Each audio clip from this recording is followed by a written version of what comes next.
audience members. Like I see people who they're fired up and they want things to happen. They want to put their hands on the steering wheel of history and they want to affect its direction, and that encourages me. So when I go to bed, it's like there were a lot of good people in that audience tonight, and that makes me happy. How did you get to be this way? Not necessarily politically, but how did you get that sort of bug? Would mom and dad? Did it come in after the fact? Was it a band? What was it? I mean, definitely, like, my parents were Republican. They voted Republican. My family was not political in any way, shape, or form. We didn't talk about politics. You know, like, I didn't know the difference between a Democrat or Republican until I was well into my teens, you know. The music definitely hit me hard, but then music that had a message to it hit me even harder, you know. I feel like I was raised, like a lot of my friends, in a pretty sheltered world where everything was kind of Pleasantville and you just believed that it was all good, you know. And I learned later on that a lot of my existence exists on the backs of other people. And then I thought, well, if I'm being lied to about that, or if I'm being at least having information withheld about that, what else is being withheld from me? And it created this appetite to find out, you know, what's going on in the world, how it works, and where do I fit into it. And so the band just grew out of that, I guess. It wasn't like a conscious decision. This was the only way I knew how to do it. Sure. With the proximity to Chicago, I would assume St. Louis was probably one of the first spots that you guys kind of branched out. And I feel like I've seen you at tons of different venues here. Do you remember the first couple times you came through? First time's probably Creepy Crawl. Yeah. I wondered if you had done a Creepy Crawl show. First, second, third, fourth, and fifth were probably all Creepy Crawl, realistically, yeah. That is one of the few venues that I've ever been to that legitimately still frightens me 20 years after the fact. But it was a great room to see a show. It's one of those venues that, like, Hollywood is always trying to recreate somewhere, but it exists and it's there, and so that was a fun place to play. It just that kind of grimy punk vibe, just like a room like that should be like. Yeah, it was amazing. Absolutely, I love the rooms that have a little bit of that to it. Totally, I saw you guys just got off the road, and I was not a huge fan of this band until very recently, but I just got the split of Direct Hit and Pairs. And whoa, man! First of all, it's just great all the way around. Yeah. But you took Pairs with you to Europe not very long ago, right? With Sleeping with Sirens. Yeah. When you are getting ready to go out on a run like that, tell me how your openers work, because I know at this point you guys pick who you want to pick. Do you have a relationship with the guys already? Do you quite simply just go see them and go, they're awesome, if they're available, let's get them going? Like, how does that sort of work? It's different with all bands we take out. With that band specifically, it was a combination of them being on Fat Records, that's where we got our start, from Fat. So the Fat family's very important to us. Fat gave us all of our first big breaks. And so I feel like we definitely owe allegiance to them. Then Zach and Joe met the Pairs guys at some shows when they rolled through town, and they introduced them to me. We just liked the music as well. The kids were cool, and everyone kind of vouched for them as like, this is a real band. These guys are good guys. Sure. And we were looking for an excuse to take them out, and that one popped up. So it was great. We did like 4 weeks in Europe with them. Couldn't have been nicer guys, and just a great band. Is it weird for you to hear yourself at this point in your life call them kids? You know what I mean? I know, I probably, the people that are opening for us are oftentimes so much younger than right, you know sure, what I mean? So it's like, I was like, oh yeah. Well, you know, Tim, I honestly feel like I could talk to you for forever. I'm, again, such a big fan of the band, and I got to tell you, my wife and I, a couple years ago, finally got around to watching the documentary, the Punk Rock Dad documentary, and I thought your little part in that was so absolutely sweet, and there's just, you know, you're just one of those bands, man, that I will absolutely always follow, go see, buy music. I thank you for what you do, and it's an absolute honor to be able to talk to you today. Thank you, and thanks for all your guys' support, and we have amazing fans here in St. Louis. We have ever since the Creepy Crawl days, and so we always look forward to coming here. Well, great. Tim McElrath from Rise Against, backstage, Ho-Ho Show #1.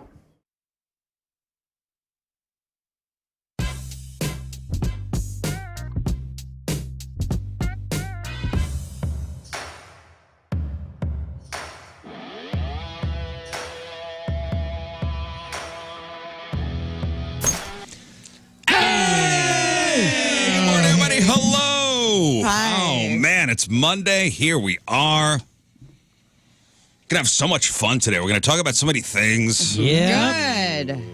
Going to get you all caught up.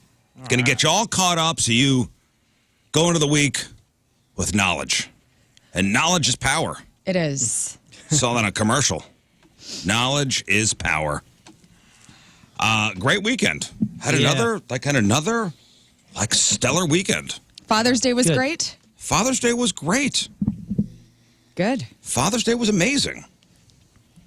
Minimal fighting, which was good. That's Yeah. actually, That's all you asked for. I said, kids, listen. You said, kids, let me win the fights. Kids, listen.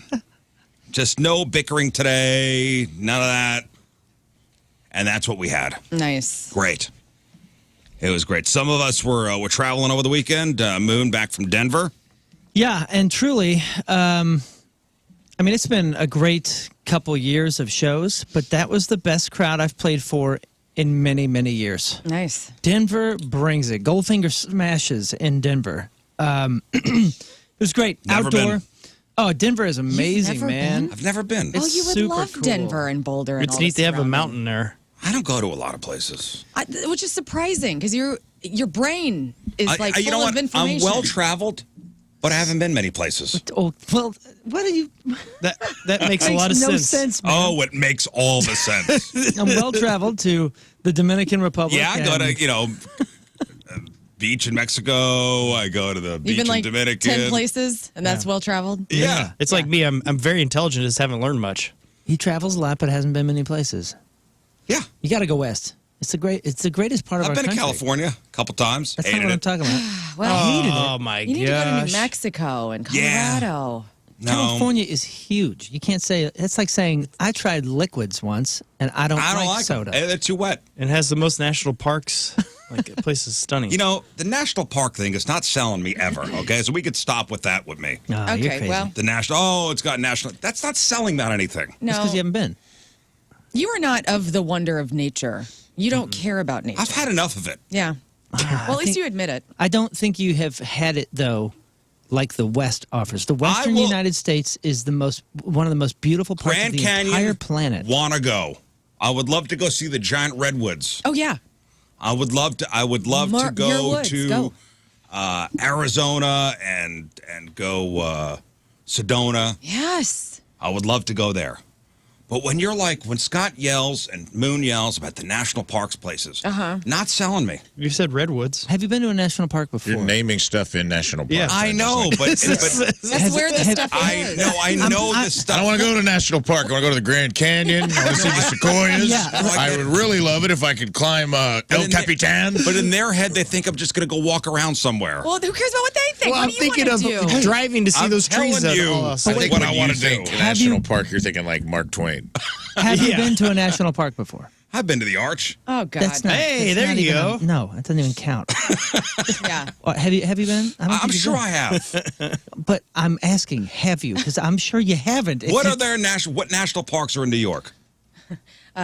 You got Are there me- any? You got me. I don't know. I don't think there is. Yeah, there's You're the some. one from New York. Randall's I have Island. no idea. I've been to Randall's Island. I saw the Warp Tour. I saw a couple Lollapaloozas there. That's the worst place on earth. Is that a national park? That's not a national park. It No. should be. No, it's quite hard to become a national park. In fact, Okay.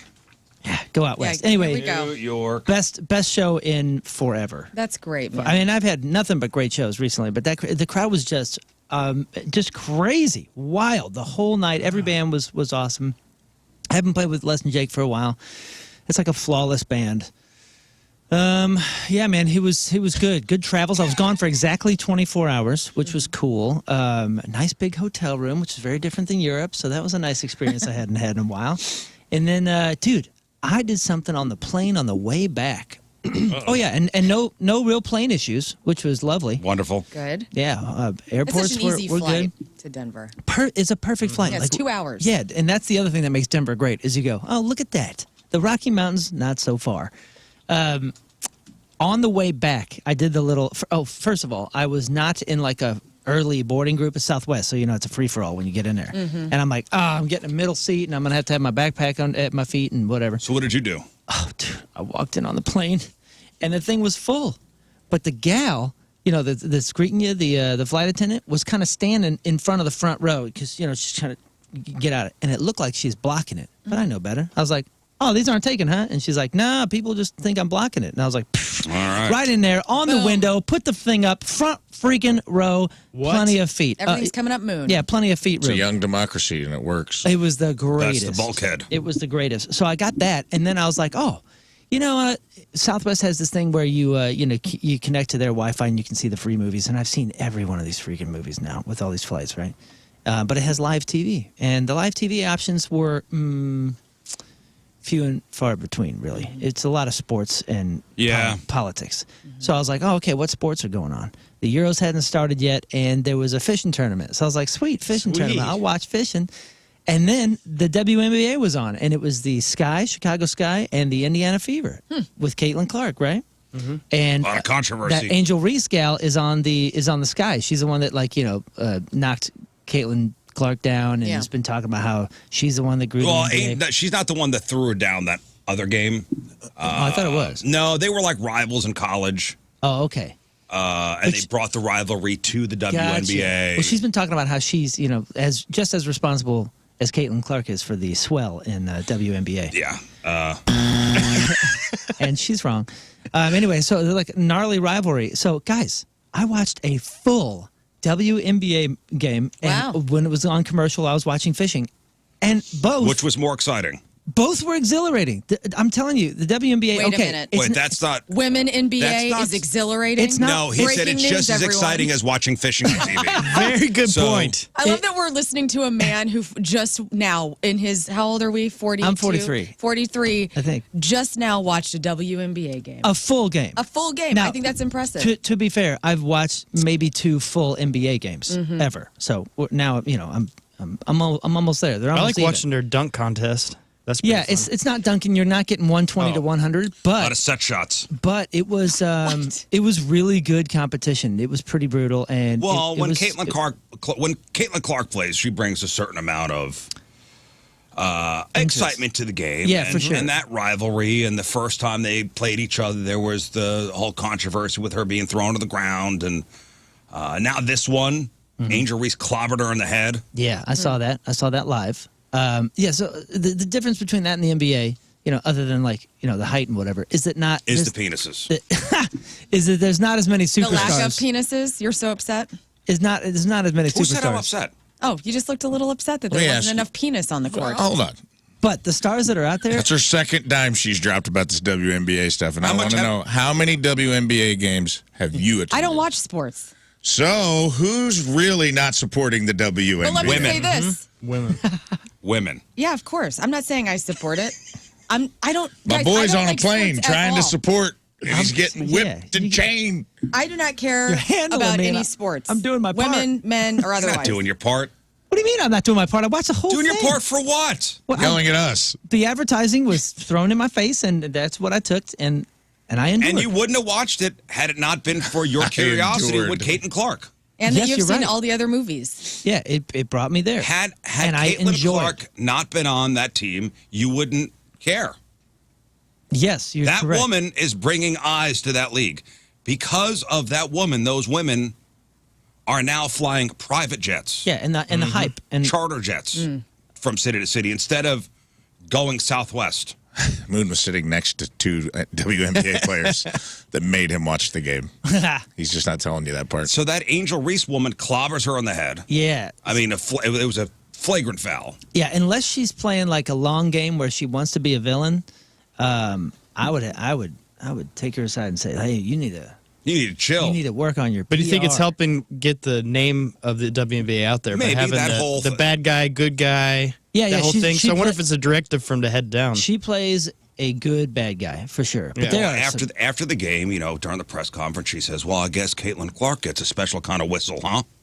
You clearly clobbered this woman in the head. Well, and the funny thing is, there was an option for the refs to upgrade that flagrant foul into even more, and they didn't. So quit your crying.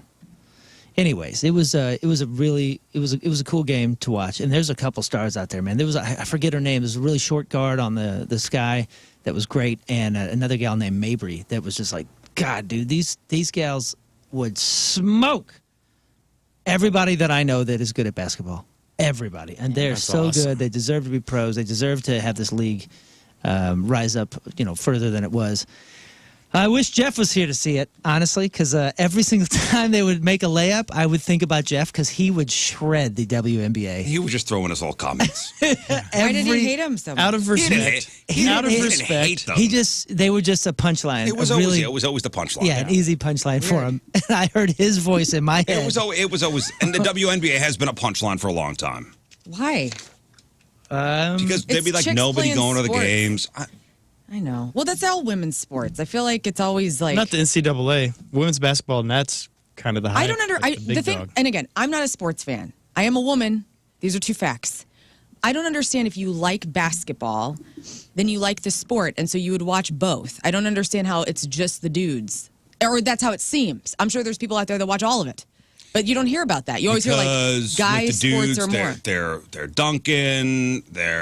It's a different game. It's a different game.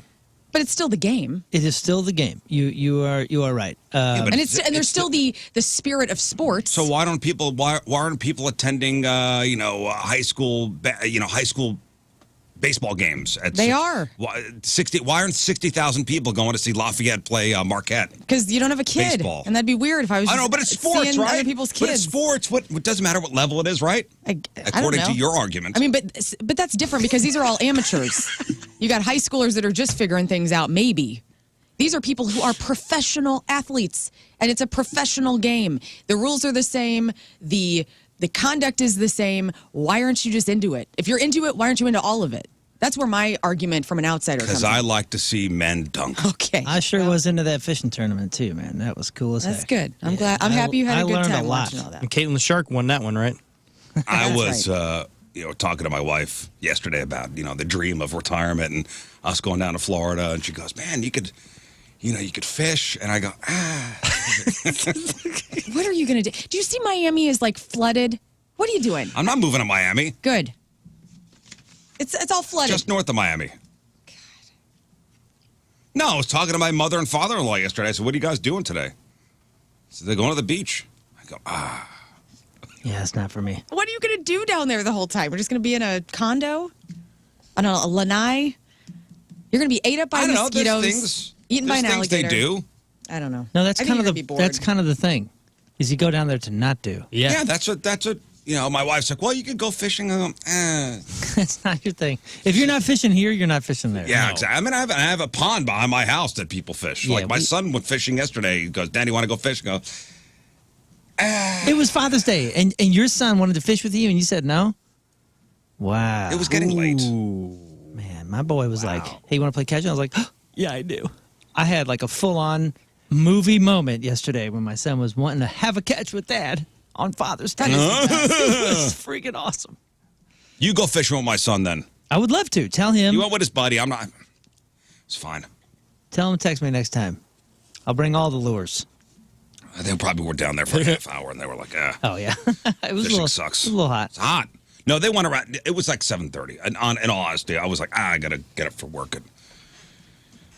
Yeah, I got to get up for work at 2:30. How do you think we could afford these fishing poles? That's right. Oh, speaking of that, Got to throw the guilt on. my Father's Day gift. I now am the proud owner of a lamp made out of a fishing rod. Very cool. My wife's like, Happy Father's Day. Cool. That'll end up at a garage sale in a couple of years, right? Dude, it's awesome. It's like this wood plank thing, and then it just has a almost, just like a flagpole holder kind of thing, and it has a fishing rod with electricity going through. It's a legit fishing rod, and then a lamp hanging at the end of it. I like this. I was like, this. So is it pretty tall? No, it's kind of perfect. It's almost like for like a reading nook kind of thing. It looks like it belongs in an A-frame in the mountains, and that's where I'm living in my head. Did you go, oh, cool. Pause. It's a lamp. No, I was like, did you really get this? Because it does not look like something that my wife. Honestly, your first reaction was, remember, if you repeat the gift. You hate it. Yeah, I don't think You I hate did it. that. No, I love it. I just couldn't believe my wife got it and Rafe, was fine thank with you. it being It's, in the house. Oh. Cup of coffee. Oh, cool. Thank you. Oh, a gift card to Smoothie Cool. King. Wow. Thank you. Cool, thanks. Cool WNBA tickets. Awesome. Thanks so much. Thank you so much. Just what I wanted. To watch women play basketball. For some reason. For some reason. No dunks, huh? No dunks. No nuts to the face. I'm not watching. Yep, that's the way I like basketball. Went out to brunch yesterday. What'd you get? Waffles. French toast. Was this pancakes. just because it happened, or this is a Father's Day thing? No, it was a Father's Day thing. Okay. And it was, remember the last time we went out for Mother's Day brunch and it was terrible? Did you get to pick this place? Yeah, it was awesome. Went to, you guys have been to Yaya's European Cafe? Yeah, right there off of Olive. Clarkson and, I feel like you've Yeah, talked that about place it is so awesome. much. I don't know if I've been there. I've They been have dinner. the buffet thing. Yeah, that was a Father's Day buffet. Dang, I'm not that thing is so I'm not good. a buffet guy either. Told but you. I brought that up last year. I went out there around Christmas, and I was like, hey, this place, it seems like it'd be like a chain. Yeah. Like from the outside, you're like, this isn't going to be good. It was great. It's Shout pretty out good. to Chef Rob and the crew there. They We've got listeners over there. brought me something special. Ooh. Yeah, that's right. Something Mimosa? special for this guy. Nice. For this guy. Something special. It was like a French toast with like some kind of like bacon onion jam on it and a fried egg on top. Look at you. Yep. All right. Yep. That's me. Special guy. On a special on a special day. Did you get a coffee? What were we drinking? I had a Bloody Mary. Really? Living large on I had a Sunday. Bloody Mary. It was great. Then my son had a hockey game. Then we went home, gave the dogs a bath. Actually, I watched everybody give the dogs a bath while I sat on the couch outside. Very cool. Played solitaire on my phone. It was great. A lot of youth stuff going on Father's Day. Yeah, a lot of me stuff. No, youth stuff, like all the games and leagues and all that kind of stuff. I don't think they pull that kind of crap on Mother's Day. They know better. point. I think my son had a hockey game on Mother's Day. You're not helping me. I was fine with it. I enjoy it. It was Kirkwood versus Lafayette. Oh yeah, the Kirkwood Stars. Kirkwood Stars versus Lafayette. The Lafayette Lancers. Big Lancers history. took the game 5-2. Good. Had a nice Father's Day. How was Alabama? Awesome. Yeah, I had a good time. Before I talk about that, though, did you have the gnocchi at Yaya's? The Gorgonzola gnocchi? No, the regular menu was not available. Well, go back for that. Huntsville was great. We go there, quite a bit. The shows were great, but one of the guys in the audience Friday worked at NASA, and he gave us a private tour of NASA. And it was wild, dude. Oh, you went to Mission Control? I went to not where the tourists go. So you got to see took where they us on filmed the the movie? base, and they took us to the old pool and the facilities where they trained like Jim Lovell and the Apollo crew. Oh, we see That's those old cool. videos of them training underwater. They took us Yeah. to the pool. It's condemned now. Like you can't go. It's not full of water, but he took us in the room and showed it to us.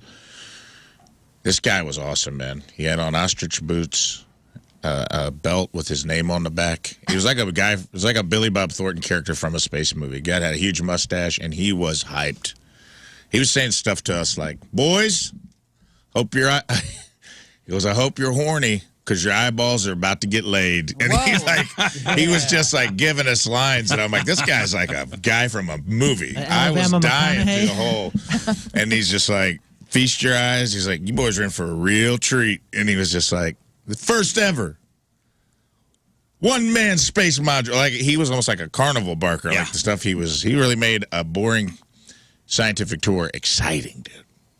That's so cool. Did you find that base kind of run down in a weird way? I was really alarmed at the lack of security once you got past the gate, which I guess. Really? The one thing, though, on this, because it's like a military base and the new FBI headquarters is there. Like, they moved it from Quantico. He showed us that, but he's like, if you take a picture of this, they will come and. Oh, the new FBI base is down. Yeah. Where they have a satellite base.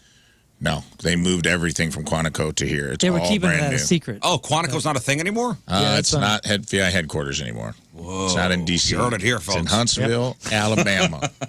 I hope I was. Declassified. People were top talking secret. about it at the show. I don't think it's up. Yeah. My eyeball Explode. explodes and I just melt out of the chair.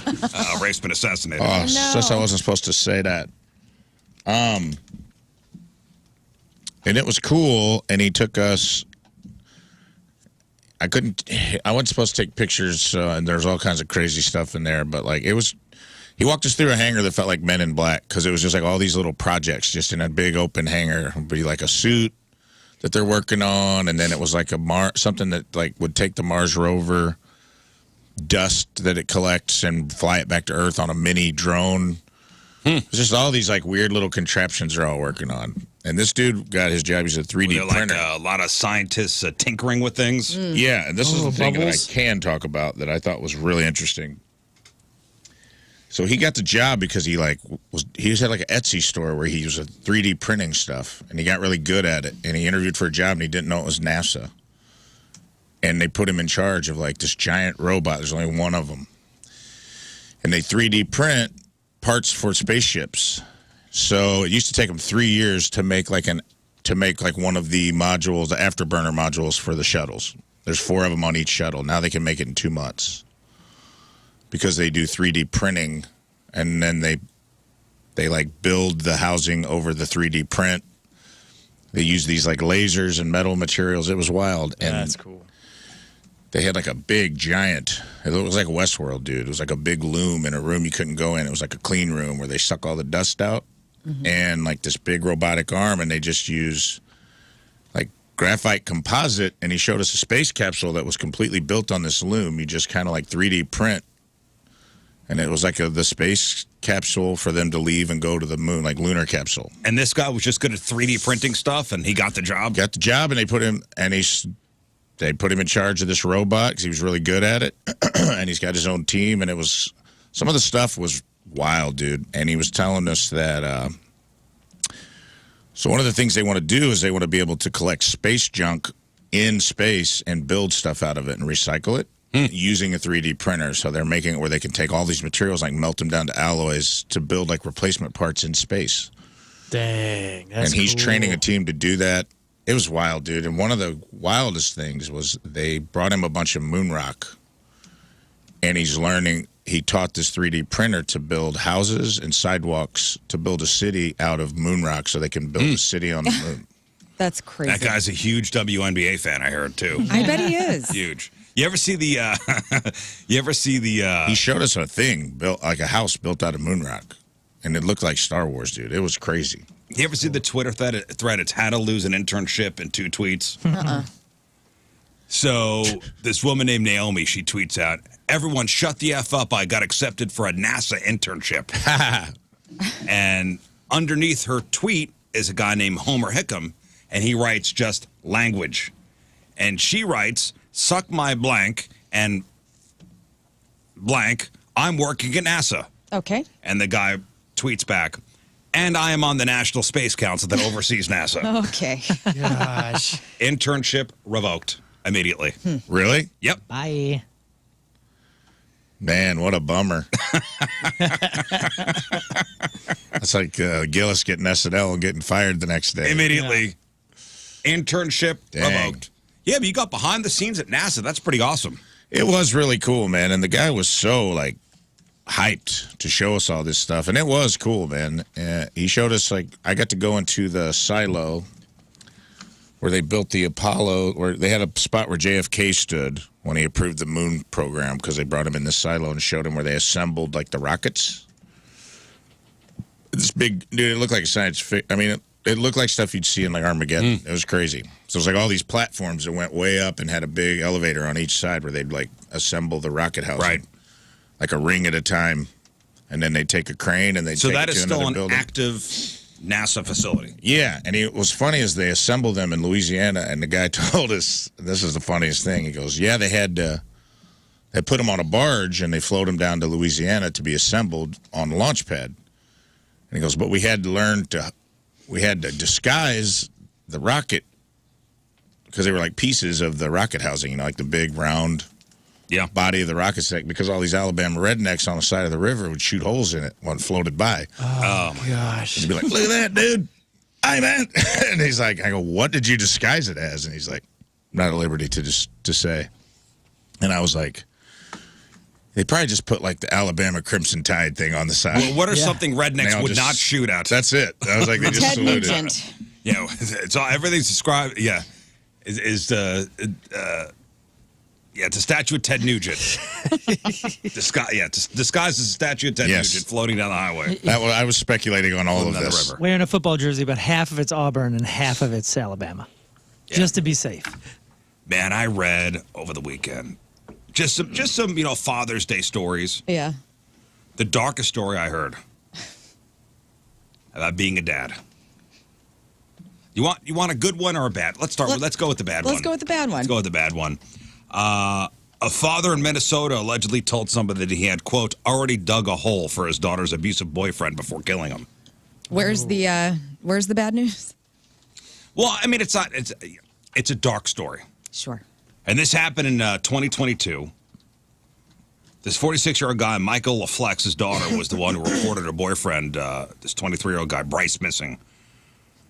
During the investigation, the daughter's landlord came forward and said that the dad had called and asked if this Bryce guy had hurt his daughter. And the landlord said, yeah, I saw your daughter with 2 black eyes. Oh, my goodness. Black eyes. Oh, I thought you said eyes. Okay. Black eyes. Okay. She slipped on black ice. Black eyes. The dad then said he was going to kill him and, quote, he had already dug the hole. And he did. Oh. And he did. Killed the boyfriend. Officers found the boyfriend's body buried at a makeshift gravesite next to a storage unit. Happy Father's Day. Happy Father's Day, everybody. That was nice. Happy Father's Day. Don't touch my daughter. Well, there's also the guy named the Sperminator. I don't know if anybody knows about this guy. No. The Sperminator welcomes 165th child. Oh man, he beat my buddy. Remember The Sperminator welcomes 165th child just before Father's Is Day. this a donor of some sort? Yeah. Oh, okay. Remember, I had my friend that they were only supposed to. You're only supposed to be allowed. How did this guy get this? This guy. You remember my friend? Like he went to a bank to like donate and make some money while he was in college, and it turned out he had something like 20-something kids, and he found that out later. And they're not supposed to have that many. Right. They're supposed to like stop giving out your stuff or whatever, your profile, after so many successful ones. The problem is not all these families were reporting that they were successful, and it turned out he had like 20-something kids. Oh, no, this guy's got 165. How did you? There must be no regulation where this guy is. Well, what he's doing kind of private things. Oh. He's got his own sperm He's bank got his at own. house. He's got his own thing going. Just a good-looking guy with No. a Nobel Prize. No, and, his name is Ari Nagel. He's 48 years old. He's from Brooklyn. Welcomed his 165th kid into the world on Wednesday. He said he will soon retire from spreading his seed. He says he'll stop when he's 50. He turns 50 in August.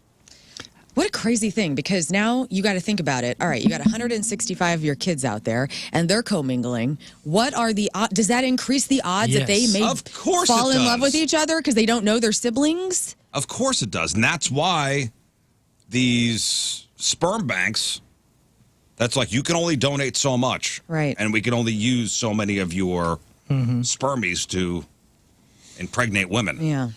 He don't go to the bank. Ari keeps his sperm in a coffee can in the backyard. Well, it seems like that. Hey, biologically speaking, shouldn't there be a regulation on the donation? Like, because, I mean, with the breakdown, the cellular breakdown of things. Yeah, the milk's gone bad. Yeah, don't you increase the risk of And certain? this is why he said he's stopping at 50. Quote, physically, I could keep going, but there may be increased risks for things like autism with older males. So look at him being responsible. So responsible. Yeah, but should 50 be the line? And should we leave it up to him? I mean, interesting debate there. He was interviewed by the New York Post, and he was interviewed while he was on a cruise with his first kid and his 33rd kid. He says he's a math professor at a community college. Right, so he's got 165 kids with 10 more pregnant. He's got 10 women pregnant now. So he'll have 175. I'm surprised he knows his kids. Dang, dude, that's Yeah, me too. That's weird. that's some He's got biblical 10 stuff. women currently pregnant in the U.S., Canada, Asia, Africa, and Europe. Zimbabwe and Long Island are due in July. 23andMe is going to be real weird here in about 18 Israel and years. Queens are due in August. They are spread out at least. Yeah, that I is- thought they were all in the New York metropolitan area. Yeah, listen, as an adopted child, one of the very first questions any sort of dating scenario After you kiss sees is, hey, Hey, what's your story, man? Yeah. Where was your dad? Right. Where was your dad around he says 1981? he sees a lot of his sons and daughters, mostly the 56 who live in the New York area. He says 56 live in New York, 20 in New Jersey, and 13 in Connecticut. So Jeez. a lot of them are in that area. Yeah. Yeah, my question was always like, what were your parents up to in 1980? How old are your parents? They're like multiplying. You do a little math and you go, okay, I'm good. He says some moms don't want me to play a role, but I leave the option open if they do change their mind. And most do once the kid gets a little older and starts asking questions. Okay. He still keeps a spreadsheet with names, birthdays, addresses, phone numbers of each of his kids. Oh, he got the Nick Cannon starter pack, where you get an Excel spreadsheet on keeping your This kids is straight. the Yoda. This is Nick Cannon's Yoda. This guy.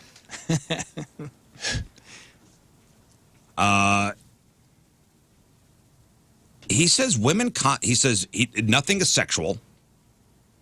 He still hands over sperm samples to 1 or 2 aspiring mothers a week, sometimes through clinics, other times face-to-face, but non-sexual meetings. I thought you were going to say Facebook Marketplace for a second. I was like, what? He may be on there, I don't know.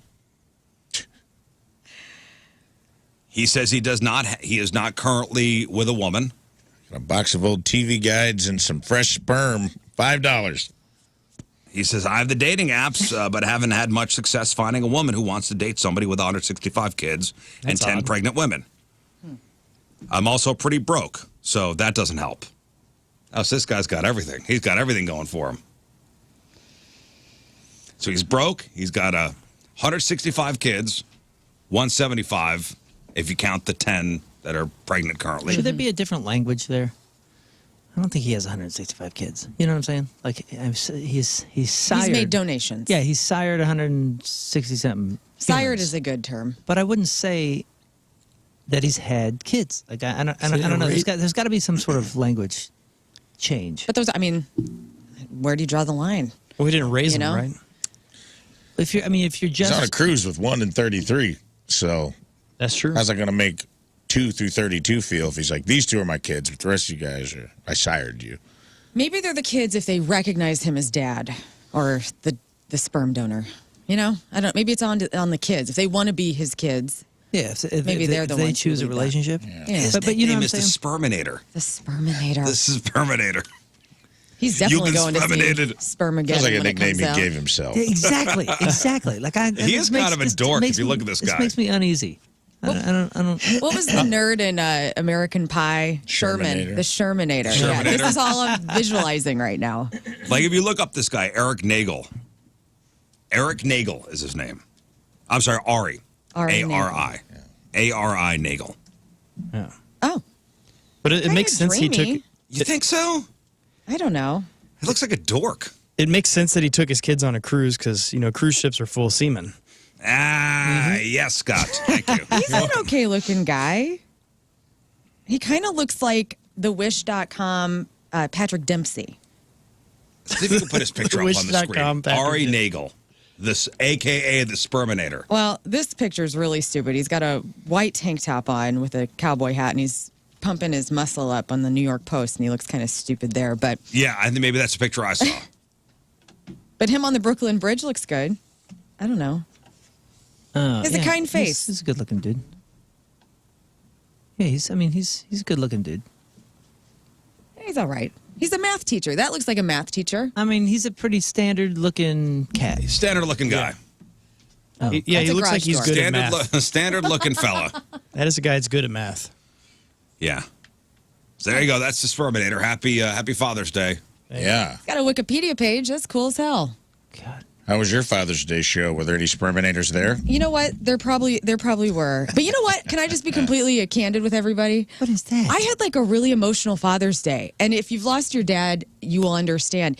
It's not every Father's Day that I get like sad, but I was like kind of a mess yesterday. And it came out of nowhere. And I had a couple listeners come out, and I was talking to JB, who we all love, and a listener, JB, and he and his wife, Katie, came out, and I go, how you doing? Because he lost his dad a while back. And he was like, it's been kind of a tough year. And I go, yeah, man, me too. Like, it's just, if you lose a parent or anyone you love, you know that grief, and my dad's been gone for 18 years, it's going to come out of nowhere, or you're going to be fine. I'll be honest with you. I kind of felt a little malaise yesterday myself. Right on. Yeah, it was weird. Sorry to hear that, dudes. But And you know, my it wife, happens. my wife made mention of it earlier. She goes, "You all right today?" I go, you know, Right. sometimes Father's Day is okay, and then other times you go, in the back of my mind, you know, you miss your dad. You missed your dad. And for me, I did it to myself because I know we talked about this last week. Fathers do not want social media posts, and I went against the grain, and I did it anyway. And I was doing on my Instagram stories, I put one up about my dad with a Creedence song that I love, and it reminds me of him. And then I played a Beatles song with Jerry's post, and I was honestly more upset about one day Jerry's going to die. And I was like missing my dad and then having the impending grief that will be happening eventually one day about my stepdad who I love so much. So Tim walks in, he was out with the cats. He made coffee. He's like, "Hey, you want coffee?" And I'm just like, haven't gotten out of bed yet, crying my eyes out over my stupid social media post. So don't do it. All right. A note for next I like, year. you know, like This is learn. I understand the missing your father part because you know my dad's has passed away 14 years Yeah. now, and you know I understand that. But then to be sad because Jerry's gonna die. Yeah, gosh. I was kicking my own ass Like, you yesterday. can't live in the now. Like I know. Jerry, like enjoy Jerry now. And he came out to we played Copper Fire yesterday from 2 to 5. We had a great show. Jerry was there, got him a gift. He loved it. And I was like, Was he happy to hear that you're already grieving him? No, I didn't tell He him. whispered in her ear, "You know, this could be my last show." She's like No. crying.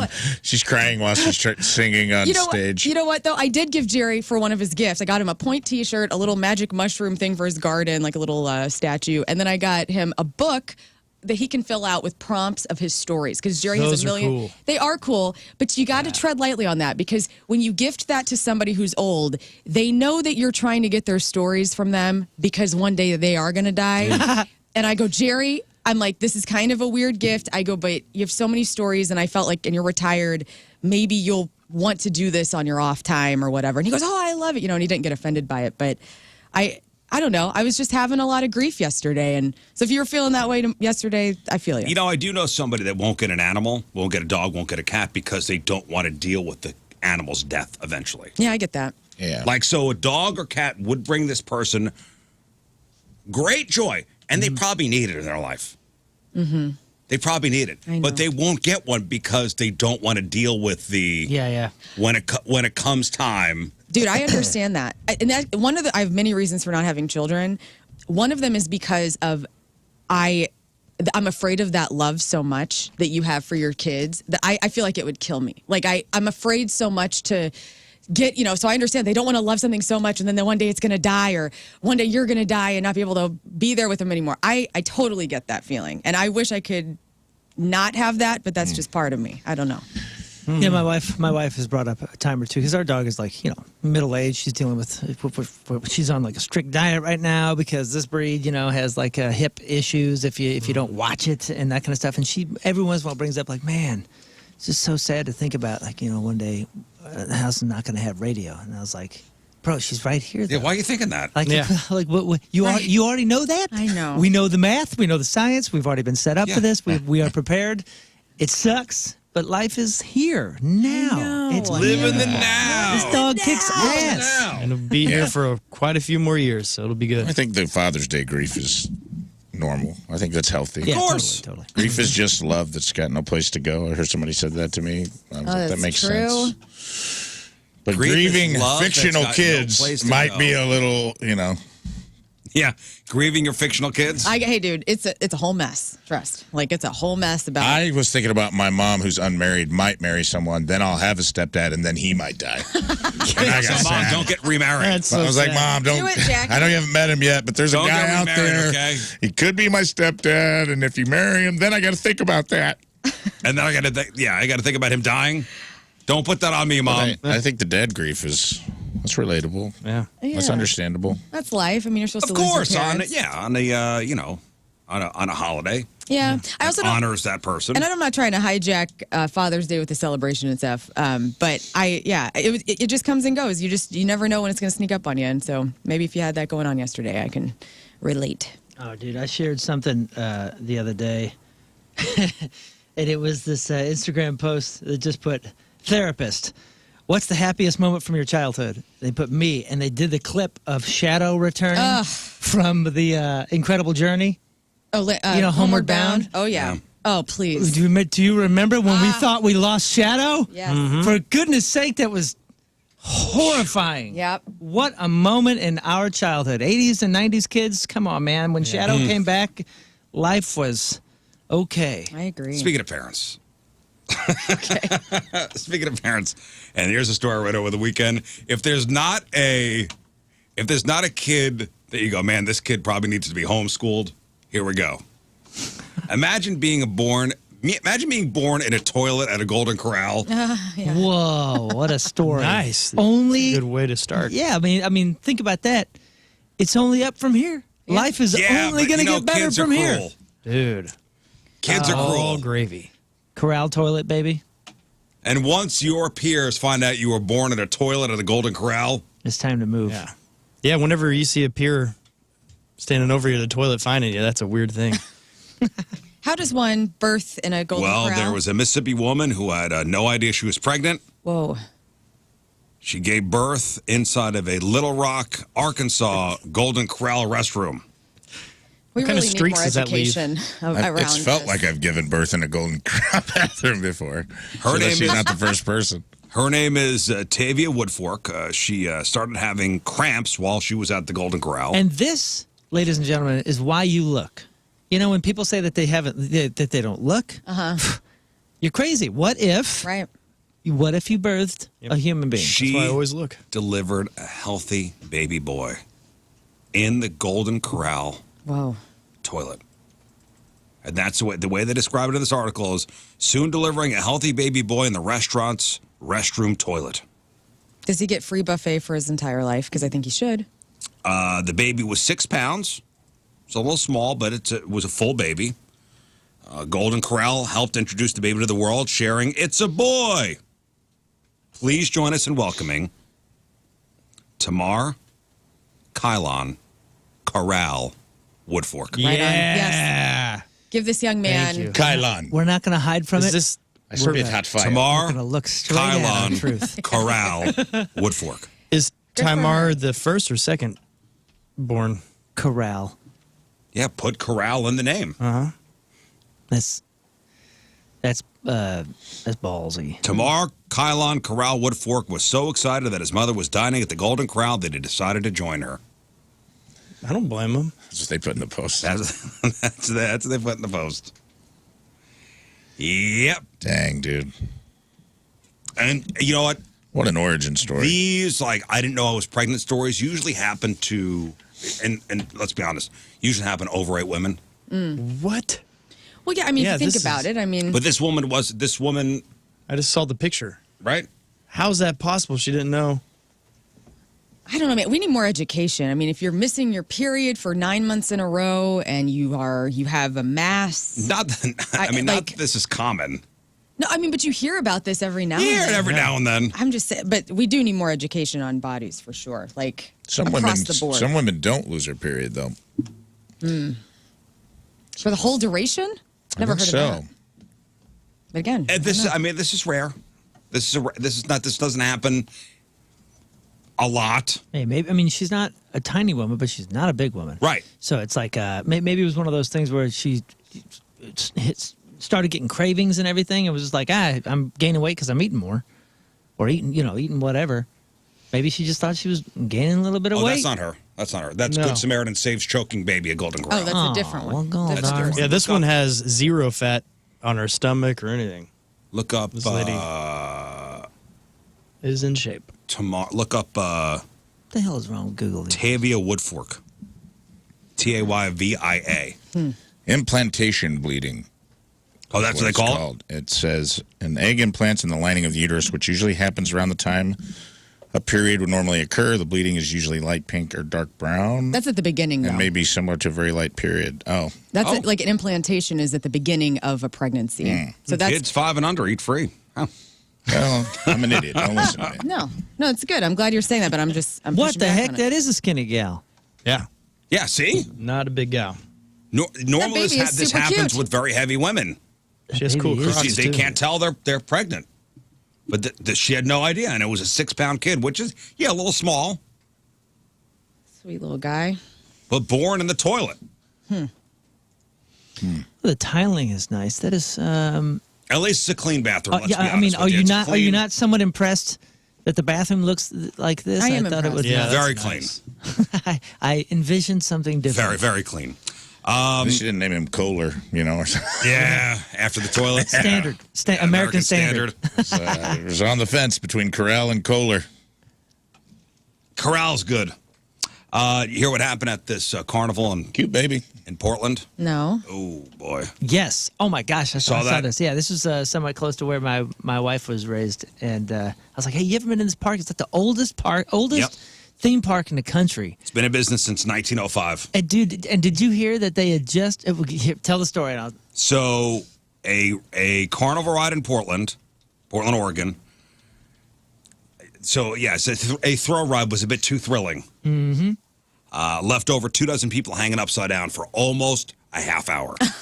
yeah, dude. So this happened at a place called Oaks Park, which is the oldest amusement park in Oregon. Been in business since 1905, but the ride itself, I guess this thing's been open since 2021. It's called the Atmosphere. Okay, like so atmosphere, but Clever. atmosphere. so it's like it's this big old pendulum, right? It's a pendulum Okay. ride. And on the bottom there's like a wheel, and everybody's kind of seated around the wheel with their legs facing outwards and down. And all it does is do this. It spins while it goes up. Up. And has you upside down for brief moments before the pendulum then I see. flips all the way around. So it's a pendulum ride that swings 360 degrees while the circle everyone sits in is also spinning.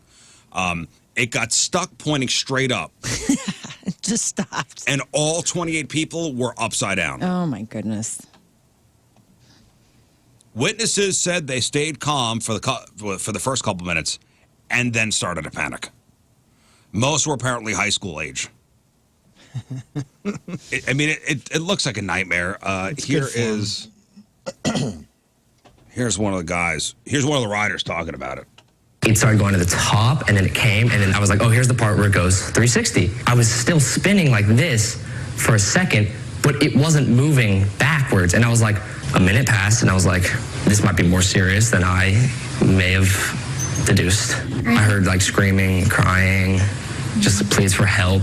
It was really discomforting. I thought it would very well be the end of my life. Yeah. Hope you had fun on the Atmosphere. Crazy, man. Here's the other wild thing is I saw an interview from, I think it must have been one of the fire department guys, and he was like, yeah, we actually had specific training on this ride if this happens like 3 months ago. So they were like ready for it. It just took them a while to get there and then, figure out how to manually override the thing without. Here's the thing. I'd imagine if I'm the guy that's trying to figure out how to manually override this, I would ask at least 60 times, like, are you sure if we manually override this, the harnesses aren't going to poof, Just open up. Right. Yeah, can you imagine me like manual override and then it goes poof, this everybody just falls out. Yeah. Yeah, how high do you think that was? I mean, it was high. 100 feet, Yeah. Dang. right? Or maybe 80? Officials decided to close the park, announced it over the loudspeaker. Then, while people were filtering out, workers were able to manually lower the ride, which apparently happened quite suddenly. So the whole thing lasted about 25 minutes. One person taken to the hospital as a precaution. Nobody seriously hurt. Last I heard, they were still looking into what exactly went wrong. But everybody gets a free cotton candy. Hey. All is well. All is well. Cotton candy or turkey leg, giant turkey leg, whatever you want. That's on us. Don't sue us. Oh, I wonder if they could sue. I wonder if when you enter the park, you have waived your right to sue about anything. Oh my gosh, what? This says it's 381 feet. That can't be true. Oh, no, The thing swings? No, this is a different thing. There's another atmosphere. Atmosphere. Yep. There you go. No thanks. Not sure who needs to hear this, but deleting a text on your phone might not mean it's really deleted. Wait, what? Yeah. And speaking of lawsuits, this guy's suing Apple after his wife found his deleted texts. So a middle-aged rich guy in England suing Apple after his wife found a bunch of text messages he sent to hookers. Oh, man. Not sure it needs to be said, but they are divorced now. He said he turned to prostitutes in the last couple of years of the marriage and would text them using the iPhone texting app iMessage. Okay. But he was careful to always delete the messages so his wife didn't see them. Unfortunately for him, he only deleted the text messages on his phone. She eventually found them on the iMac desktop computer, which they shared. So I guess he mirrored. Oh, yeah. Is that how it works? So with iMessage, sometimes it goes to all your. Okay, so I'm on my iPad. Yeah, my you're signed messages. in. But yeah, if I'm signed on my iPad, my messages from my phone are on my iPad Right. too. Yeah. Yeah. It syncs it. Synced. That's the word. That's the word I'm looking for. Synced. Yeah, you got your iCloud information logged in, so it's everywhere. So she found all the messages to the hookers on the computer, which he thought he had deleted off his phone. Oh, if I delete them off the phone, they'll probably delete off the computer. No, Makes they sense. don't. She filed for divorce less than a month later and took him for everything. Took him to the house, took him to the cleaners. Dang. Prince Andrew. Now he's suing to recover that money. He thinks Apple should have to cover what he lost in the divorce, as well as his legal bills, totaling more than $6.3 million. He claims he and his wife were, quote, very happily married for over 20 years, calling it a, quote, superb marriage. Then these hookers got involved out of nowhere. It's their fault, and it's also Apple's fault. He says if she'd found out he was cheating in some other way, they might have worked through it. But he says seeing the text was they were just too brutal. What other way? It was a brutal way to find out, and she couldn't forgive him. This is the only way she wanted to find out. Was she going to walk in a Motel 6 and he's doing some hooker? No, the text messages is the safest way for all involved. His lawyers are even looking into making it a class action lawsuit if other men come forward and say the same thing happened to them. That's right. Men, rise up. Come on, rise up. That's what that Bruce Springsteen song was about. Come on up for the rise. That song sucks. My marriage. That's actually one of the only Bruce Springsteen songs I like. Oh, really? Oh, Come on up for the rise. that was the only one that I was like, wow, what a phoned-in single. Yeah, so this guy's suing. I don't know if he's got much of a case, but it wasn't the fact that he was doing hookers on the side. It Right. was the iMessages. That's what did his marriage in. The balls on this Brilliant. guy to try to connect the dots. It's amazing. It's amazing. It's amazing, some of these guys. All right, so every once in a while, I got these silly thoughts in my head, and I open up my iPhone, and I use the notepad feature to write some of my thoughts down. Let's hear him. And it's been a while since I've done this, but I compiled a bunch, and you tell me if you disagree or agree with some of these things. I was just thinking, and these are just random kind of like thoughts of mine. I could be sitting somewhere waiting for one of the kids to get out of whatever they're doing. And I'm sitting in the car, I go, I just have a thought. Okay, agree or disagree? The world would be a much better place if we got rid of everyone who wears their backpack on escalators. Disagree. What? I mean, I got my backpack you ever- on. What kind of backpacks are? No, I was at an airport, and I was going up an escalator, and somebody in front of me had a backpack on, and it was right in my face. Oh. Well, But you got on the What escalator am I too to- close to them. You Yeah. go on the left, you walk past. Nah. them. They didn't walk backwards. I was just on a bunch of escalators with my backpack. I'm going through an airport. It What am I was. supposed to do? I'm Take just my saying, backpack it's a off? crowded. It was a crowded getting off the plane, and everybody to go up the escalator, and everybody was using one step. Like it was one step, and somebody had a large backpack on, and I got behind them, and their backpack was in my face. Wouldn't you rather have that than their coat or anything? You don't like you're need to- further from them. You don't need to be on the next step. Trying to sniff that ass. Leave the buffer, the backpack buffer. It was even blocking listen. me. This backpack was so huge, it was a two-step. That's fine. The only pet peeve I have is if I have a backpack on, that's now an extension of me. Okay, so if I was that large of a person, you wouldn't just be bumping into me all the time, would you? Don't This touch, is just a Disagree. thought. don't Disagree, touch fine. my backpack. I hate that That's a you so problem, much. I think. Okay, again, this is agree or disagree. This is a thought I had, Yeah. Hey, all right, man. Let's go. Hey, deal with the answers, man. This is it. and that's fine. That's why I'm reading this stuff. There's a chance that I could have been in the wrong here. Man, this is America. You leave me my space, my Hey, buffer space. Can I add a question into this Yeah. from my brain? When you guys get a photo texted to you and you notice that it's a live photo, do you hold your little finger on there to watch the duration of the live photo always? No, I never did. I usually don't. Ain't got that kind of time. No thanks. Because no I'm time. ignorant. Does it tell you if it's a live photo You or can not? see the little yeah, a icon. little ring. Oh, I don't look for those. Oh, well, because I always find that I do. I'm very curious about the weirdness before and after the photo. Depends on who it is, but yeah. Yeah. Because then I like to see like the prep that went into it when you see them like. I have that feature You shut see off the on face my they're phone. making before they made the face they Right. thought they wanted to send you, All or right, cool. after. It is kind of funny. Back Okay, to you. backpack thing. Okay, that's out. Yeah. Disagree. I'm going to cross outta disagree. It's fine. It's fine. It's fine. Again, this was a moment in time where I was like, this a-hole's in front love it. with a giant backpack on my face.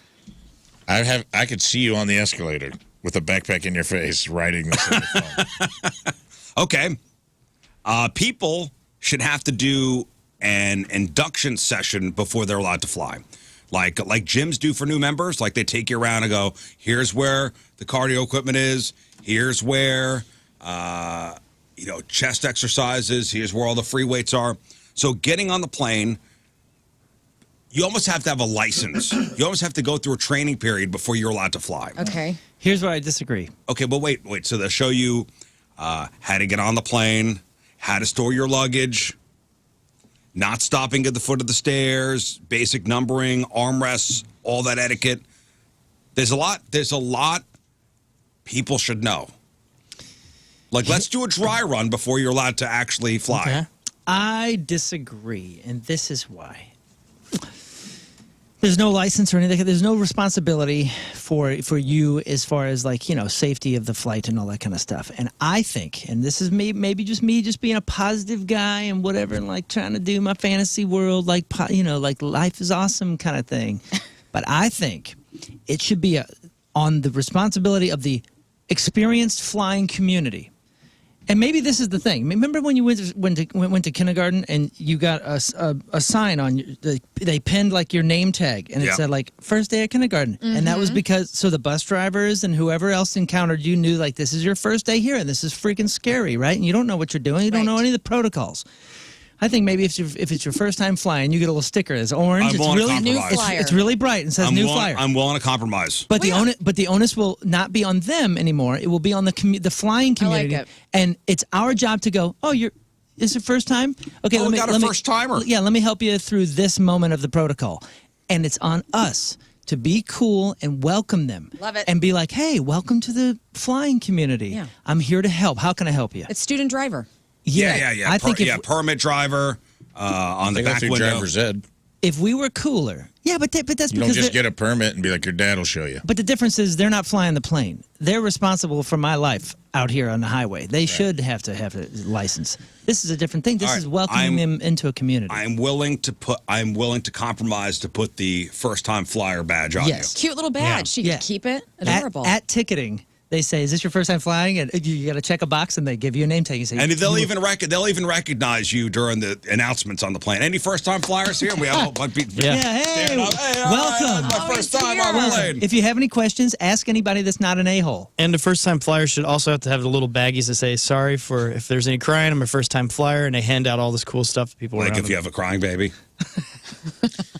I think the airports could put a video up, some kind of turnstile where if you are a first-time flyer, you could seek it out. Because it is like, if you've never done it before, you don't know how Great idea. security works. You don't know these things. And rather, I think there's a good, like you could seek it out and be like, hey, I have never flown before. It's like, here's how you put your baggage. If you're on the plane, don't stand in the aisle.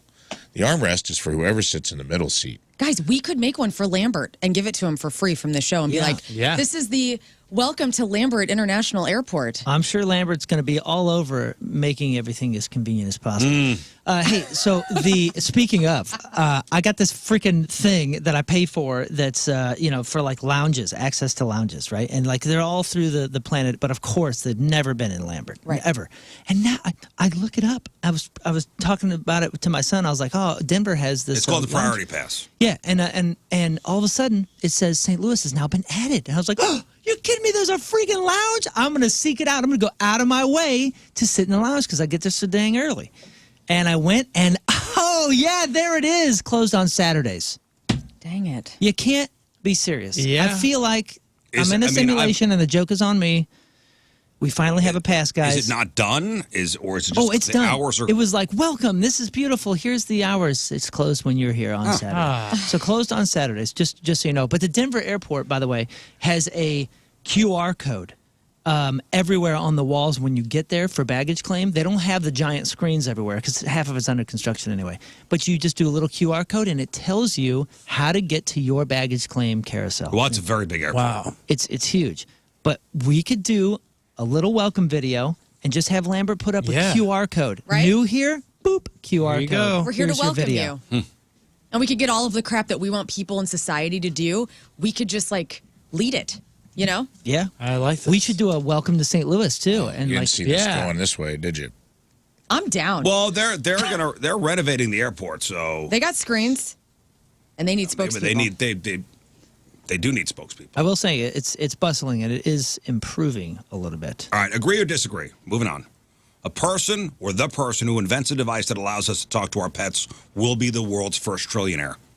No, because I think there'll be a first wave of people that buy those, and then everyone's going to wait, and then we're going to realize that our dogs don't really say anything anyway. I think they speak too many languages and the pets don't want us to know. I want to talk to the animals, but I don't think we're going to be able to hack into that. I don't think they Person want who us to. invents the device Agree. that allows us to talk to our pets, regardless of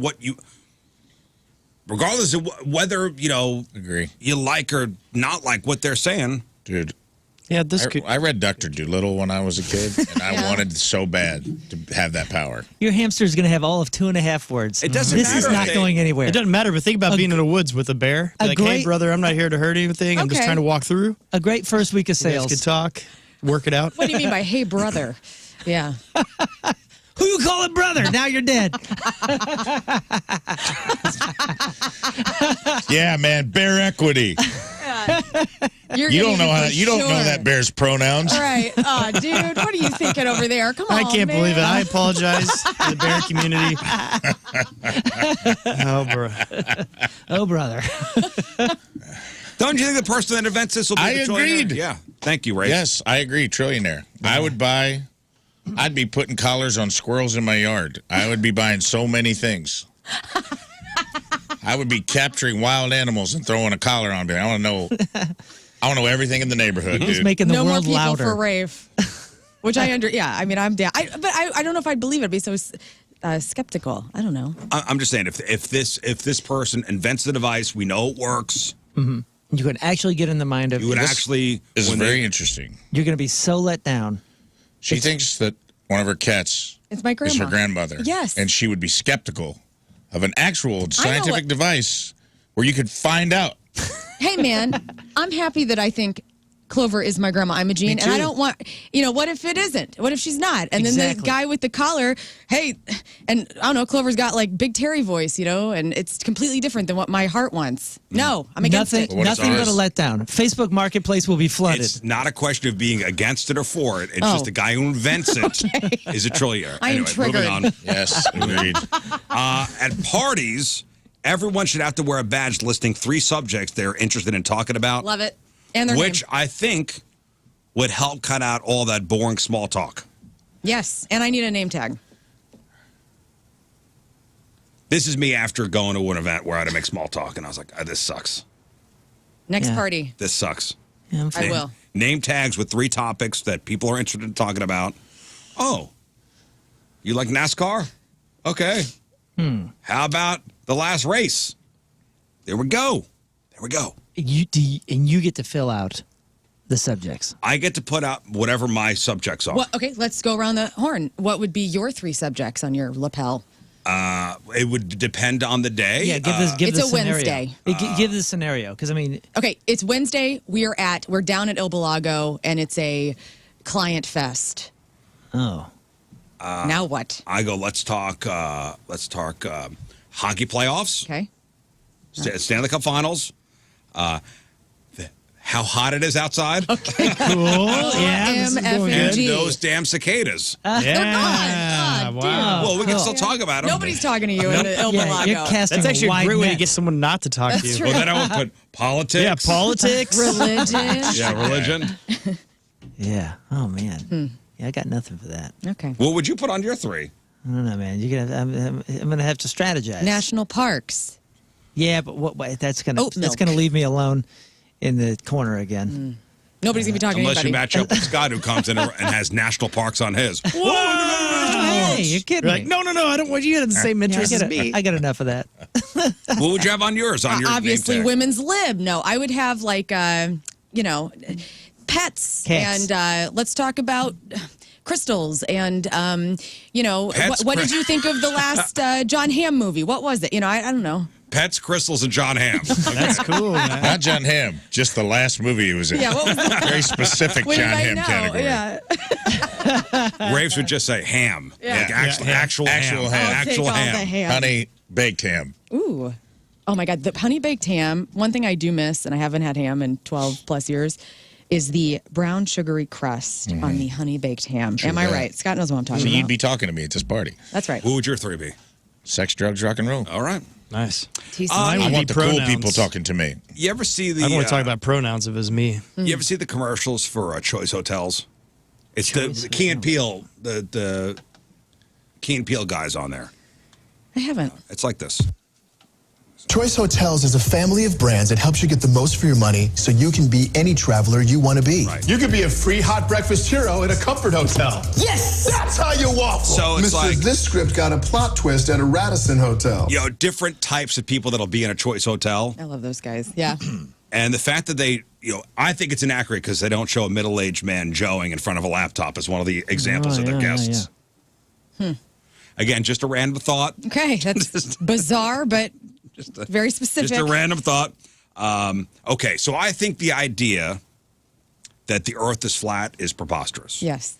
But the idea that the Earth is hollow with layers of worlds beneath the surface, I think that's something that should be looked into. You know honestly. what? I agree with you. And I'm going to tell you, the opening to the hollowness is at the Denver airport, where Moon just was. That's what I hear. That is That's a portal. Something is happening under that airport. You guys need to watch Outer Range. That's basically what it's about. Yeah. Okay. Did I tell you about that story about one of the dudes in the van? We were on a van trip in Europe, and multiple hours to kill, and I think the gummy hit him at some point because he started talking about portals.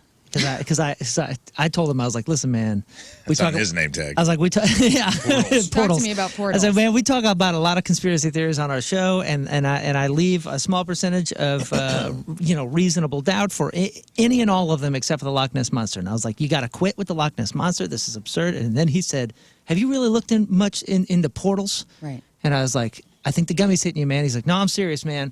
Think about the Loch Ness Monster.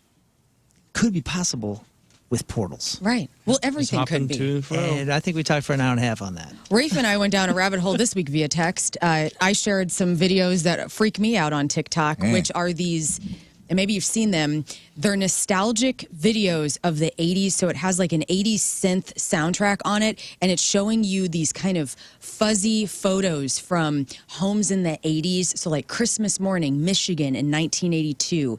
And you scroll through the photos, and it's like it's like you're seeing memories that you've had, but it doesn't feel right. And it freaks me out, man. What? I don't know how many seltzers deep she was when she was texting me about this, but it was. I entertained it. Photographs of the Looney Tunes. 80s? I tried to be supportive.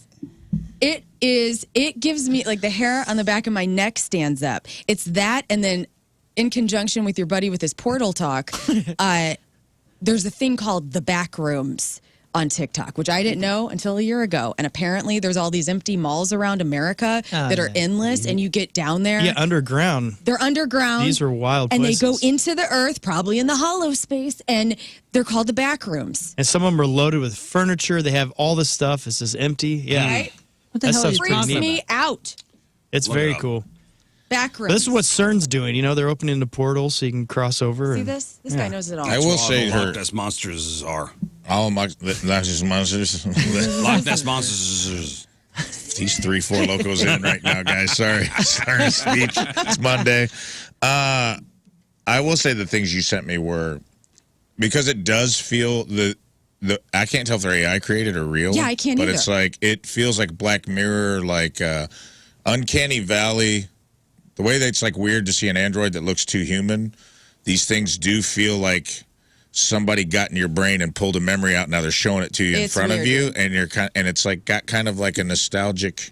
Yeah, but if it's a picture of like 80s Christmas, we were But all some of experiencing it's not essentially that. the Some- same I version want you of need to something. show me an example. I will of this. during the break. One of them made me feel like I was like Michael Myers because it was Yeah. like a house, Well, plus like through the drizzling rain, and Yeah, it feels like you're like in the bushes looking at somebody's house. Like a But we little all weirdo. probably have similar, like, grasps of, like, freeze frame memories. What the 80s were? Yeah, and exactly. And they say that, like our memories are never true. They're like an amalgam of what we think happened Right. plus what did happen and this and that. It's like this strange combination of BS and truth Yeah. that our brain puts together and puts in a snapshot.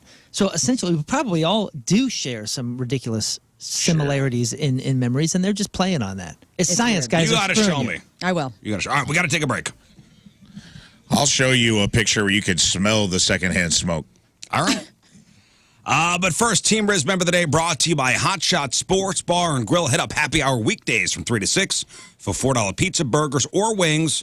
Hot Shot Sports Bar and Grill from Festus, Missouri. Eric Holland is our team. Eric has been listening to the Riz Show since the very beginning. Loves a back and forth banter between the crew and the show.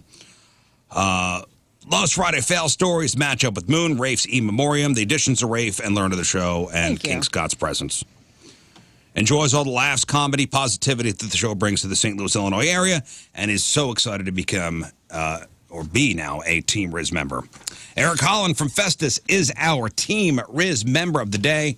Get the super sweet Team Riz member of the day soccer jersey. Get yourself signed up 1057thepoint.com/Team Riz. All right, 7:20.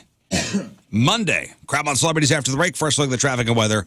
Moon coming at you. Oh, hey, traffic is brought to you by Worldwide Technology Raceway. The Bomberito 500 at WWT Raceway is not just a race, it's a spectacle. Go to WWTRaceway.com now because the first deal is the best deal. Right-hand shoulder, blocked to a stalled vehicle 70 westbound at 9th Street downtown. Further west, we got a right lane blocked due to a crash 270 westbound near 170. Your point forecast, hot and breezy. High of 96, heat index of 104.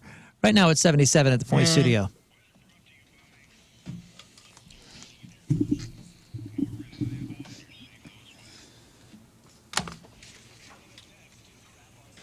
All right, Learn, what do you got? Lots of keys are in the news. The Red Hot Chili Diners, Bon Jovi's Full of Crap, possibly, and the best Nicole Kidman film of all time. All right, we got that. We got your crappy birthdays. We got the porno birthday. All that and more next in your Crab on Celebrity. Stay there.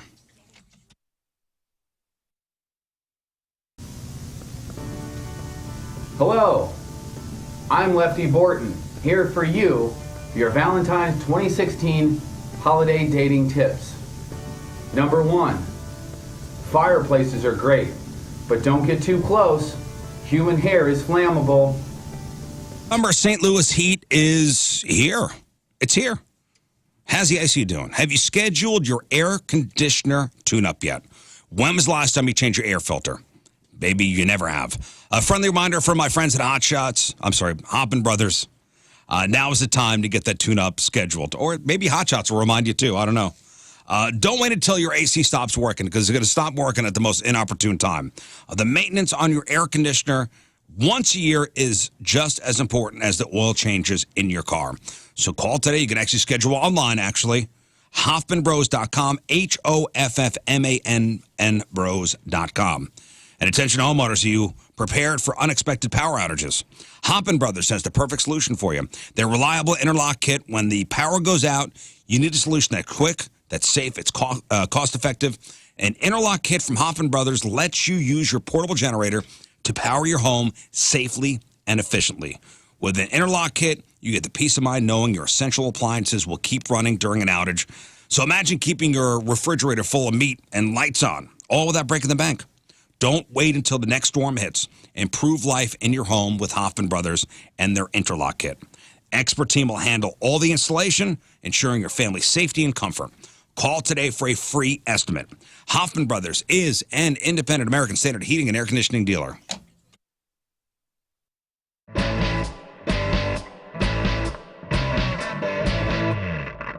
All right, so I got the gig of the day here today, like no doubt about it. We are here with the guys from the Revivalists and Becca, our grand prize winner. We are here at Music Record Shop, and what we get to do today? Record Shop.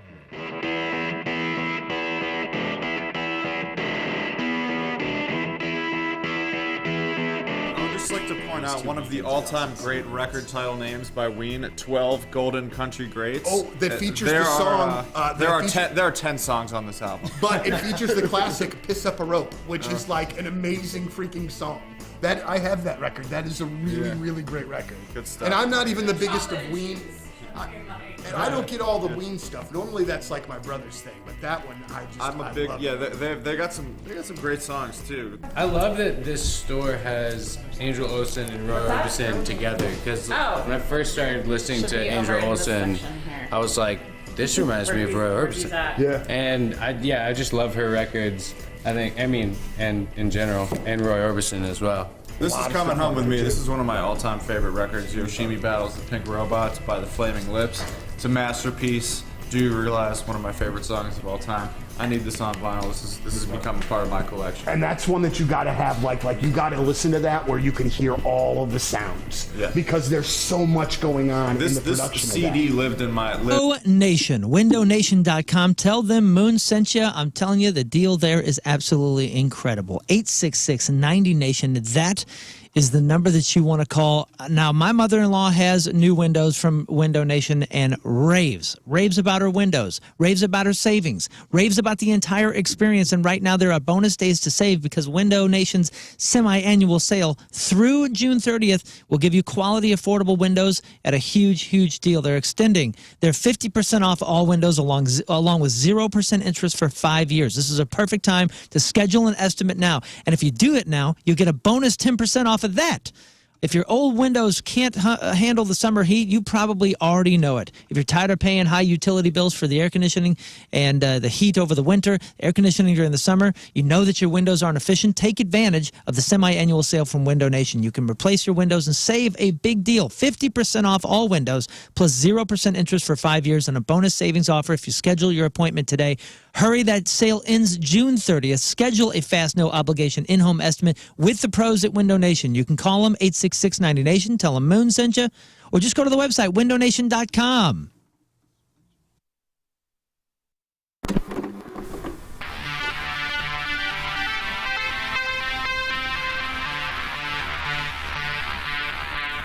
It's 105.7 The Point, Donnie Fandango backstage, way back Point Fest. Goldfinger, and we got everybody. How you guys doing? Band. It's great to have you. Woo! Thanks for having us. Well, and welcome back to St. Louis. I know specifically people were absolutely stoked to see you guys and have you guys back here. And, you know, our buddy Moon is waving that Goldfinger flag when you guys aren't here, man. Moon rules. Yeah, pretty much. I've known Moon way before Moon. Thanks, buddy. He's a really good man and an incredible musician, and it's an honor to have him in the band with us. Really, really incredible. Thanks, you know, John. and I say this, and we're going to do this. We're going to make him feel uncomfortable. We're going to talk about him right in front of him, all right? But you have access to probably thousands of musicians. Moon, we see what Moon does with Greek Fire and things. What was it about him that you wanted to bring him into Goldfinger? Obviously, he can do a lot of stuff, so I would assume that. He's a good-looking dude. There's that, too. The first conversation I think I ever had with Moon was, would you make out with Sting? And his answer was, of course, yes. Yeah, in an instant. Yeah. Can I get an autograph, too? And we both were in agreement that we would both jerk him off. And that was actually what we were talking That about. actually is Wasn't true. about making out. Yeah. It's about... Yeah, you had the poster above, and I was like, that's my dude, man. Him and Garth And you Brooks. slept in the studio and wanked every night to Well, Sting. yeah, I didn't even tell you that. How did you know that? My camera. I had my camera on you. Man. So I was wanking to you, wanking to him. One question that I have is, we see you guys do these little pockets of tours here and there, and I know you guys all have day jobs in which that you do with other bands and producing and things, but why don't you guys do more? It seems like when you do, people are freaking pumped when you're playing shows and putting out a record. Is it just a matter of timing, I would assume, with all of the other projects that you have going on? Well, I mean, look, there is a bunch of factors, including my knees are not 18 years old anymore, and we all of us. I mean, I'm probably the oldest guy in the band. I mean, our boy Nick Gross here on drums is our youngest member, who's got 16. very healthy knees, but only one testicle, and that's okay though. Yeah, it's a big testicle. It's hard. It's large and in charge. Hey, that's good, man. Yeah. It's just good that you make use of whatever it is that you have. Yeah, you know it's what I'm true. saying? It's true. It gets the job done. And that's all that matters. He's about to have a baby, so it works perfectly well. Yeah, it worked great. Thank you. Appreciate that. Yesterday I was mowing the lawn, listening to The Knife. What a freaking great record. What an absolutely amazing record. How long did it take you guys to put that together? And when will we hear any more new music from Goldfinger? It's a great question. I mean, look, that record was 10 years since Hello Destiny, 8 years, maybe 8 years since then. So I had written a bunch of songs that I knew I write for a lot of other groups, and I knew that these songs specifically would not work for these other artists I was producing, and I kind of held them in my back pocket. And then in the end, I kind of wrote maybe 7 songs that I felt like could round out a record, and then Mike and Phil played on the record. Charlie just rejoined the band, Charlie Paulson from 1994. Charlie Paulson. Good to have you back. Yeah. Love you, Charlie. He's played, how many shows have you played now with us? Back 5. And the 123 Mortgage Team, 314-862-0123. So you've decided to buy a home. All right. But the economy, the interest rates, it's crazy. But if you find the home that you want and you're at risk of losing it, buy the house now and then refinance next year when rates go back down. It's as simple as 1, 2, 3. Kevin Putney makes the whole process super easy. You work with Kevin, you work with the local guy.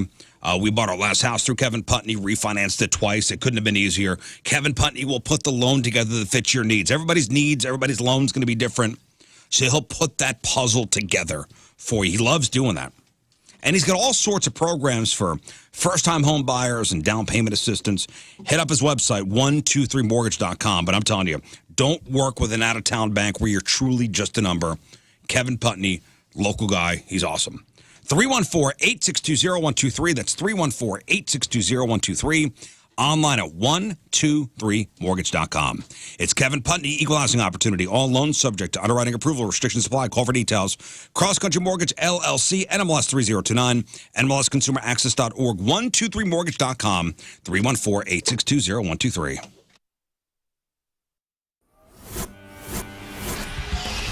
105.7 The Point, everything alternative. We are backstage. We are at Busch Stadium. Busch Kirk Stadium. Hammett from Metallica joining us today. Thank you. It's absolutely an honor to get the chance to meet you.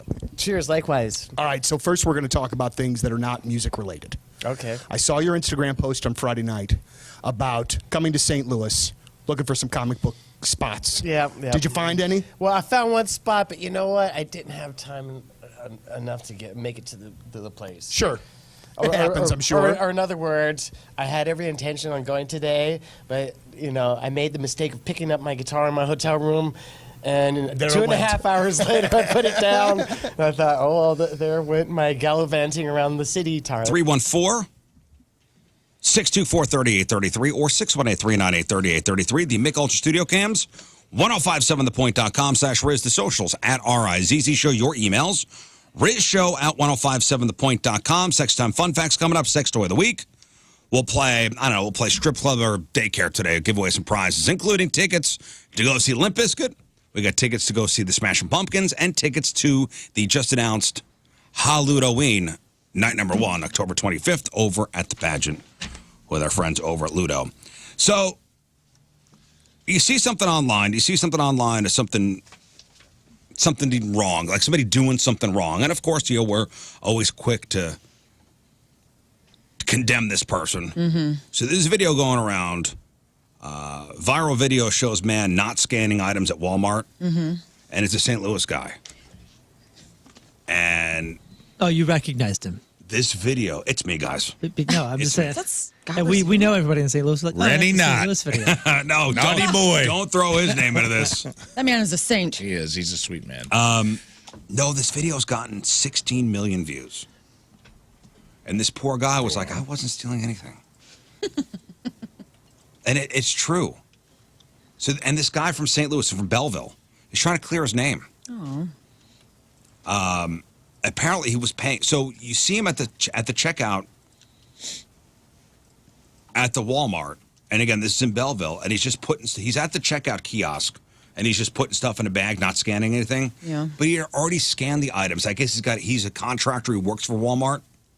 Or he's got the Sam's thing where he can scan in. He scans on his phone. Yeah. Okay. And you pay that way. And you pay that, and then you just scan the whatever barcode that comes up on your phone, and you pay that way. Well, we didn't know. Now we know. Well, now we know the poor guy's trying to clear his name. Well, what's his name? His name is Steely McSteelerson. Yeah. No one would know it until now. Steve and Ronnie. No, he says people know. Like they're like, aren't you the guy? Oh. His name is Bill, and I don't know how to pronounce his last name. Astle. Bill of Steel. I don't know if that. That Rest almost of sounds his like name a Now did listen, not bad steal. word. How can you tell he's from St. Louis? Well, he's wearing a Battlehawk shirt. and a Cardinals hat. Yeah. Yeah. And this is from KMOV. Social media can be a wonderful place to connect with people, learn and see new things. But for one Belleville man, it's been a nightmare for him last week. Sweet Bill. The viral video shows what looks like him stealing from a Walmart. And he says he was just doing his legal job. Yeah. So the The video. video shows him taking items from his cart and putting them directly into bags. Yeah, here's the video. Who released the video? Walmart? No, some This woman. is just somebody filming him. So a woman in the video says, this man is really just stealing everything. So open about it. Look at the screen. Ain't nothing ringing up. Looks like a sweetie. Yeah. So the video is making its way across the world. But the guy in the video says, it's not what it appears. Bill says, I'm not a thief. I've been pictured and painted as a thief on the internet.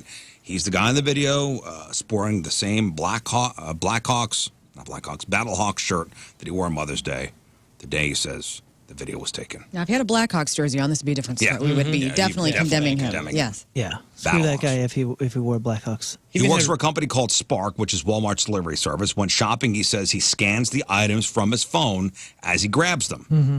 Everything is done off the phone. So when you get to the register, then actually scanning a single item. When you get to the register, all you need to scan your phone into the self-checkout and then bag the items. You know what? This is a good opportunity for education for people that didn't know how that system works. Now everybody kind of knows, and I hope this brings him peace. I don't know if he'll ever hear this, but like, nobody cares.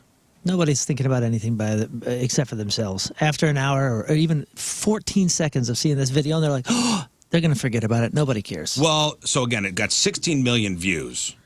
You're in the right, and you're in the right, and you're not going to be able to explain Nobody yourself. cares.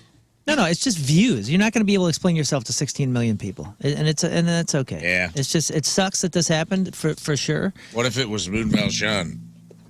Brother, you know how many stupid fake things have been out there about me? Well, I'm saying, like, what if it every was one of us? literally you were scanning stuff and they were like, rock star Moon Valjean doesn't pay for his groceries. A woman. So the woman who filmed him is thinking she's got some kind of gotcha moment. Like, oh, here we go. Was it a worker? No, is it just a No, random somebody woman? in the line. They're filming from I thought the it said line. something underneath about Walmart worker praised. No. So he is. He's the Walmart worker. He. Oh, okay. It's Walmart's delivery service he works for. Got that. All right. So, and here he listen. Yeah, look at all the people bitching. This is why the rest of us have to pay an arm and a leg for all the small things. Blah blah blah blah blah blah blah. It's all right, man. Here he is talking about it. I'm not a thief. I'm being pictured and painted as a thief all over the internet. Everything is done off the phone. So when we get to the register, we're not actually scanning a single item, millions and millions of views. I've had customers say, hey, didn't I see you on the internet? And were you stealing items? And then I have to explain to people what I'm doing.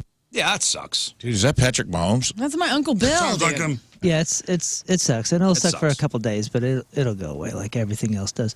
This is interesting though, because I bet you. I mean, I didn't know that that's how it works. Right. I bet you most people didn't know that that's how it works. But you wouldn't pull out your phone.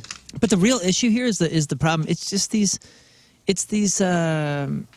viral accounts. It's everybody that just got the put these phone things out. up. Yeah, they just put these things up for the outrage and all that kind of stuff. And that's who's screwing you here. What's the right thing to do? You see that happening. Obviously, the person who posted this was triggered, like, oh my gosh, I think this is a crime. Why do you get your phone out?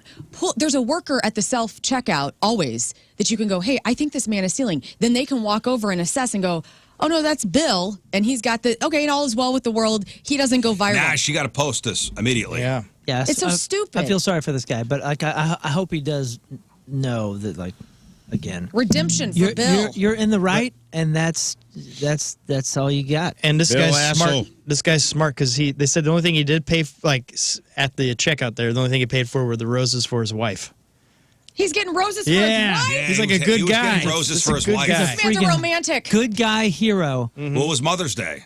It was on Oh, Mother's that's Day. right. Bad yeah. things happen to good people sometimes. And wasn't even that at a sucks. gas station. Yeah, That's because even more impressive. It is you know how that impressive, works. Scott. Even if you're on the right and it's on the internet, everybody just, oh yeah, he's right. Sweet old Bill. What you mean? That'll save you. Him Love being him. right. Well, no, I'm just saying, like, yeah, he got screwed. He got screwed. He got screwed. That happens. But you're in the right, and, like, go to sleep with peace. It's all good. Yeah, in the meantime, he's got to answer questions as to, Yeah. oh man, I'm not a thief. Well, we live on Earth, and people suck sometimes, man. Yep. That's true. And people believe BS a lot. That's true. And that sucks. All right, let's do this. Heard that. Our sweet Bill. Sweet Bill. Sweet I love Bill. ya. Lies and BS travel real fast, light fast. Truth is much slower. All right, time to find out what's going on in the world of music and entertainment with your crap on celebrities. And we're going to start with this. Diddy Combs has returned the honorary key to New York City after Mayor Eric Adams requested that he return the award. In a statement, Mayor Adams said that the video footage of Diddy beating up his ex-girlfriend, he strongly condemns these actions, stands in solidarity with all survivors of domestic and gender-based violence. The mayor's office said Combs returned the key after issuing letters to Diddy earlier this month. The key was awarded back on June 10th. Oh, and did you ever see the video of him getting the key? I just saw a still of it. He's riding in New York City, like in the back of a limo, head hanging out, holding the key up. He's so proud of it. Living life. Yeah. I would Before wash all- that key if I was in New York. Return the key. Return, and no, that does open every door in the city. Dang. In other key news, after canceling their entire tour and splitting with managers Irving Azoff and Steve Moore of Full Stop Management, the Black Keys have a new team handling their career. The band signed with Redline Management, who manages the careers of Dave Matthews Band, Primus, STP, and even the estates of Tom Petty and Jerry Garcia. While Azoff said the parting of both parties was amicable, drummer Patrick Carney said that the band got effed. He tweeted that out. Now he has since deleted the tweet, so I guess all is well in the Black Keys camp. At the end of the Red Hot Chili Peppers Saturday evening set at Bonnaroo in Manchester, Tennessee, Anthony Kiedis invited the entire crowd to join them at a little after party at a Waffle House in Manchester. The paper didn't report on whether or not the Chili Peppers actually went to the Waffle House after the show, but they did mention Chad Smith, the drummer, had taken part in an impromptu jam down in Honky Tonk in Nashville right before the Bonnaroo set. So people thought maybe, oh my gosh, the Chili Peppers are just going all over Nashville, which is interesting because John Mulaney's Everybody's in New York, they had a little contest where you had to find Flea. He was somewhere in Los Angeles, and he ended up being at a Denny's. And so if I were a Chili Peppers fan, He loves Denny's. like I guess they just love diners. I would have gone to the Waffle House and been like hoping and waiting for hours to see if they would. You ever hear of a rumor of a band being at a certain place and them not actually being there? Oh, yeah. Yes.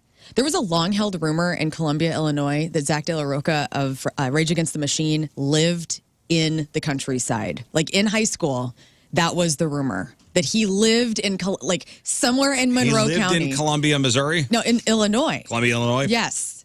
And I remember thinking, like, oh my gosh, I hope I see him someday. And I one time saw a guy with dreads rolling down Bluff There Road. he is. And I know he Screaming, does live here. Zach! I love your music. Freedom! Yeah. Well, nobody'd think to look for him there. That's what I mean. So I remember after a Point Fest, there was a rumor that Stone Temple Pilots, they were going to play a secret show that night. nice. And it was going to be at one of the casino, was it Ameristar? One of the clubs at the casino. Wait, you talking about a couple years ago? Yeah. Oh, dude, I think we were together. Yeah, we were. We were. You went there? we Yeah. went to that stupid You thing. waited? Yeah. Yeah. And a cover band came on. Ooh. Dude, wait a second. I remember The this Platinum one. Rock What- Legends come wasn't that rumor also fed to us by Tommy the Boss? Yeah. I think so. out. He just wanted to go gambling with you. Which is why- Tommy was there. And he He's just like, wanted to go on train. he's like, hey, But there's a rumor that they're he's going to like- play. We should go. And I was like, yeah, that's a great idea. Yeah, there's a rumor that Stone Temple Pilots are all the road guys, because they had played Point Fest earlier. Yeah. Yeah, They're like, all their road guys are going to go set up at one of the casinos. We gotta and go to play it. a secret show. What's the DeLeo brothers? he- I'm down. That was We the night gotta he gave me like $100 in cash, and he's like, "You have to gamble this." And so I went and I put it all in black, and I won. I was like, Really? "Wow, Is that sweet." true? Yeah. Cool as Sweet. hell. It's like, thank Somebody you, had a Tommy. good I'm like, night. we're going to go. The rest And of we us went up just- there, and I'm like, all right, We just when are they partied. coming out? Oh, no. And it was a cover band. Well, it was funny because we were And they there. were good. We were there for a while, and it was one band, and they were like, "Oh, they're next," and then it was another band, and they were like, "Okay, maybe they're next," and then there was another band. Where's Jeff Gooch? Eventually, the music stopped, and we're like, "I guess we'll go home now." You guys have autographs of anybody that you've received in the mail? In the mail? In the Yeah, mail. like you were a part of I remember I was part of the Bush fan club in the 90s. Oh yeah, I was the Rex Hudler fan club and the Tony Pena. You got an fan Augie club. autograph? I did. Well, and at the time I was like in 4th grade and It was at Bottleneck, the Bottleneck Blues Bar. Oh, right on. Where's that at? Is that Ameristar? Yeah. Yeah. No, that's Hollywood. Or is it Hollywood? Okay, Hollywood. it makes sense it was Hollywood. What? Yeah, it's Hollywood. Bottleneck? No, man, it's Ameristar. I think it's Ameristar. Oh, okay. Yeah. I thought we were. Listen, if you ever gotten a fan club letter and autographs, chances are those were stamps. I hate to break it to you, those are not What? real. But now Bon Jovi fans say copies of the band's new album, Forever, are carrying fake autographs. They say the signatures aren't authentic, but instead are created using AutoPen, which uses a mechanical template to replicate signatures. Now, AutoPen. It's just a printer. Yeah. authenticator site Autograph Live. AutoPen my ass. I've got something to sell you. It's called the Auto It's a Pen. printer. Guys, listen up. Okay, this is huge. Authenticator site Autograph Live says they've spotted at least 6 AutoPen templates on albums. The band hasn't commented on these accusations at this time, and many fans are defending them, saying Bon Jovi may not even be aware of a possible issue. Okay, so people had shelled out money to get an autographed copy of the record. Forever, yes. And it's a not his signature. People are speculating that it's not real. That's Yeah. total horse crap. That's BS then. Yeah, it's total horse crap. So we'll find out. Hey, but real quick, I learned something today. He's talking about authenticating these kind of things. Scott taught me today that there's a guy, and he even knows him, at the ballpark. Scott, tell us, what was the detail? Yeah, he gets to sit in a dugout, and his name's Steve. He's a former police officer. He retired. He's awesome.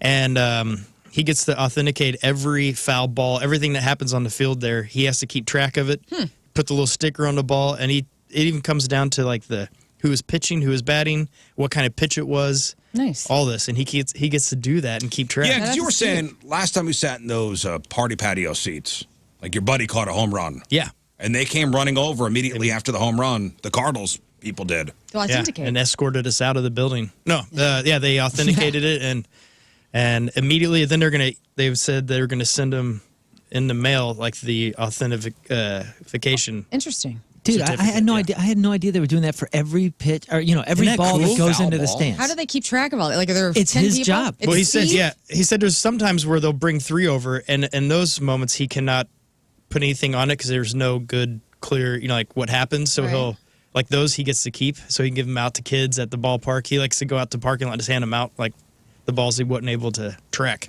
But, Isn't that wild? I Yeah. had no idea that It's was very a, fun. That was a Cool gig. job. And the best part was he was at our men's breakfast this weekend at church, and he had a whole bunch that he was giving out to the crowd, and he Sweet. threw one, and there was a TV that was off that's up in the ceiling.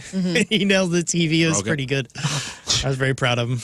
Went in on that breakfast. Yeah. Hey, the Country Music Hall of Fame and Museum has unveiled a new display on the late Tom Petty. It's highlighting his Southern roots, his several Western-themed artifacts. And so things like, in 1989, he was on SNL performing Running Down a Dream. So they have that there. They have a jacket that he wore during Live Aid. They have, a tailor that designed some of his more Western-themed Southern accents tour action. So if you're a Tom Petty fan and you are near the Country Music Hall of Fame and Museum, might want to check that out.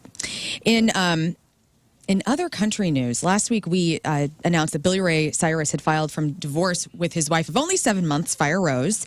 Now he's accusing her of racking up almost $100,000 in credit card charges over the last 2 weeks. Okay, so they had the conversation, we're getting annulment on this marriage. She then has access to his accounts. She's been running rampant, and apparently between May 23rd, June 7th, she made 37 unauthorized charges, spent around $96,000 through his business account. Now, 70% of that, or $70,000 of that money was spent on lawyer fees, and so it's not clear where the rest of it went, but she claims that she has access to that card, and he has no right to cut her off.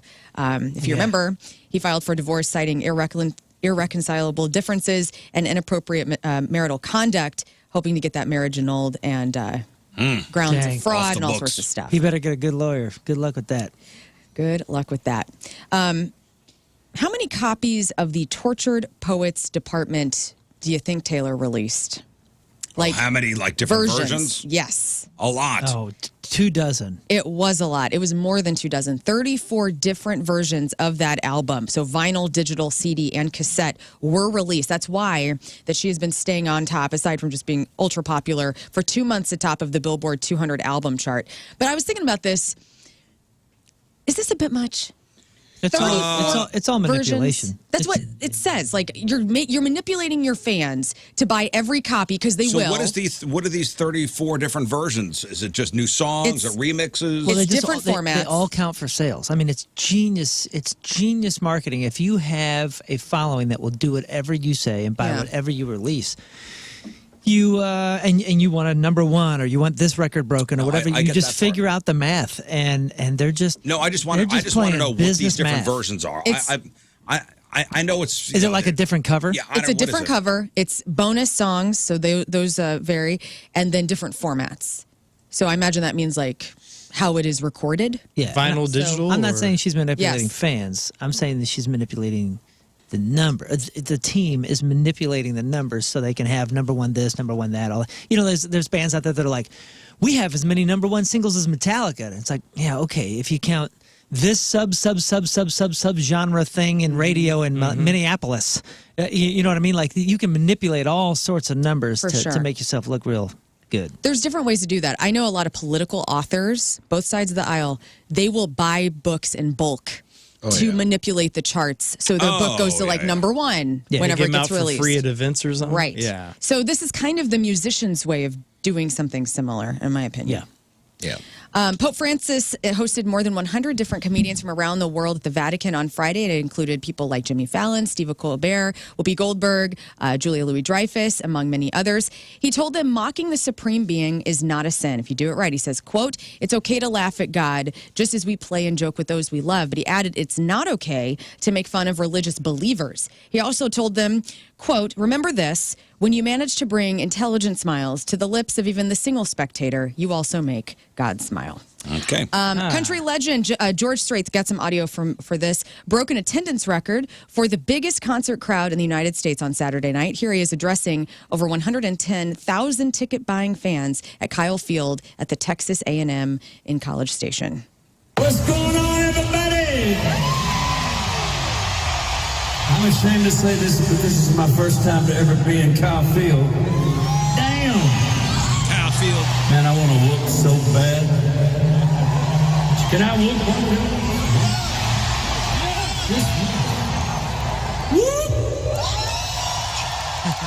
So George Strait, who I couldn't tell you one thing he sung. Mm-hmm.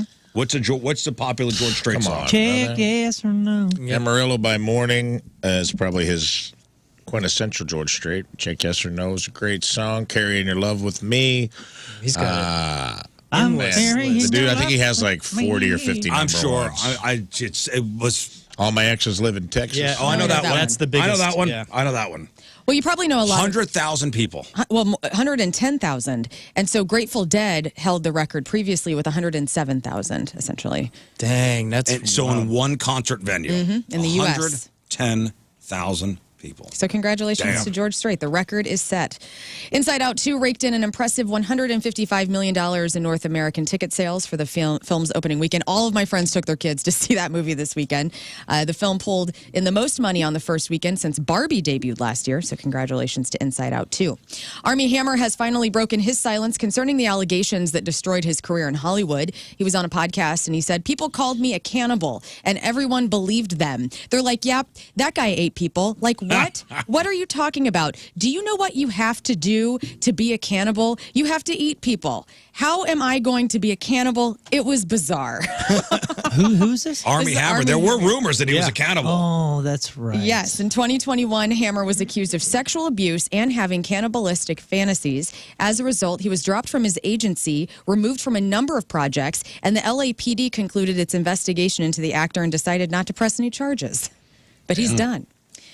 Kelsey brothers continue their world domination. Jason and Travis Kelsey have teamed up with another business beyond football and podcasts. They're now involved in beer. They've bought into Garage Beer, which is a company that launched in Cincinnati where Jason and Travis both played college football. The light beer is currently sold in 13 states, will expand its distribution this year with the power of the brothers' name and publicity behind it. And finally, a big, huge congratulations. Tonight on TNT, if you have that channel, the 49th AFI Life Achievement Award tribute to Nicole Kidman is going to air. So with that, I thought, you know what? Lifetime achievement. We should all know the top 10 Nicole Kidman movies. So let's go. Show me Days of Thunder. Not on the Not top on the 10. list. Oh, Eyes Wide Shut. Oh, Eyes Wide Shut. That is number 5. What's the Australia? Is that it? No. What's the one? I think you're right, but it's not on this list. What's that Australian? Australia? Far and Away? Is that it? Show me the others. The Others, number 4. Show me. Was she in the Stepford Wives? She was, and that's not on this list, and I think that's a travesty because it's a great film. Let's see. Bewitched. Nicole Kidman. Nicole Kidman. Bewitched. Show Yes. me Bombshell. Not on there, not on there. Damn. Oh, man, I'm Show doing me Being the Ricardos. No. Damn. She's got So some bangers. She was in other films. She was in other films, you guys. Lifetime Achievement Award. Show me Aquaman. No, dude. No. What's her like surfing movie she The did in Australia Hours. back The in Hours. The Hours Hours. is number 3. Congratulations. Cold Yes. Mountain. There was No. Oh, yeah. There was another. Dang. There was has another she been in? horror film that she was in. Yeah. Right? Yeah. People under the Stairs or something like Show that. me, It wasn't that one, but That's a Show great me movie, but no. Moulin Rouge. Moulin Rouge Oh, is yes, the Moulin number Rouge. 1 Nicole Moulin Rouge. Kidman film. Show me Practical Magic. She's, oh my gosh, yes, of course she's in that. No, it's not on the list. Show me You're gonna be Paddington. upset about that. No. Okay. Don't show me Batman Forever. No, it's not on there either. Happy Feet. No. Let me give you some descriptions and see if that helps. Like, for instance, this movie came out in 1995, a portrayal of Suzanne Stone, and it skyrocketed Nicole Kidman into stardom. She plays a fearless, To Die For. ambitious, yes, To Die For. Oh. Never heard of it. What about this fine film? In 2004, John Glazer's tense and refined movie that features an unforgettable Nicole Kidman as Anna, a widow who meets a young boy claiming to be the reincarnation of her late husband. What year? 2004. Yeah, this was the other. Whoa. That was Cold Mountain Time. What else came out then? This one is called Birth. Nobody's going to get it. That's number 6. I'll tell you one BMX movie that, Bandits Yeah, has to that be on should this. be on here. never BMX heard of Bandits was awesome. Yeah, I've never heard of that. That either. one is great. That's the Australian one. What That's about like very Australian. this one in 2010 where she plays Becca Corbett, a woman grappling with the profound grief of losing her kid? Oh, that was like a weird. Show me Days of Thunder again. No, it's Rabbit Rabbit Hole. Hole. Or how about this fine film? They're getting really into some of her artsy stuff. Oh here. yeah, this is a trash list. I'm just going to tell you, it's called Dogville. Nobody knows. Dogville. Or My Life, number 8, or her final film in the top 10. You know, it's amazing Malice. how many or how few Nicole Kidman movies I know. The only one we should all know is Practical Magic. And it is happening. The Practical Magic 2, the sequel, is confirmed. Practical Magic. It's Isn't so that like exciting. the GoBots of whatever that one witch movie was? What do you mean? Hocus Pocus. Hocus Pocus, yeah. Wasn't that the GoBots of Hocus But this Pocus? is realistic because it's family. Oh. Anyway, Is that our crap on that's your celebrities? crap on celebrities. Thank you. Celebrity celebrating a birthday today. Kendrick Lamar is 37. Jodie Whittaker, the first female Doctor Who, a.k.a. the 13th Doctor, is 42. Venus Williams is 44. Will Forte is 54. Jason Patrick, that's Corey Haim's brother in Lost Boys, is 58. Aaron and Diane Murphy are 60, the twin sisters who shared the role of Tabitha on Bewitched. I did not know that was two people. She and her twin? Yeah. I love that. I didn't know that either. I didn't know that. They are fraternal twins, not identical. So when they started looking less alike, Diane was fired and Aaron got to keep the job. Isn't that insane? She was the hotter one. I guess so. Greg Kinnear is 61. That dude is awesome and As Good as It Gets. I can't believe you haven't seen that movie.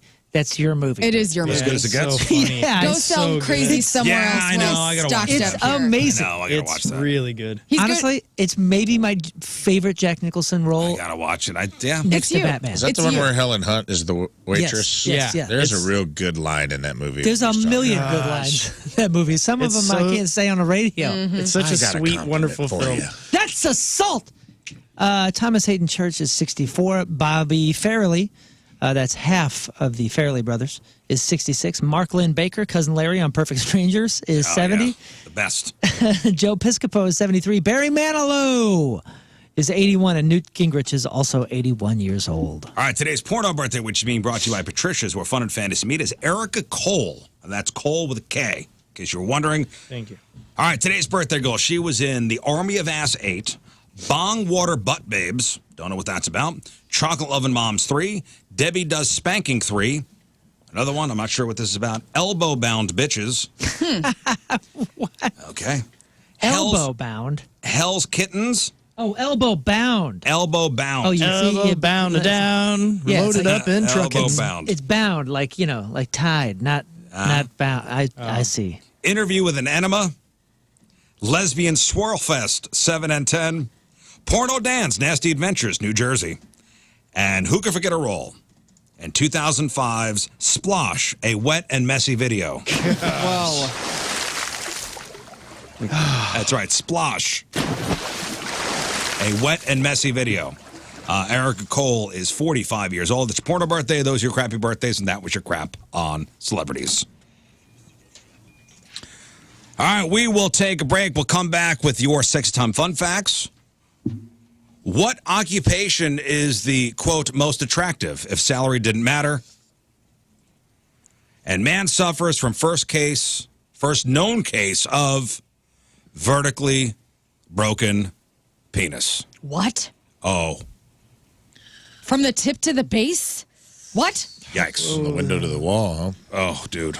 Are you taking a break? The, That story. the description of this is just, it's awful. I'm picturing one of my trees in my backyard. What's up, Cincinnati? We're vertically broken penis. All right, straight up 8 o'clock. It is Monday. Traffic and weather. Moon coming at you. Traffic is brought to you by Worldwide Technology Raceway. The Bommarito 500 at WWT Raceway is not just a race, it is a spectacle. Go to WWTRaceway.com now because the first deal is the bestest deal. We have delays in a right lane block due to a crash 44 eastbound at Six Flags Road. Also, still downtown, a right-hand shoulder block due to a stalled vehicle 70 westbound at 9th Street. Your point forecast, hot and breezy, high of 96. Heat index of 104. Right now, it's 81 at the This is a Swamp Pass Alert. Yep.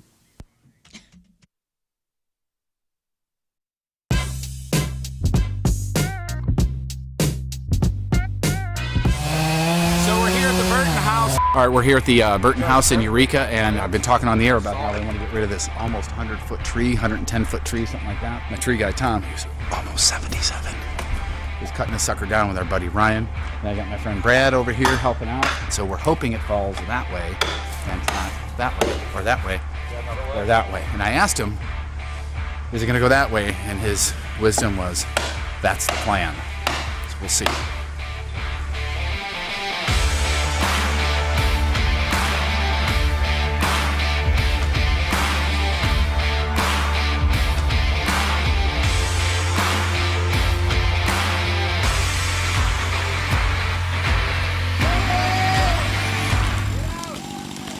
flip the script on their future. You're driving to a job that you hate it, hate who you're working for and who you're working with. You just not making enough money. You don't see a future with this company. You don't see a future in this industry. Imagine transforming your life and career in just a couple months, and that's possible in 3 easy steps with Centric. Here's step number 1. You decide to make a change. You've got the power to rewrite your story, starting today. Step number 2, you dive into Centric's Accelerated Tech program. Whether you're into coding or cybersecurity or network administration, they have you covered. In as little as 4 months, you get the skills you need with hands-on training that sets you up for real-world success. Step number 3, you step out, you start your new career. Centric's not just about learning, it's about launching you into a career that is as dynamic and forward-moving as you are. And here's the best part. You choose how to learn. On-site, online, day, evening, flex options. Centric's flexible learning fits your life, and it's not the other way around. With new programs starting all the time, the right moment is whenever you are ready. Change your life in 3 easy steps today by going to centric.com/Riz, CENTRIQ.com/Riz. He is kind. He is supple. He is magical.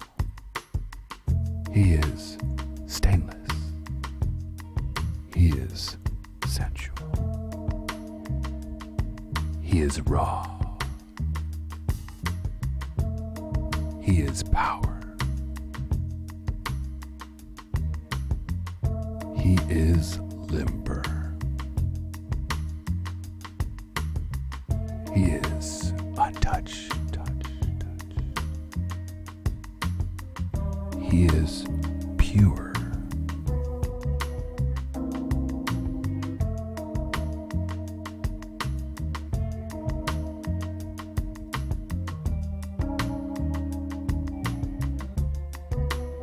King Scott Extra Virgin Royal Oil.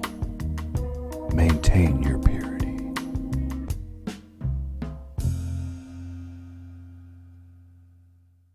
Your chair at least stops. Mine just steadily moves. So I could not be facing you by the time this interview is over.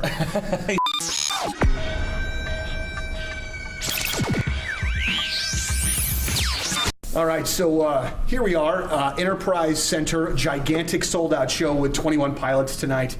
Josh, it's really great to see you again, man. Yeah, great to see you too. So first things first, so we did this promotion a little bit earlier where a bunch of our winners asked you guys questions. Yeah. And first of all, the questions from the listeners were amazing. Fantastic. I mean, they were really great, really well thought out.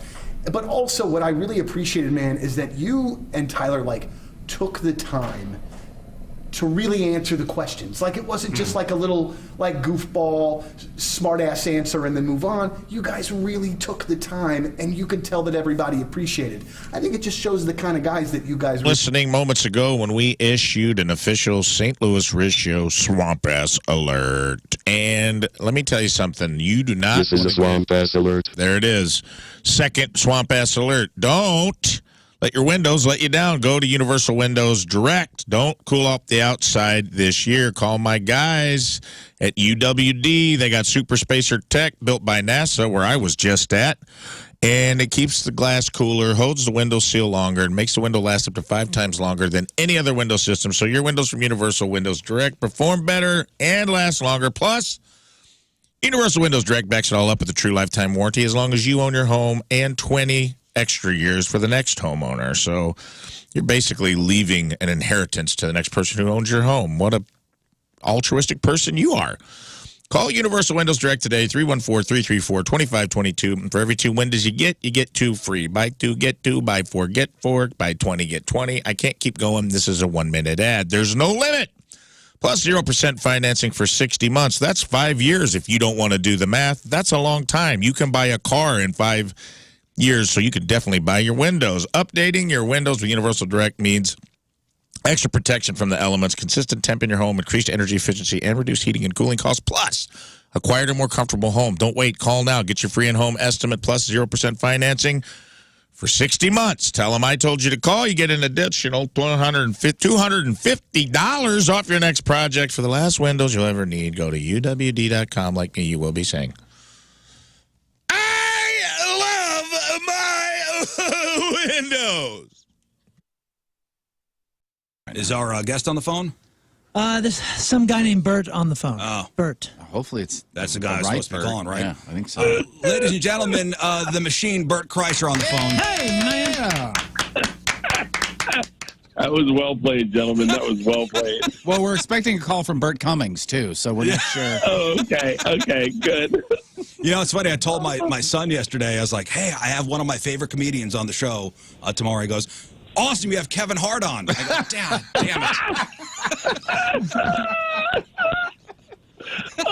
My daughters and I saw Jumanji, the first one, for the first time, and I was like, I got out and I was like, God, I want to like text Kevin and tell him how great that movie was. And they're like, Kevin who?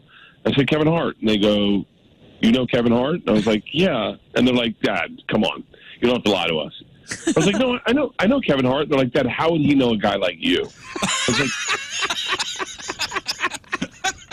I was like, you know he's a comedian, right? And they're like, yeah, but he does, like, big shows. I'm like, oh, my God. Do your kids think you're cool?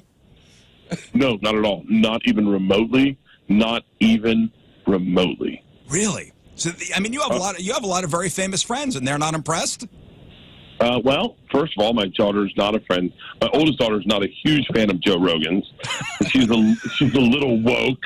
And so our sensibility, what makes us giggle, offends my oldest daughter. Oh, no. My youngest daughter's clueless. She doesn't, it's just, yeah, they have no clue at all. By the way, they're just, maybe you don't want your kids to think you're cool. I don't know. I thought my dad was a badass, but they think I'm an idiot. But they know their dad has a cool job. They know, their dad is a comedian, doesn't go to an office, every day. Well, you know what they know is that the boys that go to school that are the bros, the meatheads, the morons, the chest thumpers are all huge fans of their dad, and they're like, roll their eyes. The boys that are probably going to end up being problematic are all fans of their dad and all his friends. They said to my daughter Isla, you know Joey Diaz? And Isla's like, Uncle Joey? And they go, yeah, Uncle Joey. But Isla calls him Uncle Joey because he is her uncle. And they're like, that's so epic. Does he slide? And, it's like... My son's eye doctor. That's Dr. Vasella at Fenton Family Eye Care. Now, Dr. V is one of only 2 pediatric specialists in St. Louis affiliated with Treehouse Eyes that does myopia control for kids. Now, think of LASIK, but for children.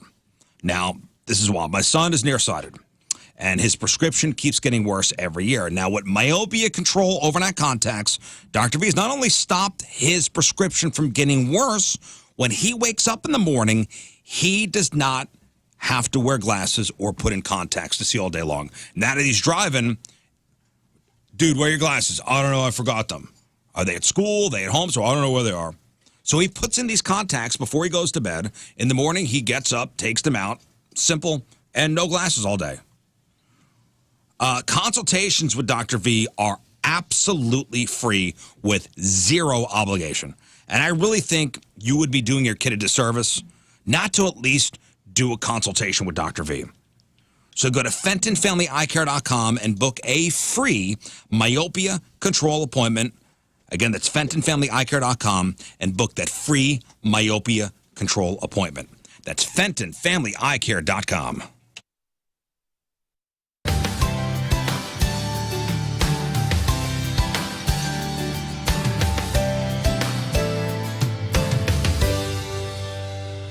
All right, it is Memorial Day weekend. We just got up to the farm. Job number 1, feed the chickens. Let's go. There's 1 turkey, 2 turkeys. Yeah. All right, come on. To the chicken house.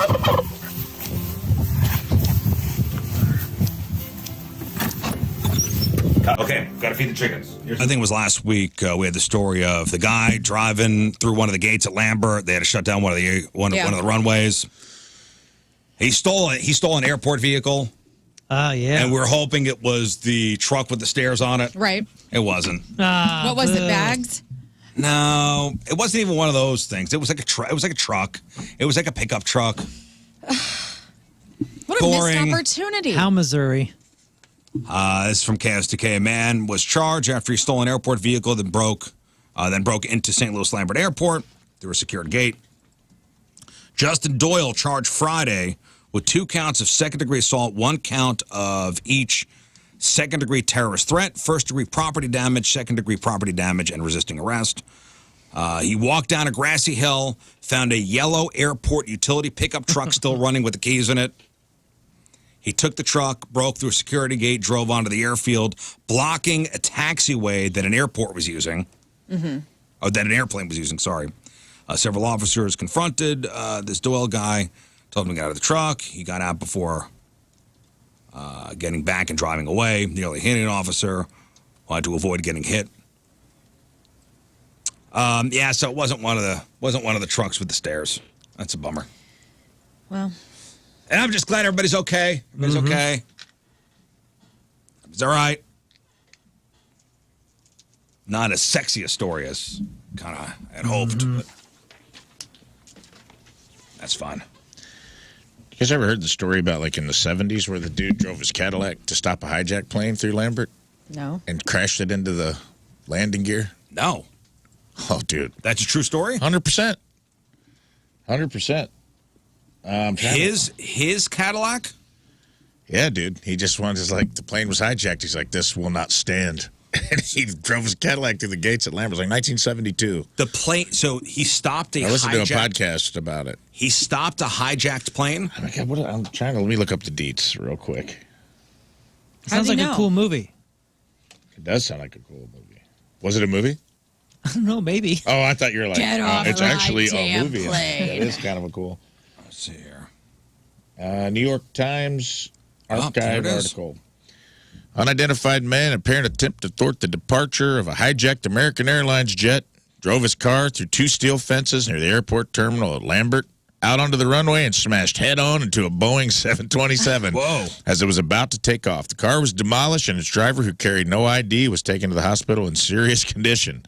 And then disappeared into a portal, never to be seen Never again. to be seen again. This is how it starts. The damaged plane, which had been commandeered by a nervous, bushy-haired young man in his 20s, left the landing gear wrecked. Wrecked him.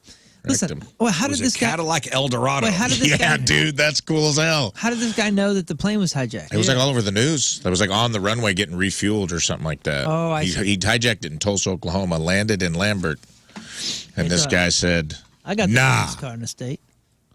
Oh, this McNally guy, Martin McNally is the guy who hijacked the airplane. He pulled out a gun, approached a flight attendant, handed her a note demanding $500,000, a shovel, and 5 parachutes. A shovel? Yeah. The pilots turned the plane back toward St. Louis, where authorities began gathering McNally's ransom money and planning for a way to catch McNally once all the hostages were free. When the plane landed back in St. Louis so that authorities could hand off the cash to McNally, a crowd gathered outside Lambert Airport to take in the scene firsthand. As onlookers watched, the plane began to taxi to a runway. After the money was exchanged, they saw something incredible. Suddenly, a Cadillac Eldorado barreled through the safety fence and began careening towards the hijacked plane at 80 miles an hour. The car was driven by David Hanley. Yeah. The man who had promised to rock the world. Who? As Hanley pulled even with the nose of the plane, he smashed into the front wheels and ended up jammed under the left wing, stopping the plane in its tracks. Yeah, they named Hanley Road after this guy. Wow, who knew? What a cool Hanley's story. car was badly damaged, though Hanley would suffer only minor injuries and would later claim that he had no recollection of any of the evening's events. Was he drunk? God, tell me he was drunk. That's the most on-brand St. Louis thing in the world. 72, Eldorado, blackout drunk, stopped the hijacking. However, for all the excitement of the crash, Hanley hadn't actually put an end to the hijack. No one on board the plane had been hurt, and McNally quickly demanded another plane or else he threatened people would be killed. Oh, the hostages were still on there when he did it? Yeah, dude, this guy just I don't think this Hanley guy thought out This the guy plan. went rogue. Well, he said he was blacked out. Authorities found him another 727, which took off from St. Louis in the early morning hours of June 24th. McNally jumped from that plane over to Indiana, but lost his bag of money during the descent. Did he just leave that bar that's in that little building right off of Limburg? You know, North Limburg, that spot right before the runways start. There's like that famous bar in that like old ass brick hotel. It used to be like an Indian restaurant or something. You guys know what I'm talking about? It's like Bartolino's or something. I don't know. There's just some bar. It was like the airport bar back. Yeah, it's fun to go in there because you get to hang out with all these pilots. You just drink with them, have a great time, and then they just fly away. That's why. So David Hanley was at a bar listening to the news and getting upset. The top story on the local news that evening was the story of yet another airplane hijacking. Frustrated, Hanley told his friends to be prepared for something that would rock the world, and then he walked out, got in the Cadillac, and went to the airport. It's the St. Louis Hold My Beer. Yeah. Oh, man. He probably went, this will not stand. Y'all buy me a beer if I come back after doing something like that? You all buy me beer if I stop this hijacking? I'll be right back. Throw money in the hat. $100, I'll stop this hijacking. Well, dude, the fact that like he just right past the police, the hijacking was still happening. He could be here yelling, "I got this." What song was playing in the 8-track? Danger Zone. No, that was 1972, dude. So that's What Born to Be song? Wild. Oh shoot. Yeah, That's think? Born to Be Wild. Oh yeah. 72? Steppenwolf, I hear it. ooh, American Pie. That was out that summer. No Don McLean. Bad to No, the he's got Bone? to have Was that something. out yet? Either Bad to the Bone or School's Out by Alice Cooper was the 1972. It was one of the #1 hits. There you go.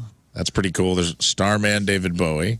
yeah, but I'm trying to see what was big. I'm thinking Born to Be Wild. Heavy metal thunder. We got an email that just said, "Where did they jump out exactly, and was the money recovered?" Yes, they did recover the money. Oh, They found the dude a couple days later at the bar watching the news. Gosh. Danny Mac says the piano exit from Layla was playing in the. is it ever a good idea to have the news on in a bar? I mean, isn't that? Are you just trying to piss people off? Yeah. We're trying to get people riled up. You're trying to get them hammered and then riled up. But what are you doing? I don't know, but I love that story. I always saw that in every 80s movie or 90s movie. You know, they always cut to the bar filled with people drinking and watching whatever events were unfolding. Right. I've never, ever been into a bar that had that kind of setup. It's usually a sporting event. Man. If Well, anything. nowadays, Or no TV. with 4 million sports channels. Dude, I bet his There's more TVs now than ever, and never have I been into that type of bar where there's a TV playing the news.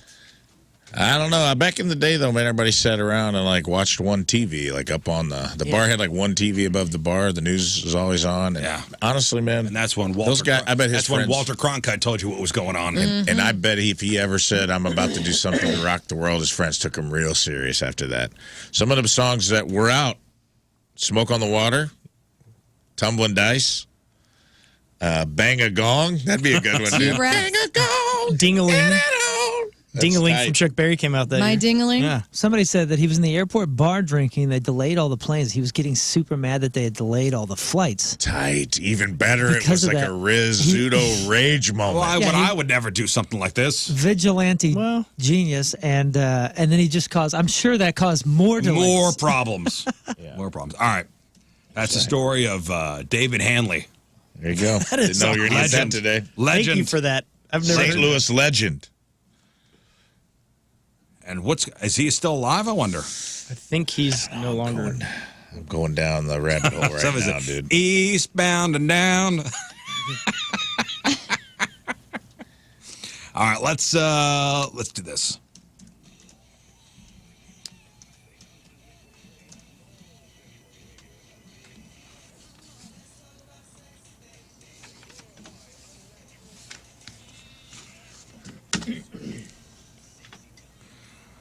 All right, it's sponsored by Patricia's, where fun and fantasy meet. All right, so people on social media are talking about the, quote, most attractive occupations, assuming the salary was not a consideration. Okay.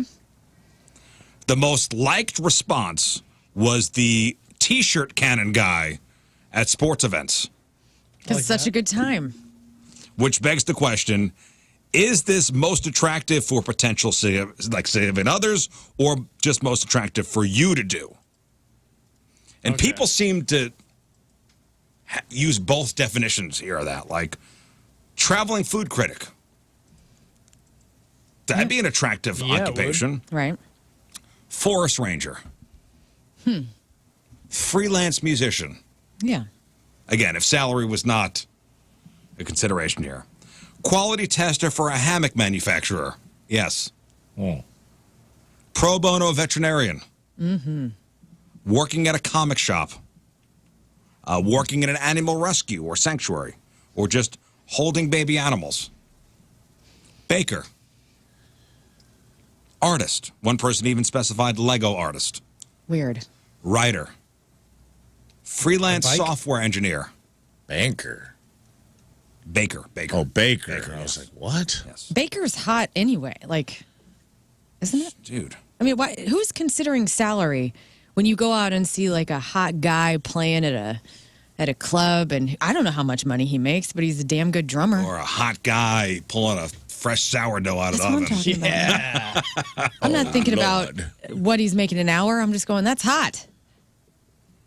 Making my bread rise. Paleontologist, yes, the study of bones. That's hot as hell, too. On an all-new study of bones. More pro bono stuff. Teacher, librarian, pizza delivery guy. Yes. Hey, at least librarians know when to be quiet. Yes, attractive. Now, here we go. Prepare to wince as you hear the unfortunate tale of a 40-year-old man who somehow managed to fracture his penis vertically top to bottom. Heed this warning.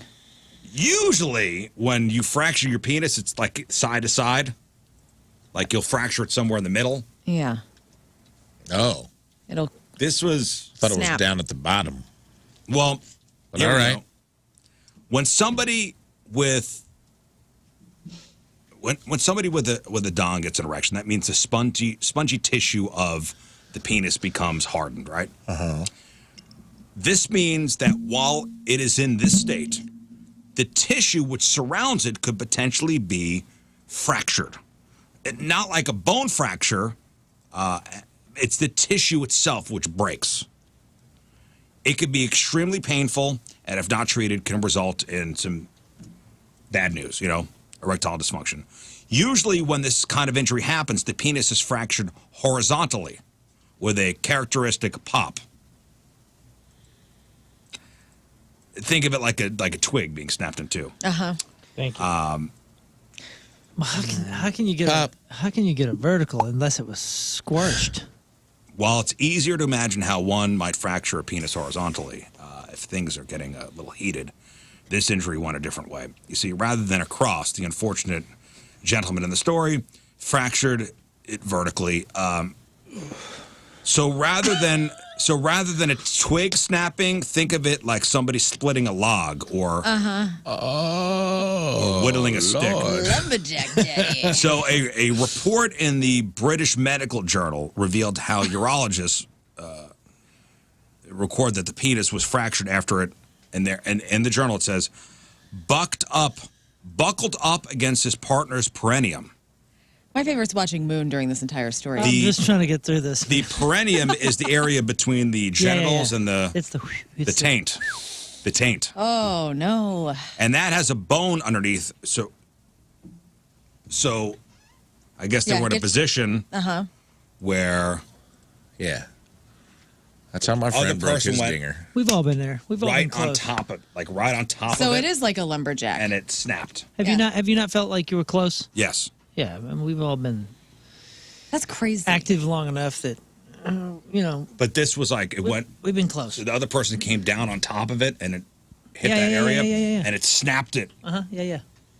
Like a log. Whoa. Like you said, it's split like a log. Snapped it like a twig. I can't imagine what it's like having a dong.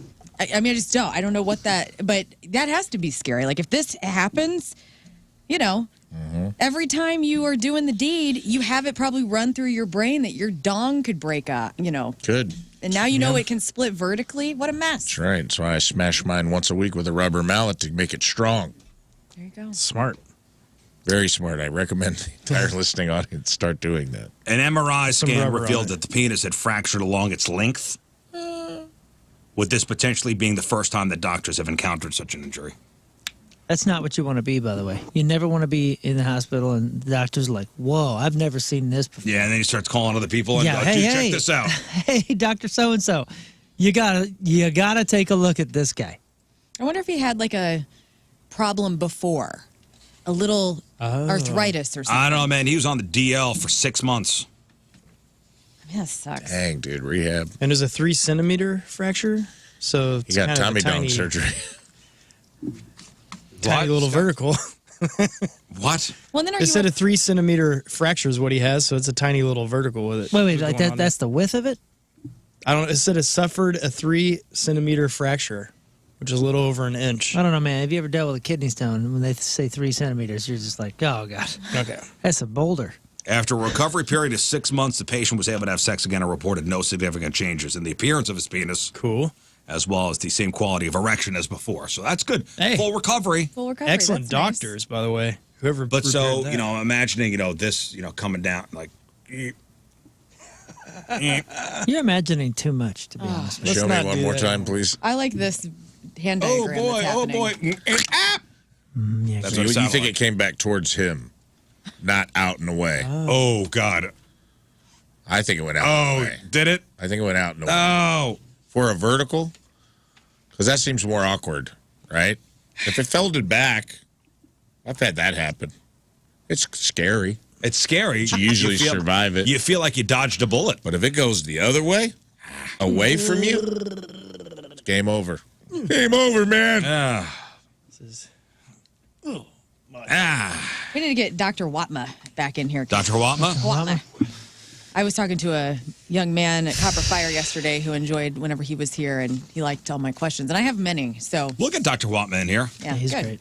Also, talk about mishaps in today's Sex Time Fun Facts. A woman has shared the, quote, unfortunate sex mishap she had on a first date, which landed her in the hospital. This woman is a porn star. Her name is Alicia Davis. She's an Australian porn star. They have normal names over there? Alicia Davis? Yeah. An Australian porn star? I'm just saying, like, you know, your porno birthdays are typically, you know, the names are a little fun. Yeah. shall we say. This is her real name. This may be just her real name. Oh, gotcha. She ended up in bed with a guy after, quote, hitting it off during their first date. But their fun was short-lived after a sex toy they were using, quote, disappeared. Yeah. Where did it go? Yeah, how did he get it back? Magic. Did I just lay it here on the nightstand? Oh, here's what happened. Okay. Since she's issued a warning to others stating she had no idea how much trouble using an adult product could create. So this is a warning for everybody out there. She says we decided to use a plug during sex. So like Yeah. an exit only plug. Outlet. Yeah. And she says all of a sudden it felt like it had fallen out. So she says we stopped and I put my hand down there to discover it was gone. She says we started pulling the quilts and the pillows off the bed, looking underneath for it. Nowhere to be found. Oh. Now, she described herself as an experienced user of such a product because of her adult film profession.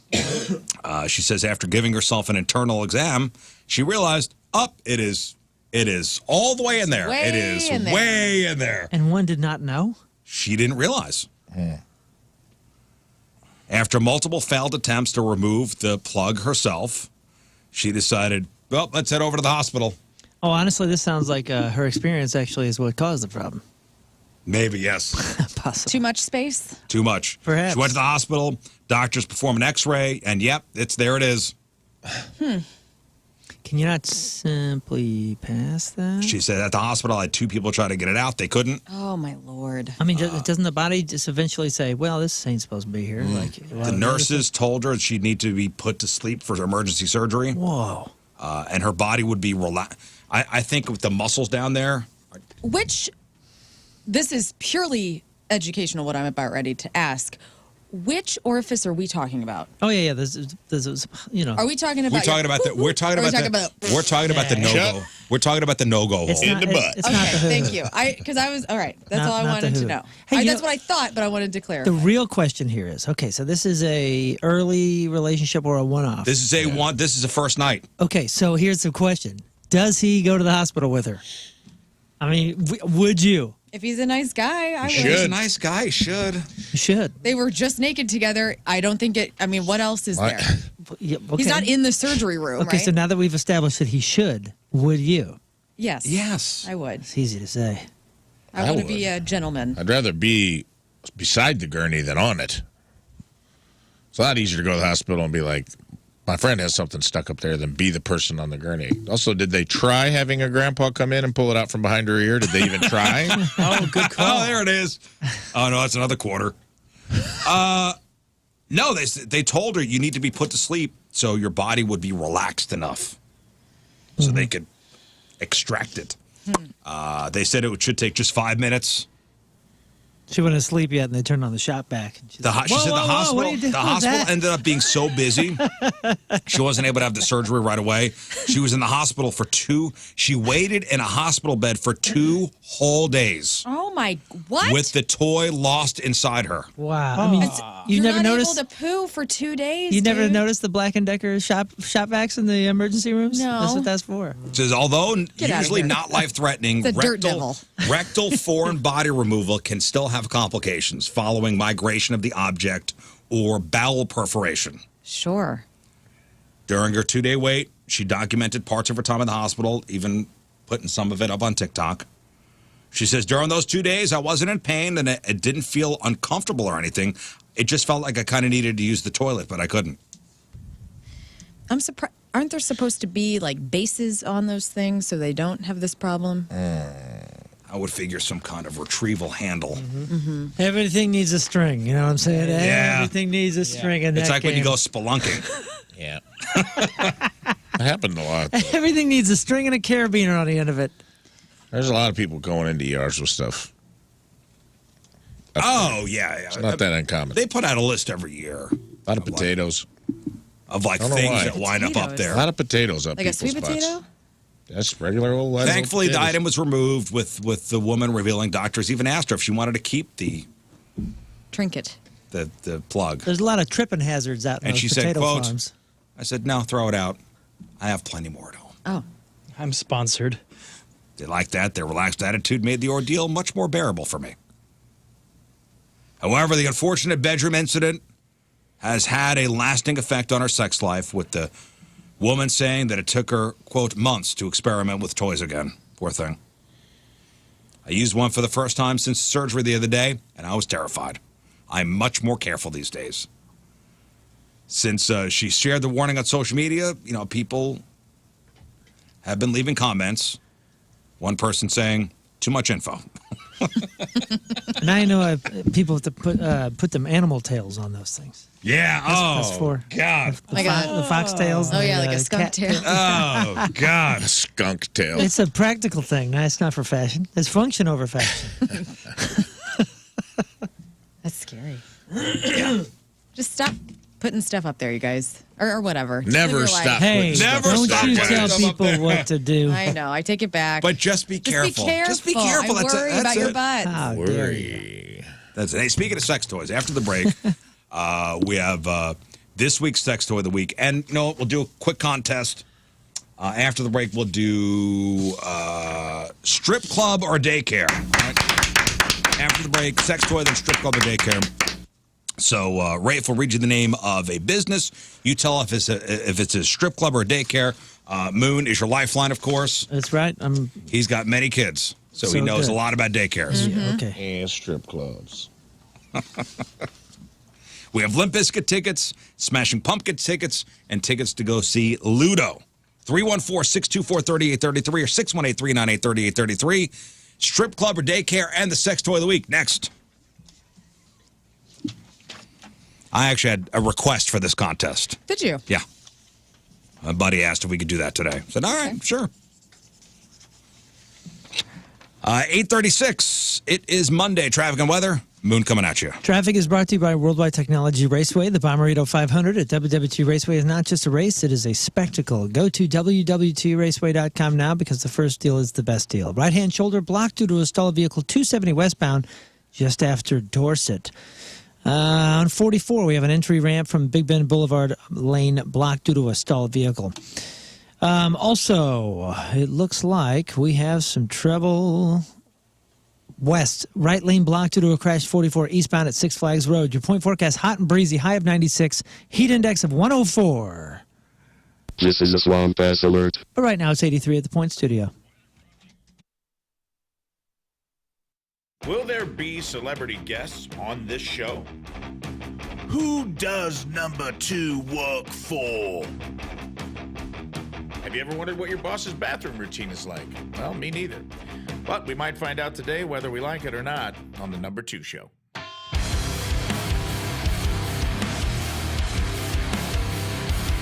In the wild ecosystem of the workplace, there's a unique species we've all encountered and have to navigate. The boss. Ugh.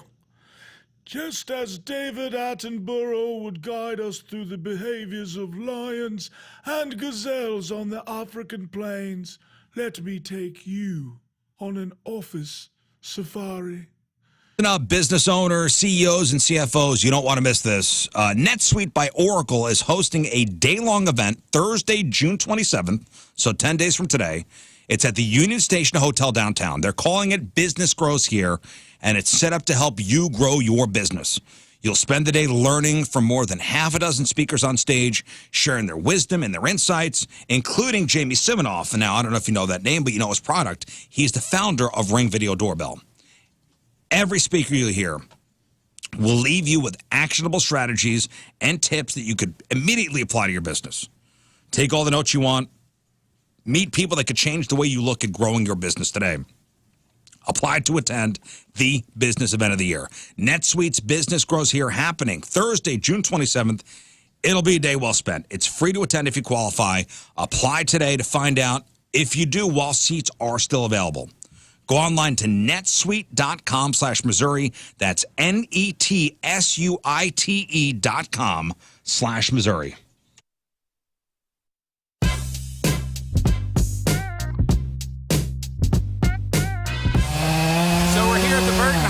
All right, we're here at the Burton House in Eureka, and I've been talking on the air about how they want to get rid of this almost 100-foot tree, 110-foot tree, something like that. My tree guy, Tom, he's almost 77. He's cutting the sucker down with our buddy Ryan. And I got my friend Brad over here helping out. So we're hoping it falls that way, and not that way, or that way, or that way. And I asked him, is it going to go that way? And his wisdom was, that's the plan. So we'll see.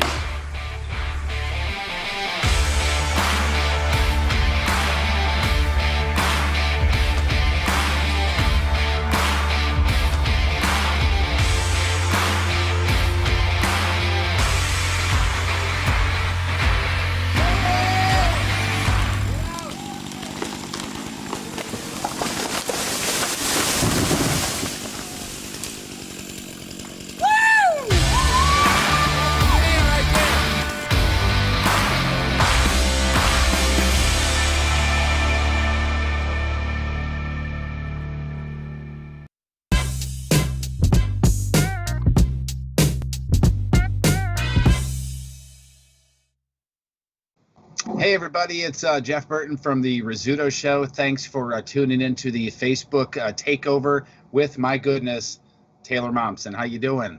Hello, I'm good. How are you? I'm okay. I'm going to get the geeky fan side of this out of the way first, which nobody watching is going to be surprised about. But I've been a fan for a while. You and I have chatted a handful of times.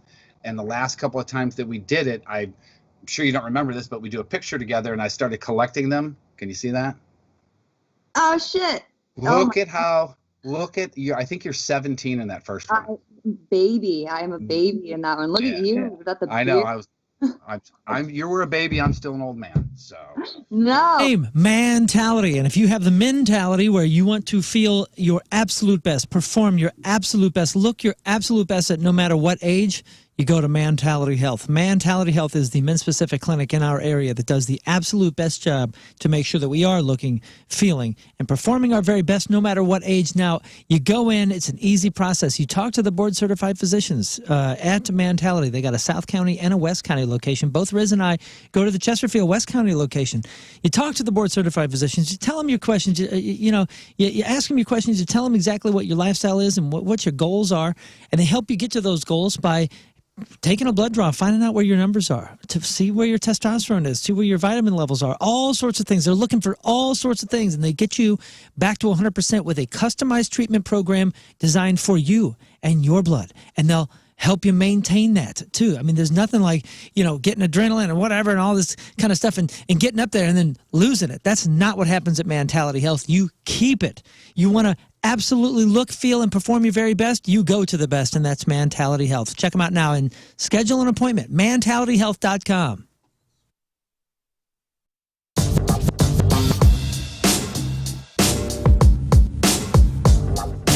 Joined by Seether. Gentlemen, how are you? It's great to see you, and thank you for being here with us. The first thing I want to bring to your attention, and I'm sure that you guys don't keep track of this because you have way bigger things to do, but this is your 6th Point Fest. All right. Out of the 30 some odd that we've done, you've done 6 of them. Not to mention birthday shows, Christmas shows. While other rock bands have kind of gone by the wayside, you guys have just been a constant core artist for us. I was looking last night. We have played like 26 different Seether songs in the history of our career, and your career. Thanks, and man. Our career as well. You have just been such an important part of the station as the alternative format goes left and we stay rocking. You guys have been a really big part of that. And I just, as the music director of the radio station, just wanted to say thank you. And I'm sorry, Sean, if you're getting eaten alive by something over there. I'm making my acquaintance with the local wildlife. You guys are celebrating 20 years this year. That's a really impressive feat. How, many bands that have been successful still don't make it 20 years. How have you guys been able to do that by your account? I think we've just basically written stuff that we want to hear. I love a lot of bands. I love a lot of music styles and a lot of different types of music. But whenever we write albums, we just stay. I try to stay true to what we like. We like to write stuff that we like to play, and stuff that I like to listen to. So I think really just not adapting to a new flavor of the week kind of sound. There's a couple bands out there that tend to sort of go left and right as the tides move, and that just isn't sincere. I don't think. You know what I mean? I think you have to stay sincere and honest and true to yourself in that sense. And so musically, we just always write stuff that and but you also don't want to rehash the same things. Sure. So it's great to experiment and try new things, and as long as you don't lose the essence of what the band really is and what the sound is. Yeah. One of the things that I've wanted to ask you guys for a bit, and I noticed this as well when I was prepping to talk to you guys. You guys release a new record every 3, 4, 5 years. It's not like it's one of those record, out on the road for a year and a half, record again. It doesn't seem to be that kind of cycle. It seems to be spaced out, which says to me that you guys are given the opportunity to maybe take as long as you need when you are writing a record. Is that the case? Do you have the ability to, if it takes you 6 years before... Do the sex toy of the week, and you get all those kind of fun toys at Patricia's. It's where fun and fantasy meet. If you lose your plug somewhere, it could be around the house or inside you, get a new one at Patricia's.